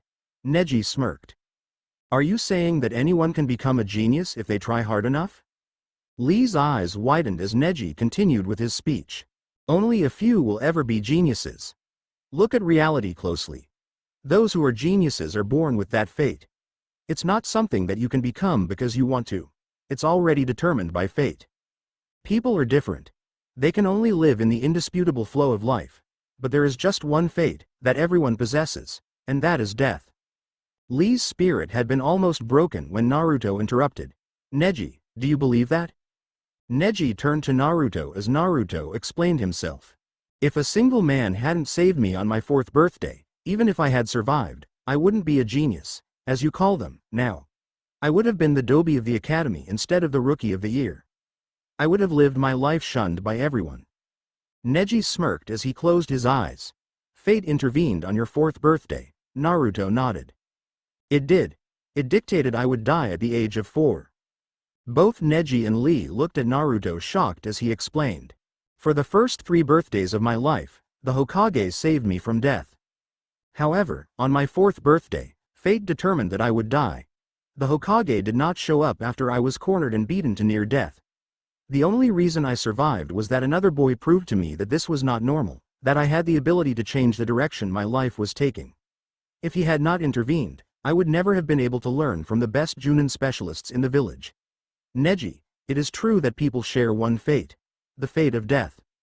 However, apart from stating that we will all die, fate has no control over us. It does not even dictate when we will die. To a large extent, the person will dictate when they will die. If they let their guard down during a battle which an enemy takes advantage of and kills them, if they have an accident that results in death, if they commit a grievous crime and are sentenced to death, they decided their own way to die, even if it was unconsciously, or in the case of the last example, willingly. Neji, fate is not something that even the gods can control, let alone mortals like us. You can either choose to live life the way others want you to, or you can make your own path in life. You may end up in exactly the same place, but the important thing is that you controlled the way you got there. Both Neji and Lee were shocked speechless at this, as were Guy and Tenten who had overheard it. Neji after several weeks had slowly started to let go of his beliefs in fate, although when it came to the head family, it was impossible, even for Naruto to stop him. And in an end flashback, Neji smirked as he turned back to Hinata. I will give you a choice. Do you wish to fight me, or do you wish to back down? I will accept either. Hinata's fear slowly subsided as she closed her eyes, gathering her resolve. She opened her eyes, which were now full of determination. I will fight. Neji nodded and got into his Juken stance, as did Hinata. Naruto noticed interestingly enough that even with the Hyuga's trademark taijutsu stance, there seemed to be slight variations in the stance between members of the main and branch houses. Apart from the fact that Hinata was less experienced than Neji, which her stance showed, the overall posture was slightly different. He would be able to tell when they engaged in battle. Hayate brought his hand down. 6th match, Hajime. He jumped back as both Hyuga charged in, trading blows. Sakura was fascinated by the style. It looks like they're palming each other, Naruto nodded. They are. However, the Hyuga's style of taijutsu, known as the Jiyuken, will do more damage if used correctly than even my stance will. The stance was created to bring out the full potential of the Hyuga Genkai, the Buakugan. Like the Sharingan, it can see chakra. However, unlike the Sharingan, the Buakugan gives them not only an extended nearly 360-degree view of their surroundings, but it allows them to see the opponent's chakra system. The theory behind the Juken is simple enough. If you manage to hit one of the tenketsu of the chakra system accurately, you can control their chakra flow as you wish. People may be able to strengthen their bones and muscles, but they will never be able to strengthen their inner organs. The Juken is able to kill a person in one hit if they hit one of the major tenketsu around the person's major organs. Even a glancing blow from the Juken is enough to kill you. Everyone listened to Naruto's explanation while watching the fight. Both of them went in for a blow, both getting hits on the opponent and stopping. After a few seconds, Hinata coughed up blood. Neji pulled back the sleeve of her jacket, revealing why Hinata's attack had done nothing. He had sealed the tenketsu on her arms, disabling her use of the Jiyuken. Hinata looked at her arm. All this time you were correct, Hinata-sama. I know how dangerous the Jiyuken is, so I stopped you from using it for this fight. Hinata sighed. She could go on with the fight, using regular academy taijutsu, but it would be pointless, as all Hyugas who went to the academy only learnt the bare basics of regular taijutsu. She raised her free hand. I forfeit. Neji let go of Hinata as Hayate announced the winner. Shosha. Hyuga Neji. Hinata despondently walked back up to her teammates, who consoled her while Neji returned to Team Guy. Neji nodded to Naruto. Thank you for reminding me. I almost lost myself again. Naruto smiled lazily. No problem. Hayate coughed and the board began cycling through names. Naruto was starting to wonder if the board was voice-activated by Hayate's cough. The next matchup was decided. Nara Shikamaru vs Kintsuchi Shikamaru sighed. Mendokase. I have to fight a girl. Naruto smiled as his teammate made his way to the arena, as did the Kunoichi from the Auto team. Hayate brought his hand down and started the match. And several minutes later, Shikamaru had looked to be in a bad position, but Naruto had seen his sneaky use of the Kagemane no Jutsu pretending to be the shadows of the strings and captured her, forcing her to slam her head into the wall behind her, knocking her unconscious. Hayate announced the winner. Shosha. Nara Shikamaru. Naruto welcomed his teammate back with a smile, exchanging a few words with his team before Hayate coughed and the board activated. Naruto was sure of it now. That board's voiced activated to his cough. Choji snickered while Shikamaru smiled. Since there were few people left, the board seemed to reach its decision quicker with each passing match. Dosu Kinuta vs Rock Lee smiled. This is exactly what was hoping for. A chance to show everyone what he was capable of. Naruto smiled at the energetic boy next to him. See if you can finish him in one move, Lee. Lee gave a thumbs up and jumped over the railing while Dosu out down, smiling at the boy. Obviously they had met before. Lee spoke first. This time the outcome will be different. Dosu smirked as Hayate brought his hand down. Sixth match, Hajime. Lee undid his bandages, much to the horror of Dosu, but before Dosu could give up, he was kicked into the air with Lee appearing behind him. Lee's bandages wrapped around him and Lee slammed him into the ground. Omet Renge. The ground cracked underneath the impact as everyone except Team Guy and Naruto looked gobsmacked at the amount of damage that single move had done. Lee landed gracefully at the side of the crater, panting. No teammate to save you this time. The only reason you beat me last time is because it was 3-on-1. 1-on-1, I proved my taijutsu makes me just as capable as you were with your ninjutsu and genjutsu. Hayate pointed to Lee. Shosha. Rock Lee. Lee disappeared and reappeared up with his teammates. Naruto, Guy, Choji and Shikamaru congratulated him as Hayate coughed, setting the scoreboard of again. Inuzuka Kiba vs Sabaku no Kankuro. Kiba jumped down to the arena while Kankuro walked down, a smug look on his face. Once both fighters stepped up and Hayate announced the match. Seventh match. Hajime. Hayate jumped back as Kiba smirked. I don't know what you are, but you're not human. The thing on your back is though. The Suna team looked startled as Kiba rubbed a finger under his nose. Never underestimate an Inuzuka's smell. My sense of smell is 1,000 times better than any other person in this room. Akamaru. Mashu. Ka. Akamaru barked an affirmative and Kiba formed a ram seal, letting off chakra. Gijyu Ninpo. Shikyaku no Jutsu. Kiba's fingernails grew and formed rather wicked-looking claws. Kiba smiled ferally at the opponent. Akamaru. The dog jumped onto his back and barked. Gijyu Ninpo. Jujin Bunshin. Akamaru was surrounded by a cloud of smoke which cleared to reveal an exact copy of Kiba. Both of them growled as they observed their prey. Let's go, Akamaru. They separated and disappeared in a burst of speed. When they reappeared, both of them were going not for the apparent opponent, but the one strapped to its back. However, Kankuro dodged as he narrowed his eyes. He was at a major disadvantage here. He used puppets to engage in medium to long-range battle which left the user vulnerable. It seemed this guy relied on speed and power to deliver savage blows to the opponent. He had to think and fast. Getting some chakra strings, he threw them at one of them, making him stop in his tracks. The other one stopped and looked at his companion. Akamaru? Dejobu? Akamaru gave several grunts before Kiba sighed. That may hold him now, but you're going to give me Akamaru back. Kiba reached into his pouch and pulled out 2 small brown pills. He ate one himself and flicked one at the Akamaru clone who caught it and swallowed it in the same movement. The clone growled as chakra began surging off him. He broke free of the chakra strings and smiled at Kankuro. Kiba hunched over, a large purple ball in his hand. Let's try that new one, Akamaru. Let's go. Kiba hurled the smoke bomb at Kankuro and announced his jutsu, Gatsuga. Both of them turned into gray cyclones as they ripped into the smoke cloud, causing general destruction. Once the smoke cleared, the puppet was lying on the ground in tatters and the real Kankuro was on the ground, trying desperately to get up, but couldn't and fell to the ground. Kiba smiled. Nice work, Akamaru. Akamaru grunted and turned back into his regular form. Hayate announced the winner. Shosha. Inuzuka Kiba. Once Kiba got back up to the group, he received praise while Kankuro was carted off along with his puppet so the next match could begin. Hayate coughed and the board scrolled through the last few names and in just over 2 seconds had chosen a pair. Aburame Shino vs Tenten. Both fighters came down and faced off, not saying a word. Hayate made sure they were both ready. He gave the word to begin.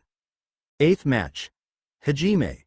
Tenten jumped back and jumped into the air, launching several weapons at Shino who tried to jump out of the way, but the weapons struck true. Shino began falling to the ground until he burst into a group of bugs. Naruto smiled. Mushi Bunshin no Jutsu. Tenten looked around her and saw Shino behind her near the wall. She turned around, smiling at him before pulling out several weapons. Shino looked up at her. I would advise you to check your surroundings. Tenten looked around before she saw an entire army of bugs crawling at her from the opposite direction. Shino looked at her. Those are Kikai bugs. They will consume your chakra, rendering you unable to fight. If you attack me, the bugs will eat your chakra. If you go for them, I will attack you. What will you do? Tenten weighed her options. She really didn't want to have to use this jutsu yet, but it seemed like she had no choice. She reached into her ninja pouch and pulled out a pair of red scrolls. She placed them on the ground. I'll show you where Naruto got his inspiration from. Shino raised an eyebrow as Tenten formed a short set of hand seals before announcing her jutsu. So Shoryu. The arena exploded in smoke as a pair of dragons rose up through the air, majestically entwining before meeting near the roof of the arena. Tenten jumped up to the top and began palming the scrolls, obtaining weapons of every shape and size imaginable and hurled them at Shino. Shino formed several hand seals of his own, holding his hands out in front of him. Mushi Kame no Jutsu. Bugs flew out from Shino's jacket sleeves and surrounded him with what seemed to be a black version of the Kaden. The weapons struck it and bounced off, falling to the ground. When Shino sensed the weapons stop, he withdrew his bugs, seeing Tenten land on the ground. I'm not done yet. Tenten jumped up and pulled the weapons back to her via ninja wire and then flung them back at Shino, who again used the Mushi Kame. When Tenten landed, Shino appeared behind her with a kunai to her neck. Interesting jutsu, however, this is checkmate. My bugs are far too close for you to try anything else and I have you in a submissive position. Tenten may be prideful, however, she knew when she was beaten. True, I give up. Shino relaxed and called his bugs back to him. Shosha. Aburame Shino. Both Shino and Tenten walked back up to their teams, getting nods of acknowledgement or a few words of praise. Hayate coughed, catching their attention. Could the fighters for the 9th and final match please step up? Gaara used Shushin no Jutsu to get down to the arena while Zaku jumped down. They stood facing each other, waiting for the word. Hayate brought his hand down and jumped back. 9th and final match. Hajime. Zaku smirked as he brought his one useful arm up. This will be enough to beat you. Gaara made no movements, so Zaku announced his jutsu, Zankuha. The air blasted out of the hole in his hand and a huge cloud of dust washed over the part of the arena Gaara was in. Blew him to bits. Zaku was shocked when the dust cleared to reveal Gaara had not moved an inch, nor was he harmed. Zaku froze in fear while Gaara looked at him. Is that it? There isn't enough blood. Gaara sent a wave of sand at Zaku, who tried to dodge but the sand caught him and wrapped him up in a cocoon. Sabaku Q. Shino, Kiba and Hinata knew what was coming next. They had observed Gaara use this combo on some hapless rain nin which ended up in the ninja having his internals splattered all over the clearing. Before anyone could stop him, Gaara completed the jutsu. Sabaku Soso. Zaku gave one last scream as he was crushed by a huge amount of pressure, much to everyone's horror. The sand retreated back to his gourd, as Hayate announced the winner. He had said killing was permitted, but he never expected someone to do it and so heartlessly. Shosha. Gaara. Gaara warped back up to his teammates as Hayate called the winners down. Could the 8 people who earned the right to progress to the final test please come down? We will now announce the rules and date of the final test. All 8 of them came down and stood in a line in front of the assembled Chunins, Junins and the Hokage, who after a puff from his pipe got things going. Firstly, congratulations on earning the right to compete in the exams. Your main matches will be held in front of a large number of very powerful and influential people, as well as everyone else who wishes to attend, ninja and civilians alike. We wish for all of you to show off your true potential as your country's representative power. Therefore, to allow the important people to arrive here and also to give you time to train, the main matches will be held in exactly 1 month from today. Use this time to analyze what you found out about your opponents from the preliminaries and prepare for it. These preliminaries were conducted like real-life confrontations. You knew nothing of the others. But the main matches will not be like that. There are those who have revealed everything to their rivals, and then there are those who have revealed little. This is also the reason the matches are not beginning right away. To make things fair, train hard and improve yourselves over the next month. Before I let you go, I need each of you to take a piece of paper from the box Anko is holding. Take only one. Anko stepped forward with a box in her hand. I'll come to each of you, so don't worry.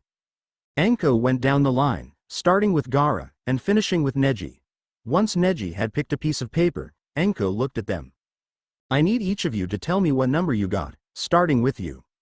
She looked at Gaara. Gaara, 7 Kiba, 2 Choji, 4 Shikamaru, 3 Naruto, 1 Shino, 6 Lee, 8 Neji, 5 Ibiki had been scribbling on a clipboard, and when Neji called out his number, he stopped and turned it around so they could see what he was writing. These are the matchups for the main tournament. Round 1. Uzumaki Naruto vs Inuzuka Kiba Nara Shikamaru vs Akamichi Choji Hyuga Neji vs Aburame Shino Sabaku no Gaara vs Rock Lee. All of them took this information in before the Hokage dismissed them. Naruto knew that this was going to test his 7 years of training to the limits. He needed some serious coaching.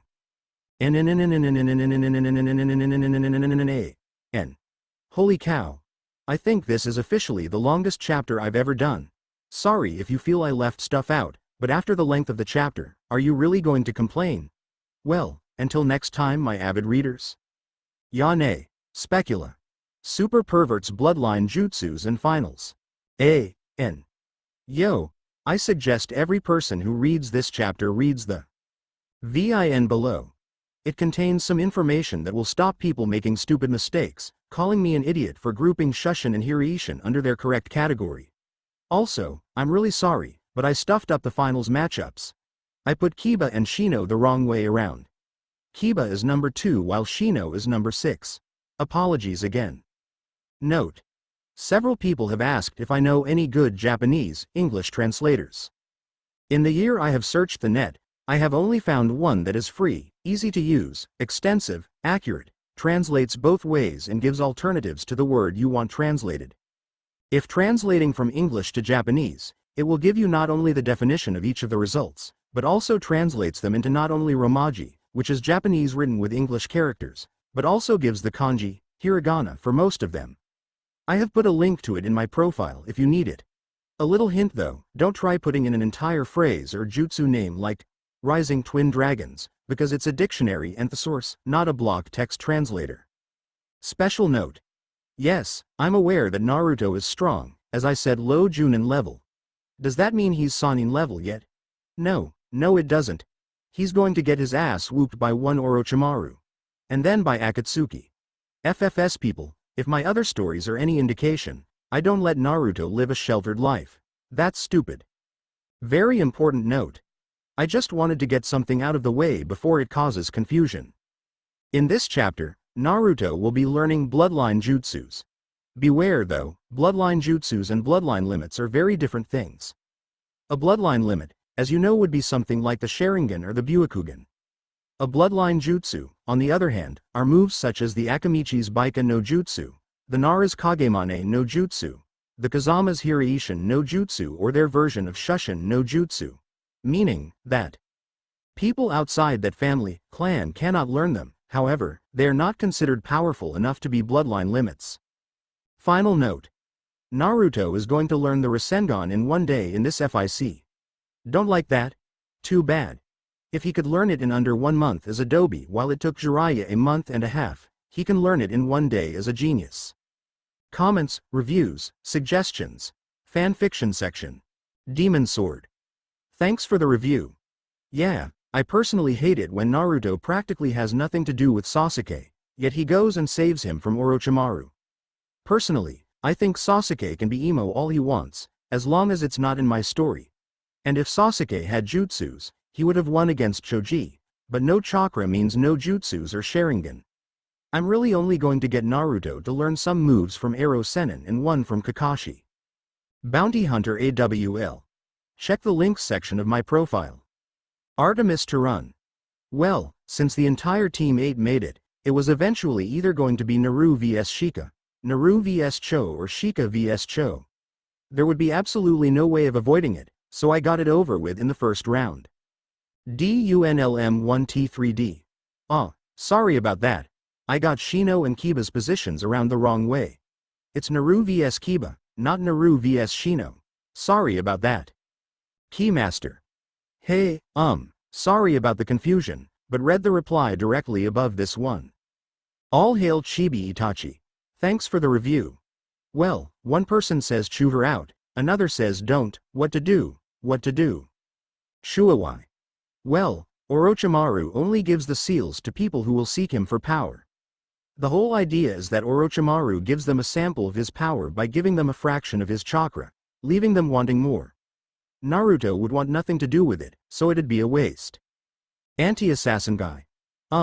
What you mean chapters should be between 60 and 10 words?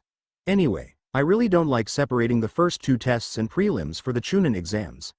Also, people said they like long chapters, so I gave them a 16k word chapter. Yeah, I agree with you, the fights are a tad underdeveloped, but then again, I guess that's a byproduct of an epic length chapter. Well, thanks for the offer. If I need something, I'll give you a PM.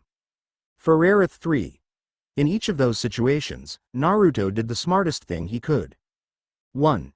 Ibiki told him to stop what he was doing. If Naruto had continued, it would have meant failure for him and his team too. By doing something equivalent to what Naruto did in canon, he's being as arrogant as Sasuke. Right. 3. Are you saying the real Naruto should have taken the knife to the head instead? And Naruto really only revealed that he knew Kage Bunshin to 6 people. Team Suna and Team Otto. Naruto used Kage Bunshin in the academy. You should really read and think about things before you accuse me of things that aren't true. The psychological effect of taunting someone as you pound them into the ground is not to be underestimated. Naruto learnt this from his time with Ibiki. Legendary legacy. Trust me, it's not as customary as you think. What about Ino's, Shikamaru's and Choji's old men? All-male team. Kabuto's team? All-male. 90 or so percent of all teams in the first Chunin exam? All male. In fact, I'd say one female to every 2 males per team is extremely uncommon. As for Naruto as the living ninja god, read the special note above. Naruto's strong for his age group. Doesn't mean he's a god. In fact, compared to some others he's weak. Neko Guy Fan. Hisashibori Dana, Neko-chan. Thanks for your comments. I left one for the latest chappy of your story as well. Went a bit overboard with the swearing though, didn't you? Well, nice to hear from you again. Delsera Osiren. No actually, I seem to have mistyped that, I'll fix it up when I upload this chapter, thanks. Zabos. Nah, I'm going to have the entire tournament. If you want another example, see my tale of 2 Bijus FIC. The entire tournament is played out because Kabuto defected from Otto to Konoha. And he was the one who set off the invasion with his genjutsu. Trapped Soul. Well, I did say I have an idea for a Naruto Taiyu FIC, but that's really only for their initial meeting. Full Metal Sosuke. I didn't actually know the correct names of the weapons, so I'm going to go back and change them, thanks for that. Shadow of Archon. Well, usually my fight scenes have a lot more detail, but when I wrote them, it was 2 AM and the chapter was 44 pages long, so I was really tired. I'll go back and re-edit the story once I finish it. Solar Guardian. Yo, haven't heard from you in a while. You know why I don't like fixing the Media Minor version? Because I have to re-upload the chapter with any additions, corrections. The way I work is reviewers point out the typos and I export the chapter from my fanfiction account and edit it, before replacing the faulty chapter with the redone one. I can't do that on Media Minor, which sucks. Uva Dirks. Sure, I'll give your story a read. As for the God bless, I'm not offended by it as such, I just find it annoying. I won't explain why, as that'll take like a page. Media Minor section. I know that some people have posted reviews for my story on Media Minor, but I can't see them. Apologies for that, I'll answer them when I can see them. To all people who I didn't answer, thank you for your reviews. I hope you enjoy. Legend. Human or lesser summon thinking, small a, n. Demon or summon boss thinking, human or lesser summon talking, demon or summon boss talking. Shouting, 2 or more people saying the same thing, casting the same jutsu. And scene change, and rubies and sapphires. Chapter 4. Super perverts, bloodline jutsus and tournaments, and back in Konoha. Naruto made a very careful list of things he wanted to study for the matches, however, the majority of them relied on outside help he was not guaranteed of getting. He came home to find Kakashi had left a note for him. Uto, I have heard rumors of Jiraiya being back in town. I would highly suggest seeking him out for training. He can usually be spotted around women's hot springs. Congratulations again on making it to the main matches. Your Nissan. Naruto's eyes lit up. Jiraiya should be able to help him immensely with his training, assuming he found him. Naruto resolved to hunt the man down tomorrow, but for now, he needed sleep. And next morning, 9:30 AM. Naruto had dropped by training area 19 to tell his teammates as well as Kurenai that he was going to go hunt down Jiraiya for training, who was rumored to be in town. Kurenai rubbed her temples. Remind me not to go to the bathhouses until he's gone. All 3 students looked at her with raised eyebrows. You'll see what I mean when you find him, Naruto. When Kakashi said around, he meant around. Naruto nodded as he said goodbye to his team, promising to come back for visits when he could. He set off to Konoha's only hot springs, and went to the women's section, but instead of going inside, he took a detour around the outside, soon enough spotting a man peeking into the women's baths, giggling and scribbling notes onto a notepad. Naruto concealed his chakra and then snuck up on Jiraiya, before letting the chakra mask go, shocking the hell out of the Sannin. Jiraiya turned around to see a boy with sun-kissed blonde hair smiling lazily at him. What do you want, Gaki? Supervise my training. Jiraiya processed this for a second before he turned back to his research. Yeah right kid. Do you even know who I am? Naruto smiled lazily at Jiraiya. Mayatuzan sensei. This made Jiraiya's head whip around so fast that Naruto was amazed it hadn't fallen off. What did you say? I said you were my father's sensei. Jiraiya's eyes narrowed. That's not funny, Gaki. Neither is the fact you disappeared from my life almost 13 years ago. Now that got Jiraiya's attention. His eyes narrowed before realization hit him when Naruto opened his eyes to reveal those sapphire blue orbs Jiraiya had known for so long. Coupled with the sun-kissed blonde hair, there was only one person this could be. Naruto. Naruto smiled again. Yup.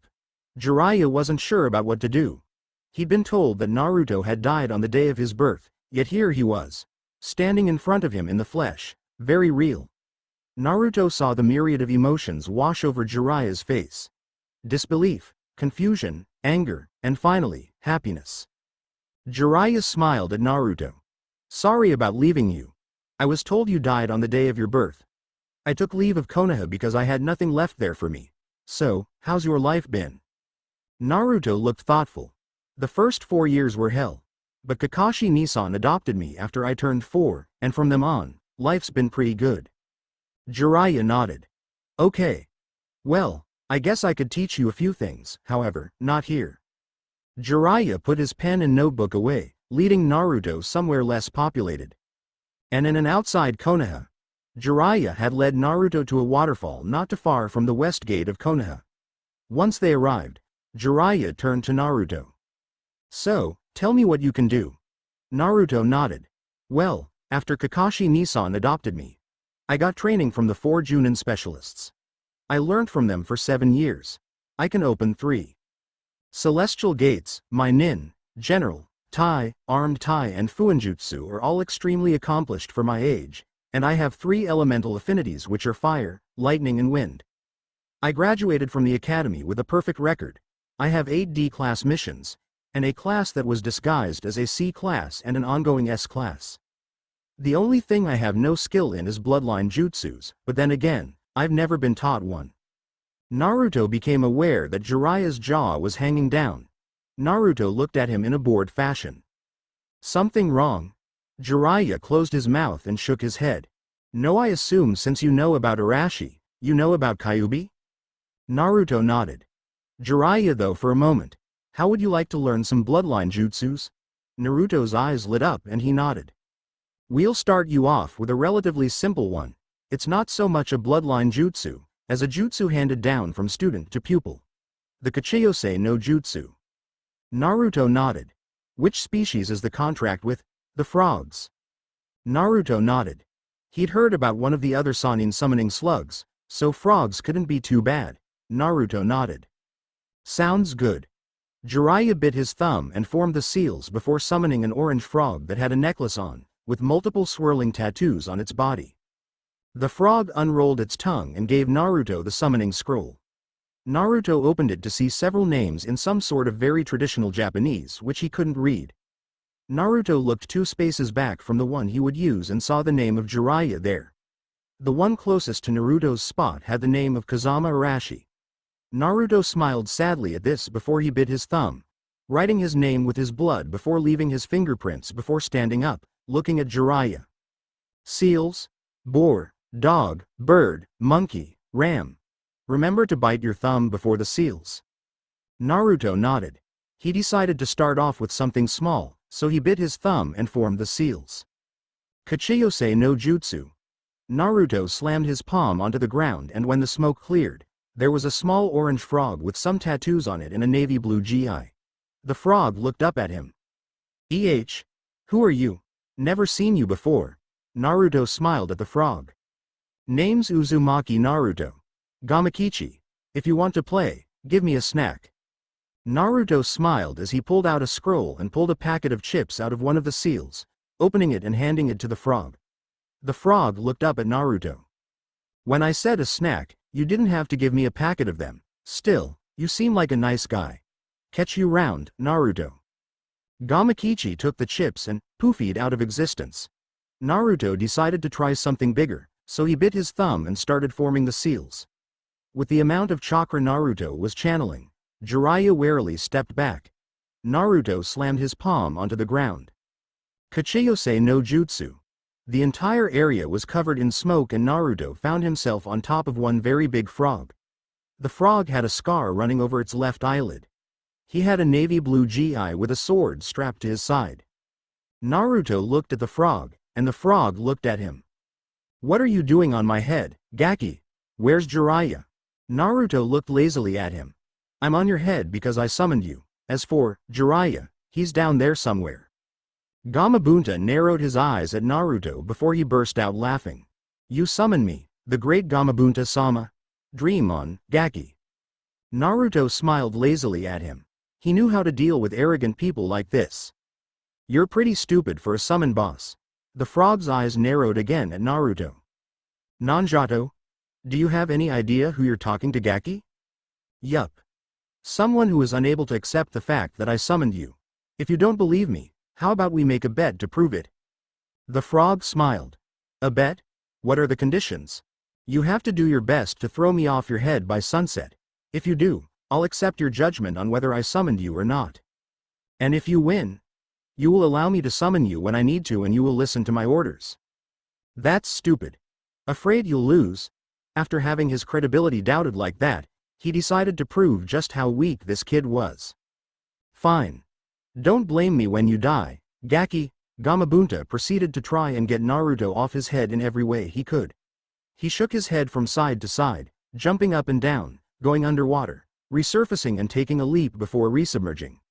This lasted for hours until the sun finally set.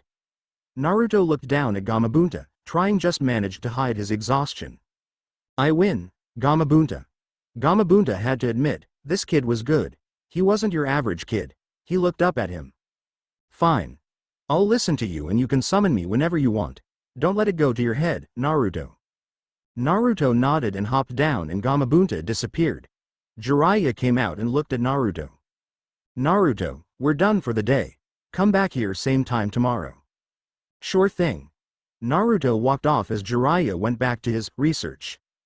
And in the next morning, 10 a.m., Naruto had come back to the waterfall and spotted Jiraiya giggling as he peeked through some bushes. Naruto looked at him. "I know you're a super pervert, but why do you peek whenever you get the opportunity?" Jiraiya turned around. "It gives me inspiration for my stories." Naruto didn't like this. Not one bit. "Stories? You wouldn't happen to be the author of?" Naruto's question was answered when Jiraiya removed an all-too-familiar orange book from his clothes. Naruto's sweat dropped. "I knew it." Jiraiya perked up at the Naruto's reaction. "Oh? You've heard of this book?" Naruto shook his head. "Heard isn't the right word. My Nissan is always reading those damn things." Jiraiya let out a restrained, perverted giggle at the reaction. "Seems I'm getting pretty famous." Naruto watched as Jiraiya put the book away and put on his business face. "Naruto, today I'm going to teach you a jutsu that was invented by the Yondaime. The Rasengan." Naruto's eyebrows raised at this. Naruto had heard tales from Kakashi about the Rasengan. Jiraiya pulled out a water balloon from one of two large shopping bags that he had with him and filled it with water before holding it out in front of him. "Okay, the first stage. Basically, you have to try and pop this balloon using only chakra. It combines the principle of the tree climbing exercise, which I'm sure you've done, with the principle of the water walking exercise. Watch." The balloon started stretching out at odd angles, as if something was struggling to get out. Finally, the balloon popped water going everywhere.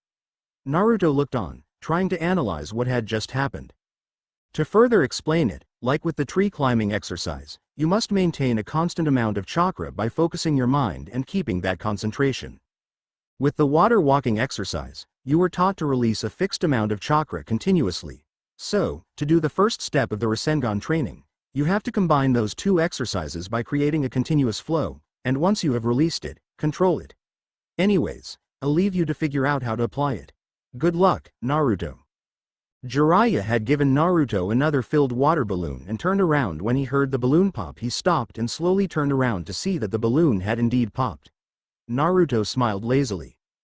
How long did Arashi take to make this jutsu again? Jiraiya didn't believe it. Naruto had just popped the balloon first try. Naruto looked at Jiraiya. The theory behind it is easy. I have very good chakra control. Adding several directions of chakra spin to the balloon isn't hard. Jiraiya nodded slowly as he pulled out a pair of rubber balls from the other bag.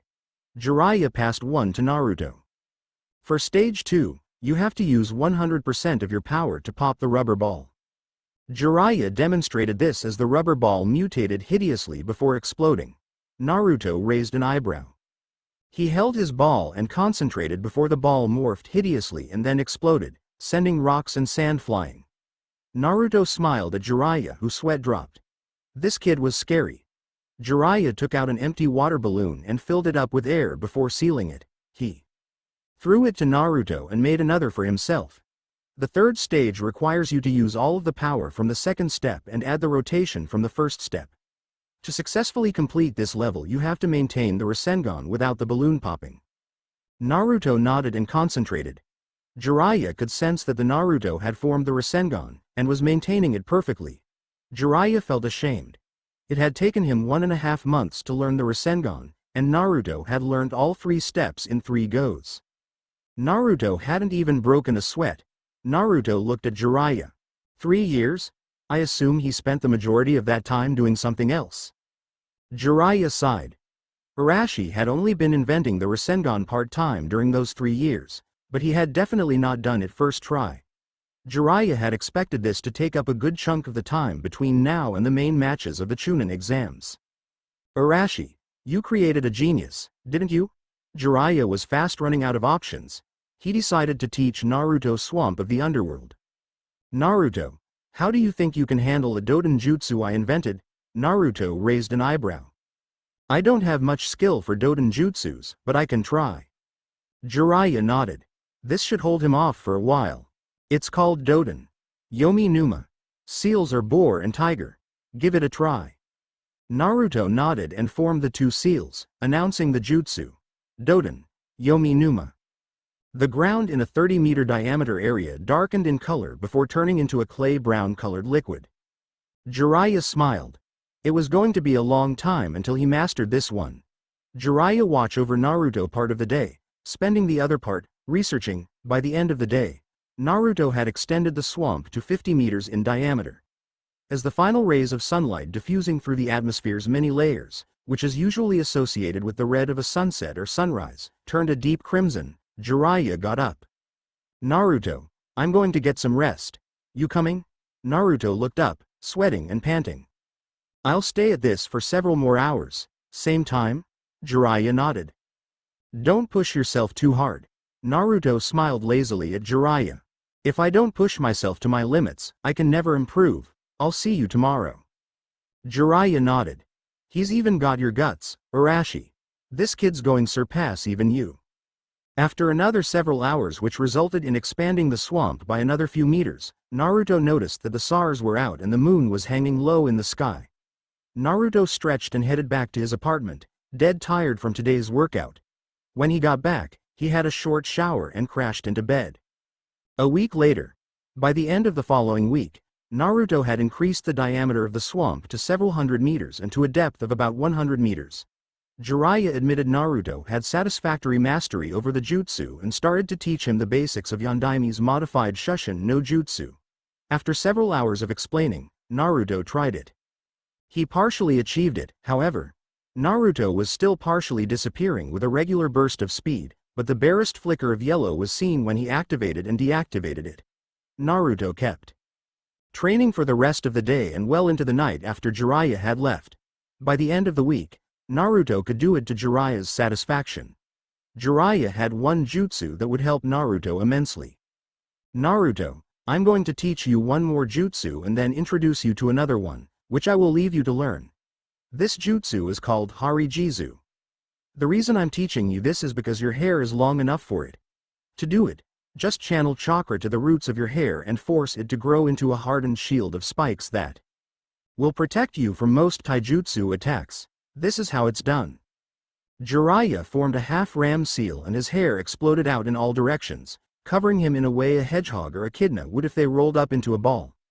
Naruto tried it and his hair slowly grew at first until he pumped more chakra into and his hair encased him in a shield much like Jiraiya's except blonde instead of white. Naruto let the jutsu go and looked at Jiraiya, who smiled at him. You're something else, Naruto. I don't have the implements here to teach you the final jutsu. Meet here tomorrow one last time and I'll give you something that enabled your dad to do the Hiraishin. Naruto nodded and smiled. Catch you round. Jiraiya nodded and went back to his research, leaving Naruto with a free day. He decided to go and meet up with his team. And in Training Ground 19, Kurenai was teaching both Choji and Shikamaru some theory behind some genjutsu or another when Naruto walked up to them. They greeted him, and after some small chat, Naruto asked how things were going with their training. Shikamaru looked up at the clouds. "It's troublesome, but I'm starting to learn a few genjutsu as well as another Nara clan jutsu." Naruto nodded. Choji smiled at Naruto.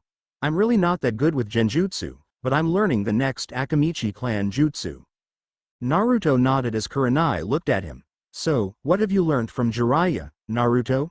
Naruto smiled at her. "The only area I had nothing in. Bloodline jutsus." All three of their eyes widened. Naruto explained. "I've signed a summon contract that both Jiraiya and my dad signed. I've also learned 2 jutsus that my dad created and another 2 Jiraiya created.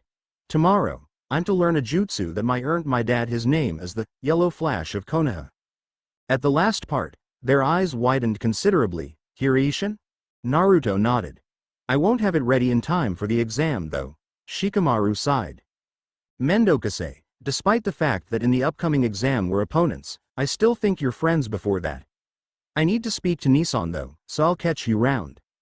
They waved goodbye to Naruto as he left the training field and headed to his apartment.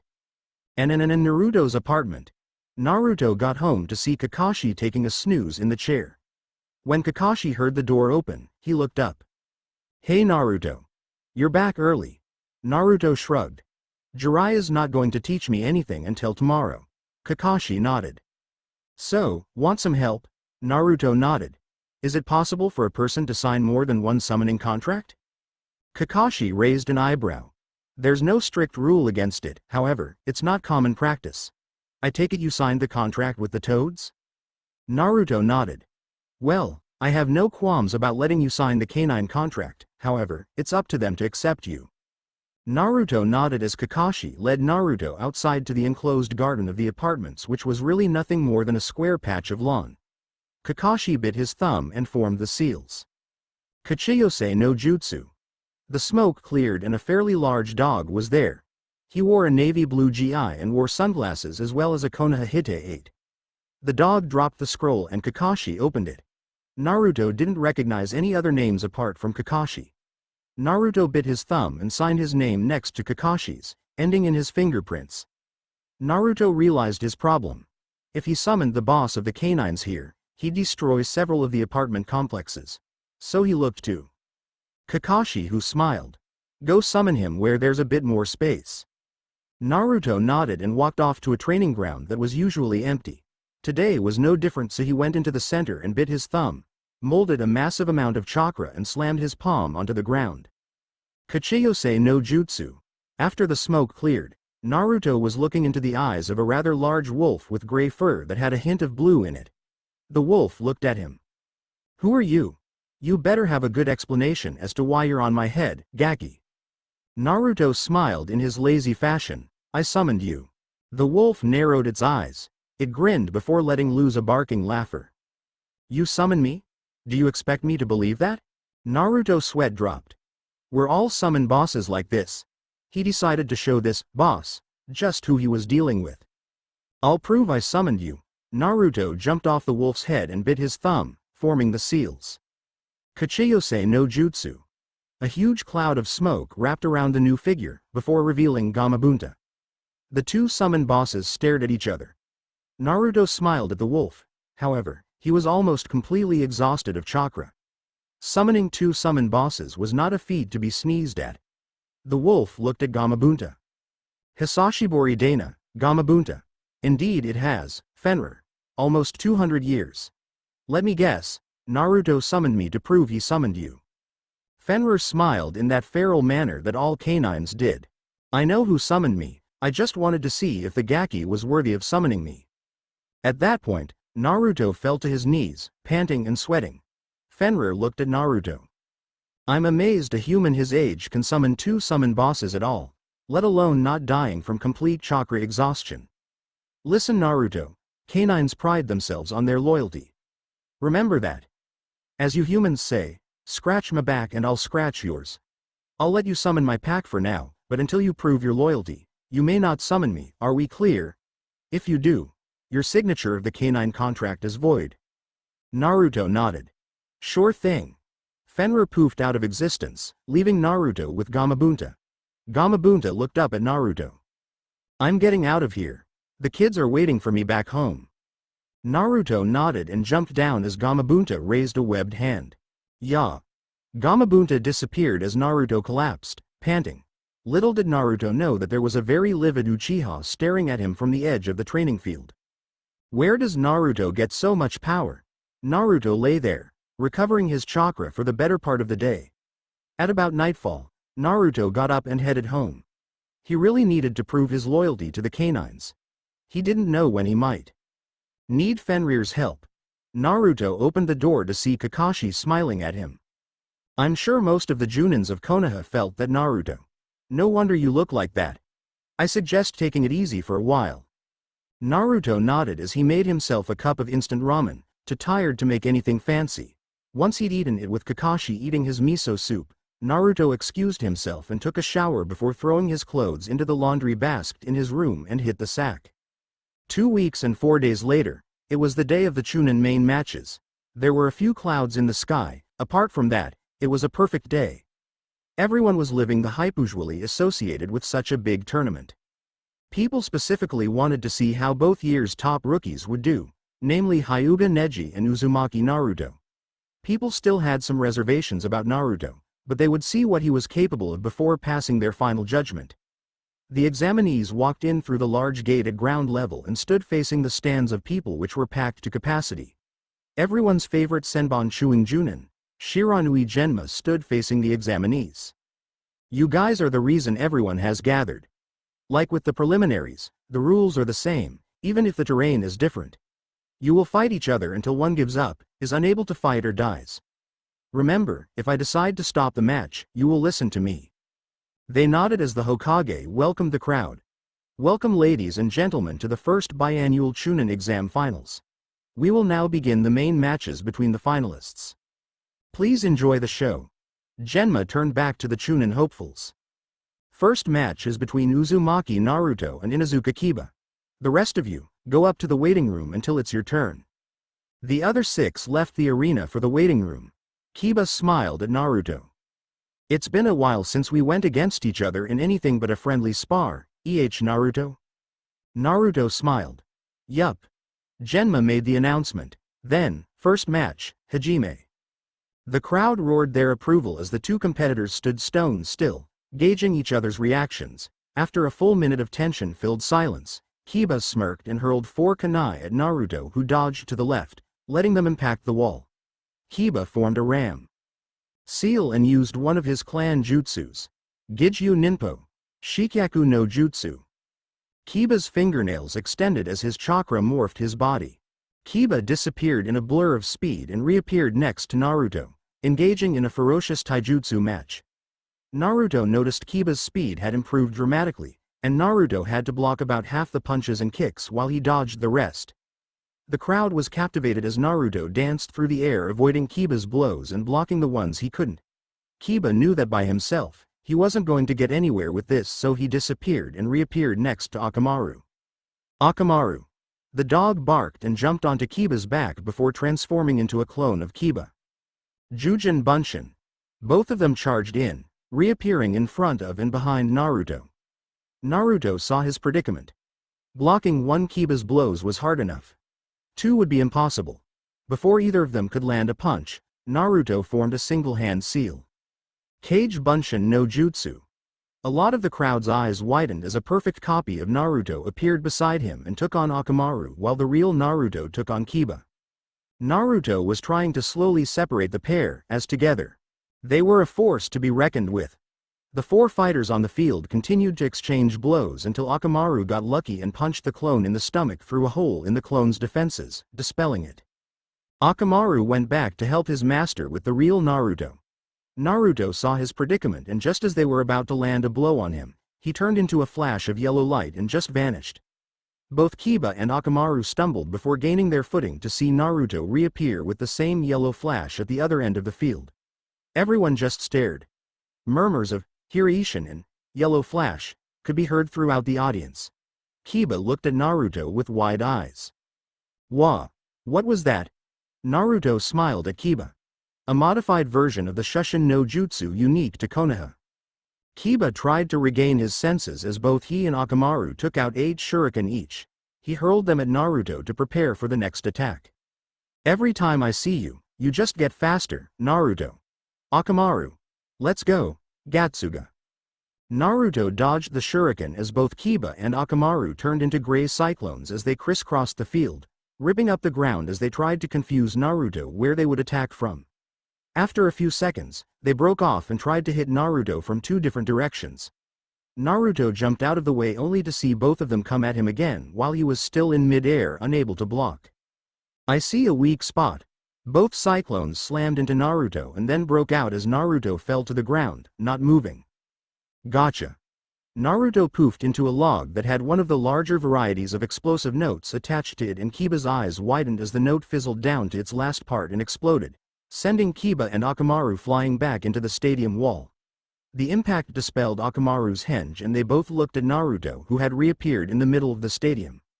Kiba grit his teeth from the pain when he decided to use his last resort. Akamaru, we're going to use it, let's go. Akamaru got up and Kiba charged at Naruto and grabbed onto his arm before Naruto had the chance to move. Now, Akamaru. Akamaru jumped into the air and span, urinating all over the area as Naruto narrowed his eyes. Dogs urinated on things to mark them. Naruto used another Kawarimi to replace himself with a log, but still got hit with a small amount of the urine. Dynamic marking. Seiko. Now Akamaru, Jinju Kanbi henge. Sotoro. Both Akamaru and Kiba were surrounded by a cloud of smoke which cleared to reveal a massive white wolf with 2 heads. The wolf had crimson eyes and was salivating like mad. Both heads looked at Naruto and let the hint of a smile touch their lips. Naruto smiled as he did the 2 hand seals for a jutsu. We won't let you. Naruto slammed his palms onto the ground as the white wolf ran at Naruto. Doden. Yomi Noma. The ground of the entire stadium turned into a sea of ochre-red liquid which was like glue. It stopped the double-headed wolf in its tracks as it began sinking. Gah! What is this? Naruto stood up. It's a Doden jutsu. This swamp is about 100 meters deep. The more you struggle, the faster you sink. The wolf smiled. Like quicksand, huh? But did you count on this, Garoga? The wolf began spinning and sending the red liquid everywhere as it turned into a white and blue tornado. Naruto narrowed his eyes, realizing there was only one option left. He muttered, Kai, returning the ground to its original state, and bit his thumb and formed the seals. Kachiyose no Jutsu. The smoke cleared to reveal a mainly gray frog with an orange back slightly larger than the wolf that wore a green gi and had a very long katana strapped to its back. The frog saw the danger as it pulled the blade off its back and met the attack. The tornado kept going, pushing the frog towards the wall. The wolf jumped back and prepared for another go. If the frog hit the wall, it was over, so Naruto looked at the frog when an idea struck him. Can you give me a short burst of oil? The frog nodded and his cheeks puffed up and Naruto formed 2 hand seals. Kaiten. Kyukyoku Gukakyu no Jutsu. Naruto's fireball hit the oil and the arena exploded into flames as the crowd winced at the massive amount of heat the fireball generated, even from their seats. The fireball lasted all of 3 seconds as it washed over the wolf, doing just enough damage to dispel the henge and leave both of them on the ground, suffering from exhaustion, but only minor burns that were easily treatable. Naruto thanked the toad as it left. Naruto walked up to Kiba, who smirked at Naruto. That was clever. I didn't expect you to use any of those jutsus, especially not that last one. So, how'd I rate? Naruto smiled. Kiba, that was a great match. You forced me to reveal 3 new jutsus in the first match. I didn't make the fireball last long enough to permanently damage you, as I know when I have to use terminal force. And a match with a close friend, not matter how serious it is not the time to use that sort of power. I expect your family to be proud of you. I am. Good work, my friend. Kiba smiled at the recognition as he passed out. Genma smirked. Shosha, Uzumaki Naruto. The crowd went wild as Naruto walked up to the contestants' box, where he got pats on the back from Choji and Shikamaru, a nod from Shino and Neji, and an explosion of youth. Comment from Lee. Naruto noticed Gaara had a rather manic expression on his face, one of a person who was just restraining himself from lashing out. The rookies and their Junin instructors were not only amazed at Naruto's power, but also in his sense of judgment he showed when dealing with Kiba's very damaging attack. Kurenai was most impressed with Naruto. Naruto, you're growing up so fast, so mature at such a young age, you really are something else. When the crowd settled down, Genma announced the next match. Second match contestants come down. Shikamaru and Choji went down to the arena and looked at each other. Choji smiled warmly at his teammate. Come on, Shikamaru. Ganbat, same to you, Choji.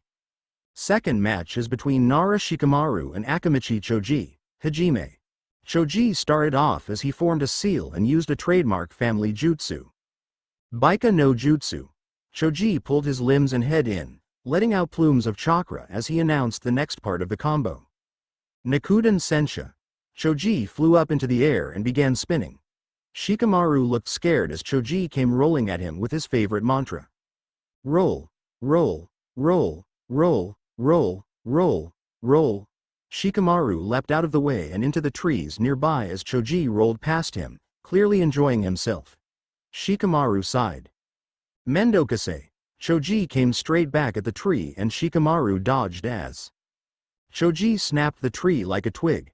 Shikamaru saw his chance as he landed. Kagemane no Jutsu. Shikamaru's shadow stretched out and caught Choji, who stopped spinning. Shikamaru smirked.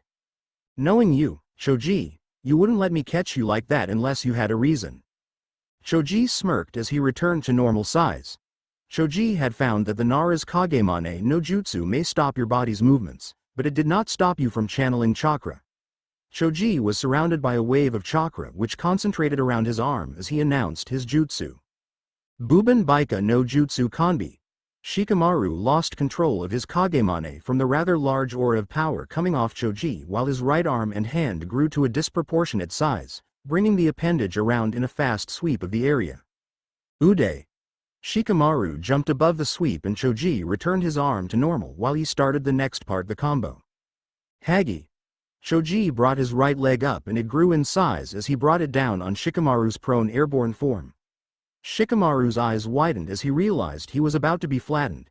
Since he wasn't on the ground, Shikamaru couldn't use his clan jutsus, so he performed a kawarimi with a branch from the tree Choji had destroyed. The thick branch was shattered to splinters as Choji withdrew his leg. Choji jumped out of the way as he felt Shikamaru's shadow racing up behind him. Choji hopped and skipped with agility that belied his size as the shadow tendril chased after him. Choji noticed that Shikamaru wouldn't be able to extend his shadow much further, and after one last jump, the tendril stopped. Shikamaru sighed as he withdrew his shadow and put his hands together in his thinking pose.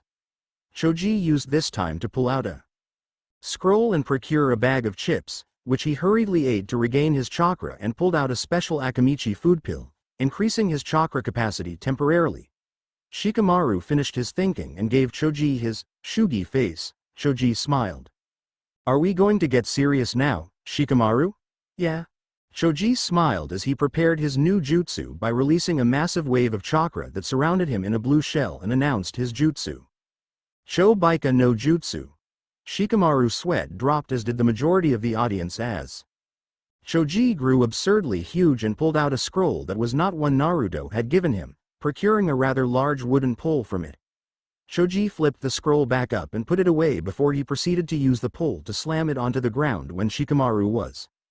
Shikamaru had not expected this and he hurried to amend his plans. Shikamaru continued dodging Choji's attacks before he had an idea. Shikamaru dodged the latest attack and jumped onto the pole before using chakra to make sure he stuck to it.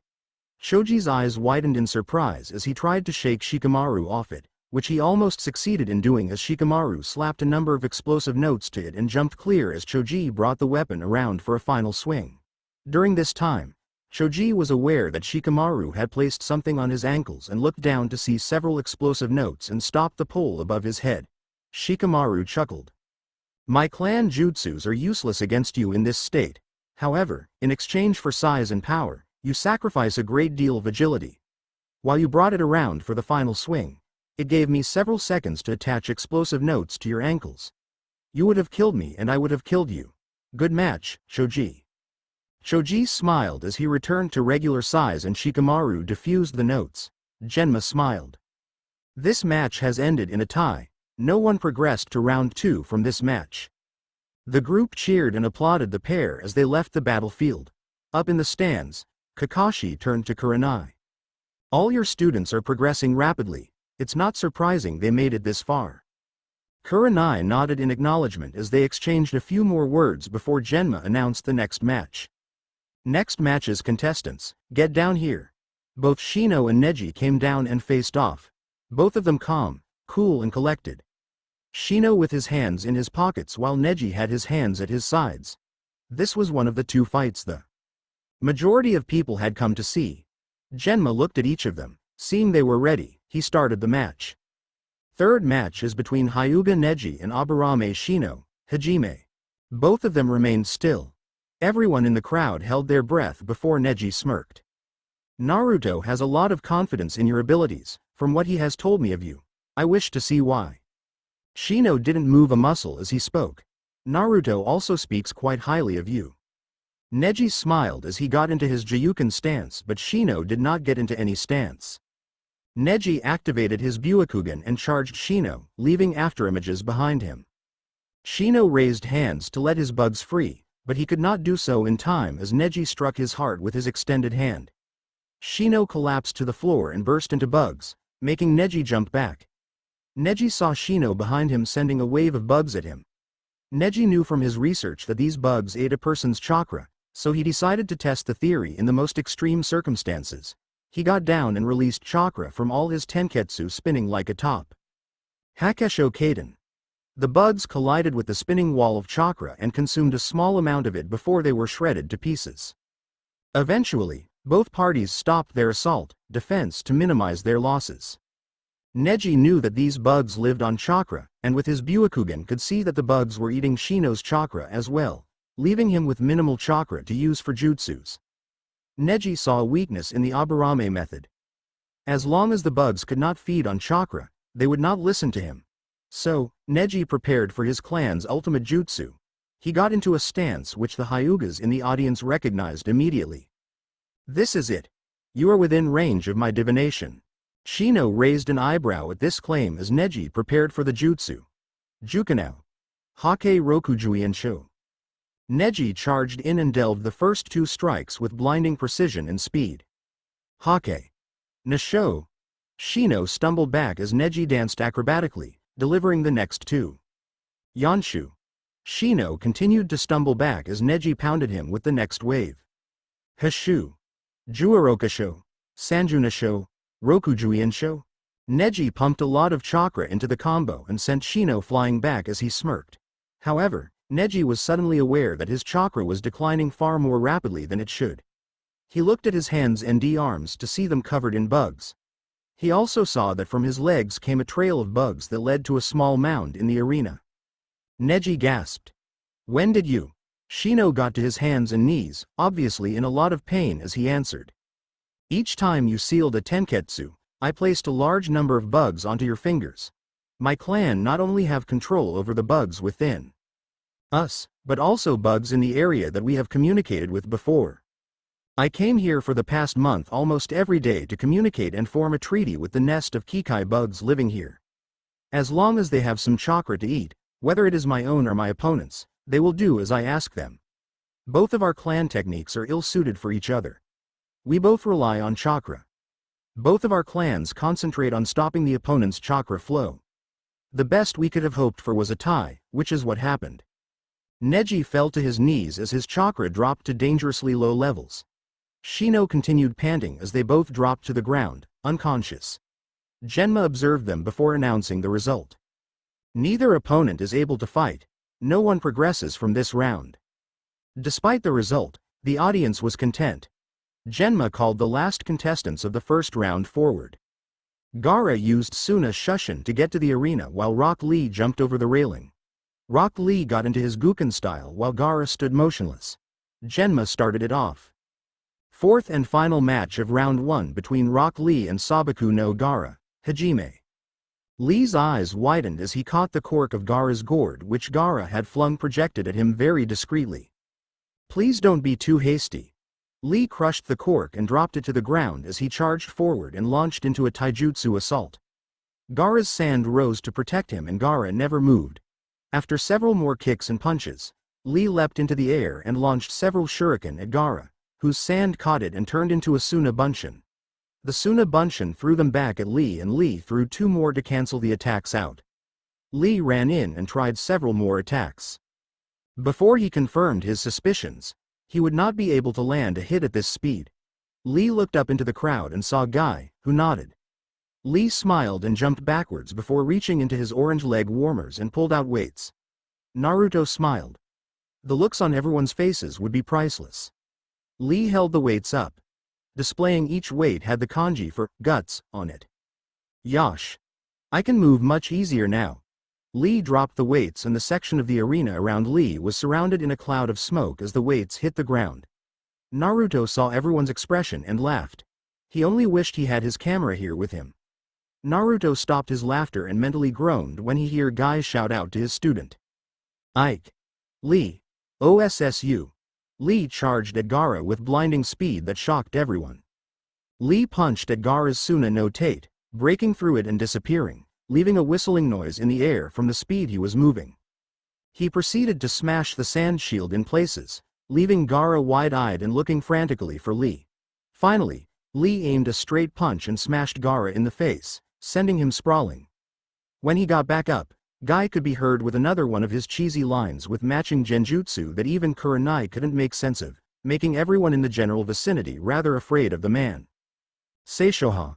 Bakuhatsu da, OSSU.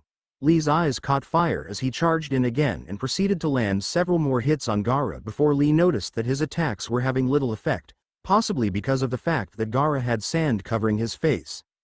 Gaara's face twisted into a grin that can only be associated with serial killers and madmen. The sand replaced itself and Gaara looked at Lee. Come. Lee knew his only option left to get rid of that sand was to apply high damage from above the sand, so he undid the medical tape around his hands and prepared for his move. Prepare yourself. Lee charged in and created a ring of dirt around Gaara from running as fast as he was. Gaara was wary. Hurry up and come. As you wish. Lee broke out of the ring and gave Gaara a savage kick to the chin, but Gaara would not float. I'm not done yet. Lee pushed himself off the ground with his hands and proceeded to give Gaara a sickening combo of kicks that resounded throughout the stadium. The sand tried futilely to catch up to its master as Lee continued high into the sky. After the last one, Lee froze from the pain and shut his eyes before regaining his resolve, wrapping the bandage around Gaara, grabbing hold of him and began spinning until they were a blur. Take this. Omit Renge. The pair crashed into the ground, making it shatter under the impact, kicking up a huge cloud of dust and throwing rocks everywhere. Lee landed beside the crater, breathing heavily. That should have hurt. Lee noticed that part of Gaara's face crack and fall in, revealing nothing but an empty shell of sand. The whole body lost its color and disintegrated, much to everyone's chagrin. Nani? Lee turned around to see Gaara rise from the ground and smirk at him, laughing manically. Gaara formed a ram seal and smirked as the sand shot upwards before slamming into Lee, making him scream out in pain. Naruto knew that after opening the first gate like that, Lee was in no position to dodge from the pain it inflicted to his body. Naruto was forced to watch Gaara for the next 15 minutes toy with Lee before Lee looked up into the crowd and let a tear shed from his eye. Naruto could tell without looking that Guy was smiling at him. If this was any indication, this was bad. Very bad. Lee regained his speed, much to everyone's amazement. Lee stared at Gaara. Guy-sensei is smiling for me. That alone is enough to make me stronger, far stronger. Naruto's eyes bulged. He was going to use his most powerful move, in what to others was extremely uncharacteristic. Naruto yelled out to Lee. Lee! Don't you dare use that move. You'll die. Everyone stared at Naruto. Those close to him felt the waves of fear rolling off him and knew what he was saying was true.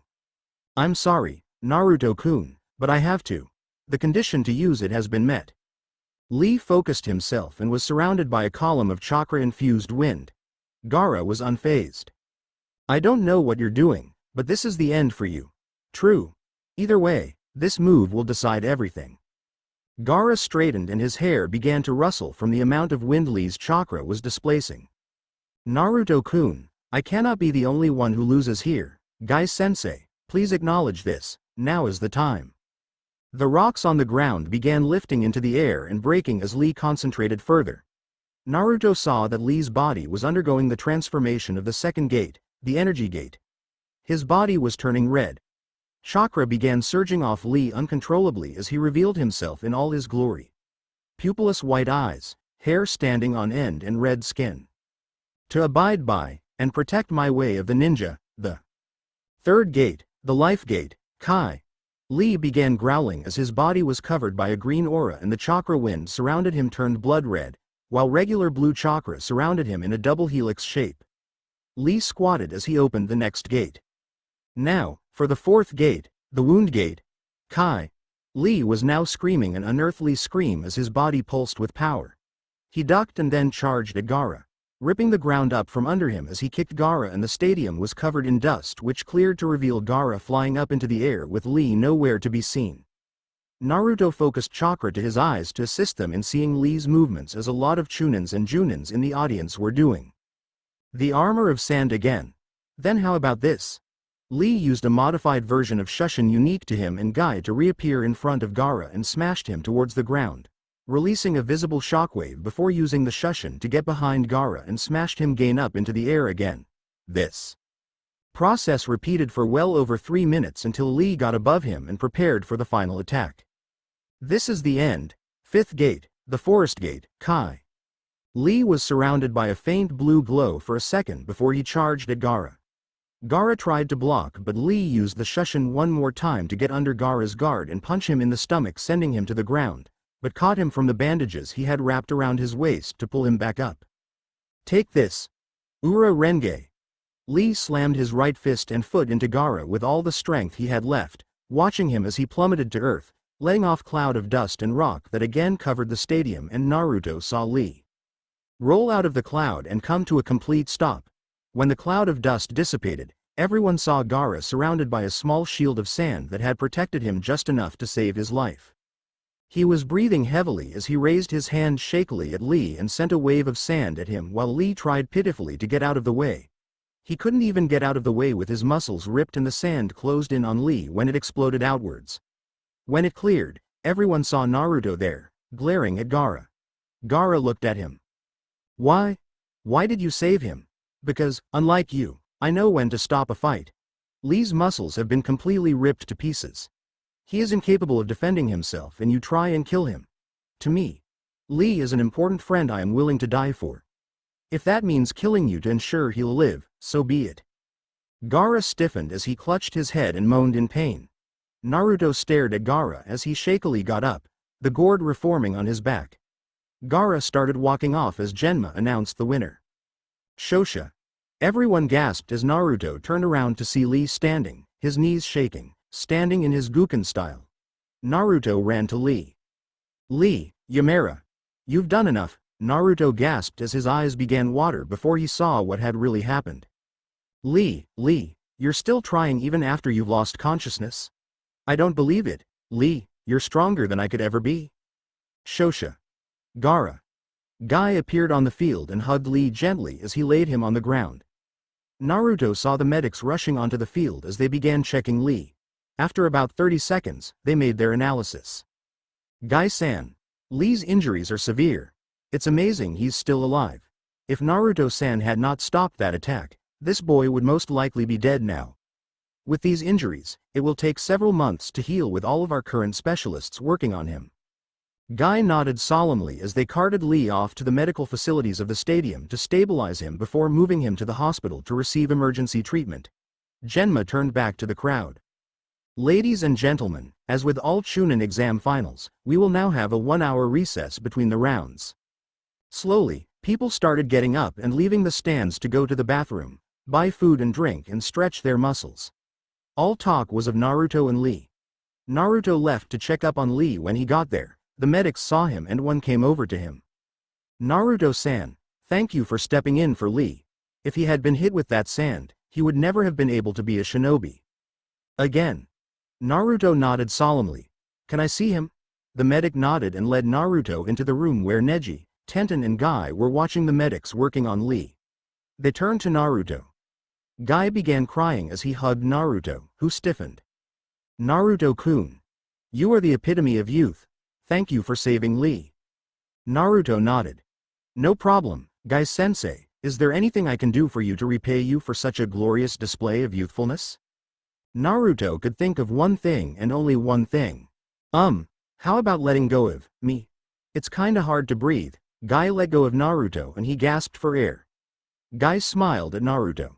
My apologies, Naruto-kun. They chatted for a bit longer before Naruto decided to go see the others. 5 minutes later, in the shops of the stadium, all of the rookie genin and their Junin senseis except Sasuke had decided to get something to eat, settling for barbecue. They had taken their seat and were about to make their orders when Naruto walked in. Kiba called out to him. Oi, Naruto. Over here. All conversation in the store stopped as they turned to see Naruto walking over to the long table and took a seat next to Kurenai. Hey guys. Ino looked at Naruto in awe. Naruto, what was that last move in your match? I've never seen anything like it. Naruto smiled at her as he made his order and explained. I knew that ninja frogs of a certain rank and above are able to produce oil, so I decided to use a Kaden Gukakyu no Jutsu in tandem with the oil to make a giant fireball and tried and knock Kiba and Akamaru out of their henge, but not damage them enough to seriously hurt them. Kiba laughed. So you invented that on the spot? Naruto shrugged. Invented is probably not the right word. I think rediscovered is better. Considering all of the names I saw on the scroll of the frog contract, I'd be amazed if one of them hadn't done something similar before. Kiba smiled. You're something else, Naruto. I'm not surprised I lost. Don't put yourself down, Kiba. As I said, the fact that you forced me reveal 3 of the 5 jutsus I learned during the last month says you're good. If I hadn't learnt those jutsus, I wouldn't be surprised if I had lost. When you used the Garoga, you seemed to be spinning faster than your regular Gatsuga. Is that why you marked me with Akamaru? Because you were spinning too fast to see? Kiba's eyes widened. Yeah. So, what did you think of it? Naruto smiled. To tell you the truth, I was scared witless when I saw you spinning at me. If you had hit me, no matter how good I was, I would have been dead. It must take a great deal of chakra to maintain that form and maintain the spin. As a last resort, I'd say it's like Lee's Urarenge. Uses up a massive amount of chakra and after it, you won't be able to fight. Use it wisely, Kiba. Kiba nodded at the breakdown of the jutsu and Naruto's advice, taking it to heart. At the mention of Lee, Shikamaru's eyes narrowed. How is he? Naruto turned serious. The doctors say if I hadn't jumped down there, he'd be dead now. Lee's muscles have been completely torn to shreds and his bones have suffered minute fractures. With all of the nurses and doctors helping him, he should recover in about 3 or 4 months. That's why I didn't want him to use that jutsu. When Guy was teaching it to Lee and explained the effects, he offered to teach it to me, but I declined. I wouldn't be willing to go that far to defeat an enemy. After seeing how Gaara survived it, I'm glad I didn't. A player who obtains a Pyrrhic victory cannot move their piece forward. Lee unfortunately never realized that until now. Luckily, he'll get the chance to learn from that lesson. Shikamaru nodded. The meat for their orders arrived and was placed in front of them as they took several pieces of meat and placed them on the multiple cooking racks that covered a barbecue that was attached to the underside of the table. After their meat had cooked, they picked it up and ate it, placing more meat on the cooker as they continued chatting. After about 35 minutes, a message played over the loudspeaker. The next round matches will begin in 10 minutes. Will all competitors please report back to the weighing box? Thank you. Naruto polished off the last piece of meat and sighed in contentment. Most of them were staring at the speed with which Naruto ate. He never even lowered his mask for long enough for them to see his face. He noticed them staring at him and smiled. I learned from the best. Nissan can polish off a large bowl of ramen in less than 3 seconds. Pieces of meat like this are no problem for me. Everyone's sweat dropped as Naruto smiled. One day, I'll show you guys my face. Not yet though. They nodded as they paid for their own meals and left. Naruto separated from the rest of them and headed towards the members' entrance, his friends wishing him luck. Once he got there, he saw Gaara was already there. There was only one match left. Uzumaki Naruto vs Sabaku no Gaara. Naruto, Gaara, you two are up. They both went down to the arena and stood facing each other. Finals, Uzumaki Naruto vs Sabaku no Gaara. Hajime. Genma jumped back as Naruto glared at Gaara. That was a cowardly thing you did before, didn't you feel any remorse whatsoever? No, the reason for my existence is to kill everyone in the world besides me. While there are people in the world to let me feel that, the world is wonderful. Naruto sighed. This guy was one nutcase. That love symbol on your forehead is rather ironic, isn't? What exactly do you love, apart from killing people? I love only myself and fight only for myself. That is what makes me so powerful. That kind of loneliness is what makes you strong. Naruto smiled lazily at him.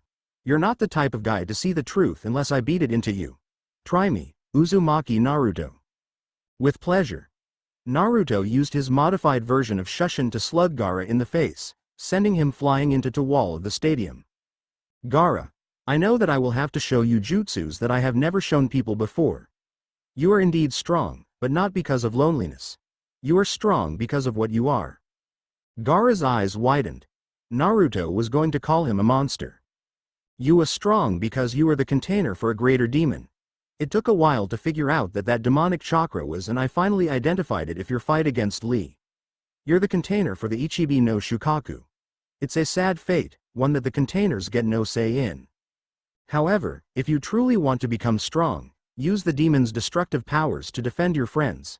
That way, it shows you have more willpower than the demon you contain instead of murdering everyone left, right and center. Shut up. Gaara was clutching his head and screaming in agony as the Suna no Yoroi started cracking, and Gaara shook his head from side to side until his gourd started cracking and formed some sort of veiny appendage that grew over his right hand and right side of his face. You are my prey. Gaara extended his modified hand and tried to crush Naruto, who jumped out of the way. Gaara proceeded to wreak havoc as he laughed manically. Are you scared of me, Uzumaki Naruto? Do you fear my existence? Show me this true power you speak of. Confirm it. Confirm your existence. Attack me. As you wish. Naruto held out his right hand and the chakra condensed into it, forming a sphere that looked like a miniature typhoon. There was a collective murmur in the crowd as Naruto announced the name of the jutsu. Rasengan. Naruto charged at Gaara and Gaara charged at him. Naruto aimed the Rasengan at Gaara's chest as it impacted, and Naruto let the Rasengan grow in size by releasing a little bit of control over its form. Gaara screamed in agony as the Rasengan surrounded him in a sphere of wild light that took him to the far wall, ripping up the ground in its path before it exploded against the wall. This Gaara is the kind of power that will make you strong, the kind of power that you use to protect your friends. Gaara started laughing as he got up, the severely damaged area of his stomach regenerating so fast it was visible. I see. This is the kind of pain that makes me feel alive. You are truly interesting, Uzumaki Naruto. By killing you, I can get an even stronger sensation of life. Naruto narrowed his eyes as Gaara completed the transformation and glared at Naruto. Naruto bit his thumb and formed the seals as he concentrated on which animal he wanted to bring out. Kachiyose number jutsu. A cloud of smoke about twice the size of a human appeared, and from it was something that looked to be half dog, half wolf. The canine looked up at him. So, you're that new kid? What do you want? Naruto pointed to Gaara and the canine's eyes narrowed. Is that Shukaku? His container. I see. Well, let's move, pup. The canine charged at Gaara, who extended his hand far too fast for either of them to see as Naruto was knocked off his summon and the summon was slammed up against the wall while Gaara separated his hand from his arm, regrowing it. Show me, Uzumaki Naruto. Show me you are willing to die for your friends. If you don't defeat me, the sand holding that canine will slowly crush him to death. Are you fearless enough to save him? Naruto disappeared and reappeared next to the canine before forming a single hand seal, muttering, Kai, while Gaara charged at him. You don't have time for that, Naruto roared as he punched the hand of sand, sending the sand everywhere. When the smoke cleared, Naruto had freed the canine and the last of the sand on the wall was dropping to the ground. "Are you alright?" "Yeah, fine." Naruto looked up to see Gaara going for the canine again as Naruto shoved it out of the way and took the hit himself, flying back and creating a crater in the arena wall. Naruto slowly got up while the canine came over to him. "You should be worrying about yourself, pup." "Guess so, thanks for your help." The canine nodded as Gaara charged him. "Good luck." The canine poofed and Naruto jumped out of the way to avoid being nailed. "I've got to think of something." Naruto had one last option as he pulled out 2 scrolls while dodging another of Gaara's swipes. Gaara recognized it immediately, as did the other people who had been present in the prelims. However, they did not know it was a modified version. Naruto landed and formed 3 hand seals before announcing his jutsu. Ninpo Kachiyose. Fubiki no Kanai. Everyone's eyes widened at the name and the arena exploded into smoke. 2 pillars of smoke rose. They were not green and black like last time, this time they were red and blue. Naruto jumped up into the middle of the double helix of the scrolls and began palming the scrolls and hurling kunai at Gaara, who smiled and blocked them with his sand arms. After Naruto had finished, Gaara laughed. "Did you really hope an attack like that would work?" Naruto smiled. "Yup. Now for the last part of it. Deibakuha." Everyone's eyes widened as the entire arena flashed before letting off an almighty explosion that the whole of Konoha felt. Once it settled, they saw that Gaara was on the ground, panting. He was completely soaked in blood and he had lost his sand body. Gaara tried to get up but couldn't as he was aware of Naruto walking over to him. Gaara's eyes widened in fear. "Don't come close to me. The pain of being alone is completely out of this world, isn't it?" Naruto collapsed to his knees in front of Gaara and began panting. Gaara's eyes widened. "That pain of being unwanted, of being despised, I've felt it too. However, people saved me from that cold hell and accepted me. If you dare harm them, I will kill you. I fight for those I love and cherish, not for myself. That's what makes one strong, Gaara. Fighting for those important to you. A ninja's true power isn't brought out until the lives of those that mean the most to them are put in jeopardy. That is when the true power of a ninja will take form. Remember that." Gaara got a blank look on his face that people who were lost deep in memory and thought wore. Genma checked Gaara and smiled. Gaara is unable to continue, making Uzumaki Naruto the winner of the Chunin selection exams. The crowd erupted into thunderous applause and cheering as Naruto dropped face down on the ground. Naruto whispered to himself. "Kurenai-chan, I did it." Naruto fell unconscious as the medics came out and took both Naruto and Gaara away for medical treatment.